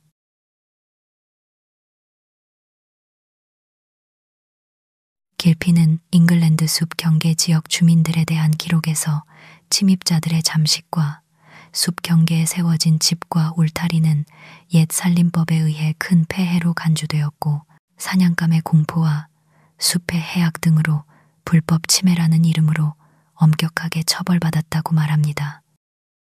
하지만 나는 사냥꾼이나 나무꾼보다 그리고 마치 내가 숲 관리관 자신인 것처럼 사슴 고기와 푸른 숲의 보존에 더 관심이 있었습니다. 그리고 비록 내가 실수로 태웠을지라도 어떤 부분이 불탔다면 나는 소유자들의 슬픔보다 더 오래 지속되고 더 위로할 수 없는 슬픔으로 슬퍼했습니다. 아니, 나는 소유자들 자신이 그것을 베어냈을 때도 슬퍼했습니다. 나는 우리의 농부들이 숲을 베어낼 때 옛 로마인들이 신성한 숲, 즉 빛이 들도록 나무를 뜯어내러 왔을 때 느꼈던 것과 같은 경외심을 느끼기를 바랍니다. 즉, 그것이 어떤 신에게 신성하다고 믿기를 바랍니다. 로마인은 속죄 제물을 바치고 이 숲이 신성한 신 또는 여신이시여 저와 저의 가족, 자녀 등에게 자비를 베푸소서라고 기도했습니다.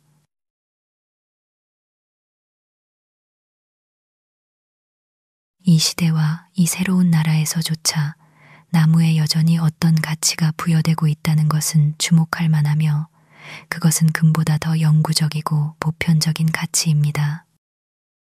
우리의 모든 발견과 발명 이후에도 아무도 쌓아놓은 나무 더미를 그냥 지나치지 않을 것입니다. 그것은 우리에게 색슨족과 노르만족 조상들에게 그랬던 것처럼 소중합니다.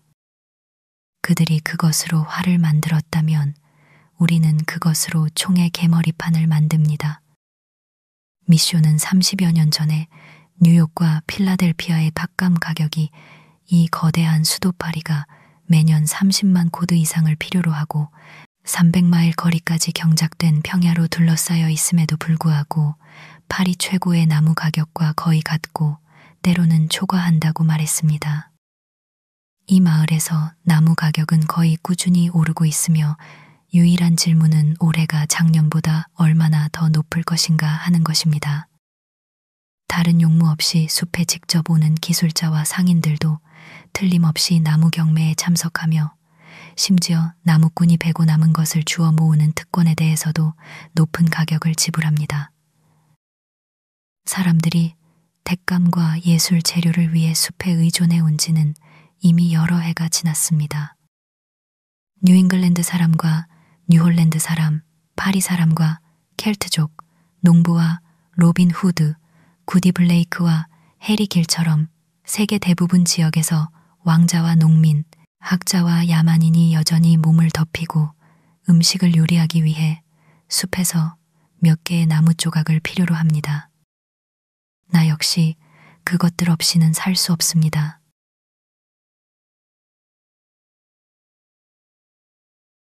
모든 사람은 일종의 애정을 가지고 자신의 나무 더미를 바라봅니다. 나는 나의 나무 더미가 창문 앞에 있는 것을 좋아합니다. 그리고 나의 즐거운 작업을 상기시켜 줄수록 나무 조각이 더 많을수록 좋습니다. 나는 아무도 주장하지 않는 낡은 도끼를 가지고 있었는데 겨울날 해가 잘 드는 집 옆에서 콩밭에서 뽑아낸 그루터기들을 그것으로 가끔 쪼갰습니다. 내가 쟁기질할 때 나의 마부가 예언했던 것처럼 그것들은 나를 2번 따뜻하게 했습니다. 한 번은 쪼갤 때, 그리고 다시 불 위에 있을 때였습니다. 그래서 어떤 연료도 더 많은 열을 낼 수 없었습니다. 도끼에 관해서는 마을의 대장장에게 그것을 달아매라고 조언받았지만 나는 그를 뛰어넘었고 숲에서 얻은 히코리 자루를 끼워 사용했습니다. 그것이 무디더라도 적어도 제대로 걸려 있었습니다.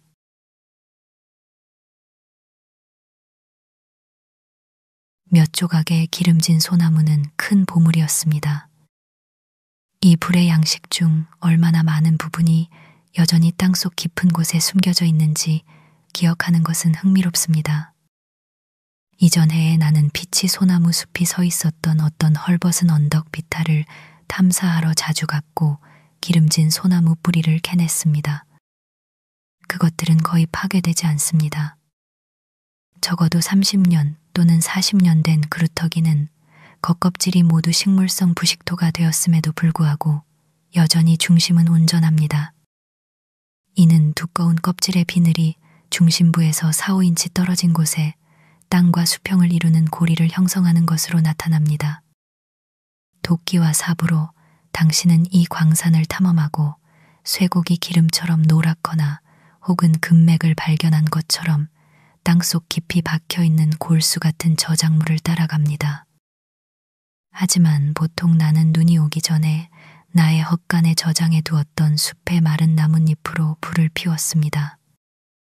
야영지를 숲에 만든 나무꾼에게는 잘게 쪼갠 푸른 히코리 나무가 불쏘시개가 됩니다. 나는 가끔 이것을 조금 얻었습니다. 마을 사람들이 지평선 너머에서 불을 밝히고 있을 때 나 역시 나의 굴뚝에서 피어나는 연기 깃발로 월든 계곡의 다양한 야생 거주자들에게 내가 깨어 있음을 알렸습니다.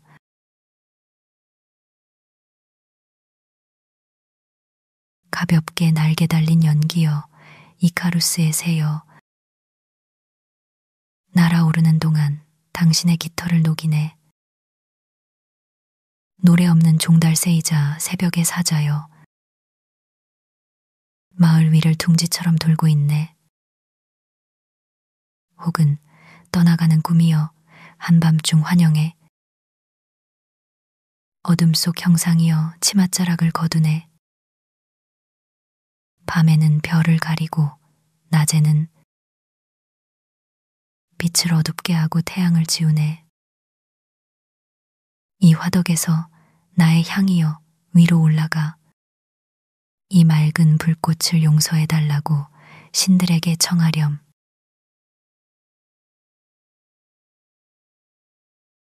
갓 벤 단단한 푸른 나무는 비록 내가 그것을 거의 사용하지 않았지만 다른 어떤 것보다 나의 목적에 더 잘 맞았습니다. 나는 때때로 겨울 오후에 산책하러 갈 때 좋은 불을 남겨두었습니다. 그리고 3~4시간 후에 돌아왔을 때 그것은 여전히 살아있고 이글거리고 있었습니다. 내가 가버렸지만 나의 집은 비어있지 않았습니다. 마치 쾌활한 가정부를 남겨둔 것 같았습니다. 그곳에 살고 있던 것은 나와 불이었습니다. 그리고 보통 나의 가정부는 믿음직스러웠습니다. 하지만 어느 날 나무를 쪼개다가 나는 창문으로 살짝 들여다보고 집에 불이 난 것이 아닌지 확인해 봐야겠다고 생각했습니다.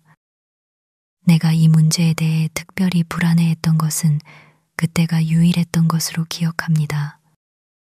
그래서 나는 보았고 불꽃이 나의 침대에 옮겨붙어 손바닥만 한 크기로 타들어갔을 때 안으로 들어가 그것을 껐습니다. 하지만 나의 집은 워낙 햇볕이 잘 들고 보호된 위치에 있었고 지붕이 매우 낮았기 때문에 나는 거의 모든 겨울날 한낮에 불을 끄는 여유를 가질 수 있었습니다.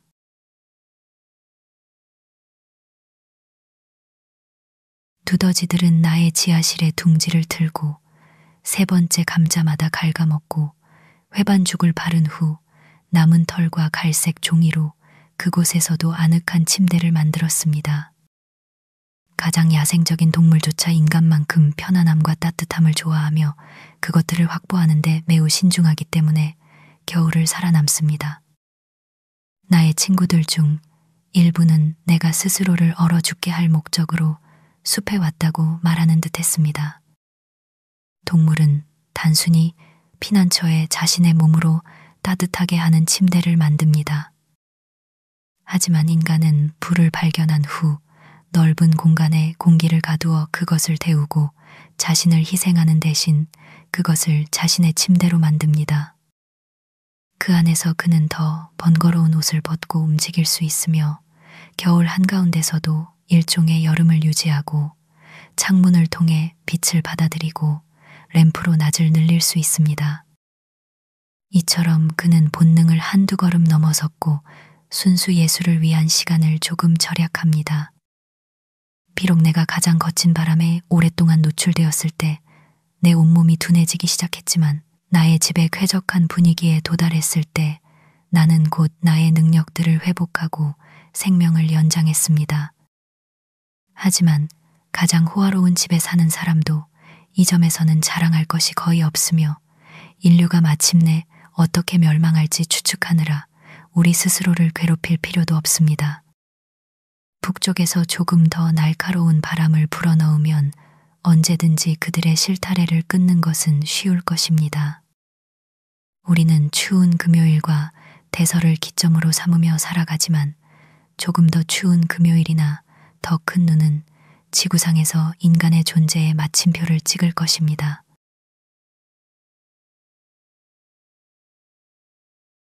다음 겨울에는 나는 숲을 소유하지 않았기 때문에 절약을 위해 작은 요리 난로를 사용했습니다. 하지만 그것은 개방된 벽난로만큼 불을 잘 유지하지 못했습니다. 요리는 그때부터는 대부분 시적인 과정이 아니라 단지 화학적인 과정이었습니다. 이 난로의 시대에는 우리가 인디언 방식대로 재 속에서 감자를 구웠다는 사실조차 곧 잊혀질 것입니다. 난로는 공간을 차지하고 집의 냄새를 풍겼을 뿐만 아니라 불을 숨겼습니다. 그리고 나는 마치 동반자를 잃은 것처럼 느꼈습니다. 당신은 항상 불 속에서 얼굴을 볼 수 있습니다. 노동자는 저녁에 불을 들여다보며 낮 동안 쌓인 찌꺼기와 세속성으로부터 자신의 생각을 정화합니다. 하지만 나는 더 이상 앉아서 불을 들여다볼 수 없었고 한 시인의 적절한 말이 새로운 힘으로 나에게 떠올랐습니다. 밝은 불꽃이여, 내게 결코 거부되지 않기를. 그대의 소중한 생명을 비추는 친밀한 공감. 나의 희망 외에 무엇이 그토록 밝게 솟아올랐는가? 나의 운명 외에 무엇이 그토록 깊은 밤에 가라앉았는가? 왜 그대는 우리의 화덕과 홀에서 추방되었는가? 모두에게 환영받고 사랑받는 그대여? 그대의 존재가 너무 환상적이었는가? 그토록 둔한 우리 삶의 평범한 빛에게 그대의 밝은 섬광이 우리의 마음 맞는 영혼들과 신비로운 대화를 나누었는가? 너무 대담한 비밀들을. 좋아, 우리는 안전하고 강하다. 왜냐하면 이제 우리는 앉아 있으니 희미한 그림자도 깜빡이지 않는 화덕 옆에 발과 손을 따뜻하게 할 뿐 그 이상을 열망하지 않는 불에 의해 그 압축적이고 실용적인 더미 옆에 현재가 앉아서 잠들 수 있으니 어두운 과거에서 걸어나와 낡은 장작불에 고르지 않은 빛 아래에서 우리와 이야기했던 망령들을 두려워할 필요가 없으리.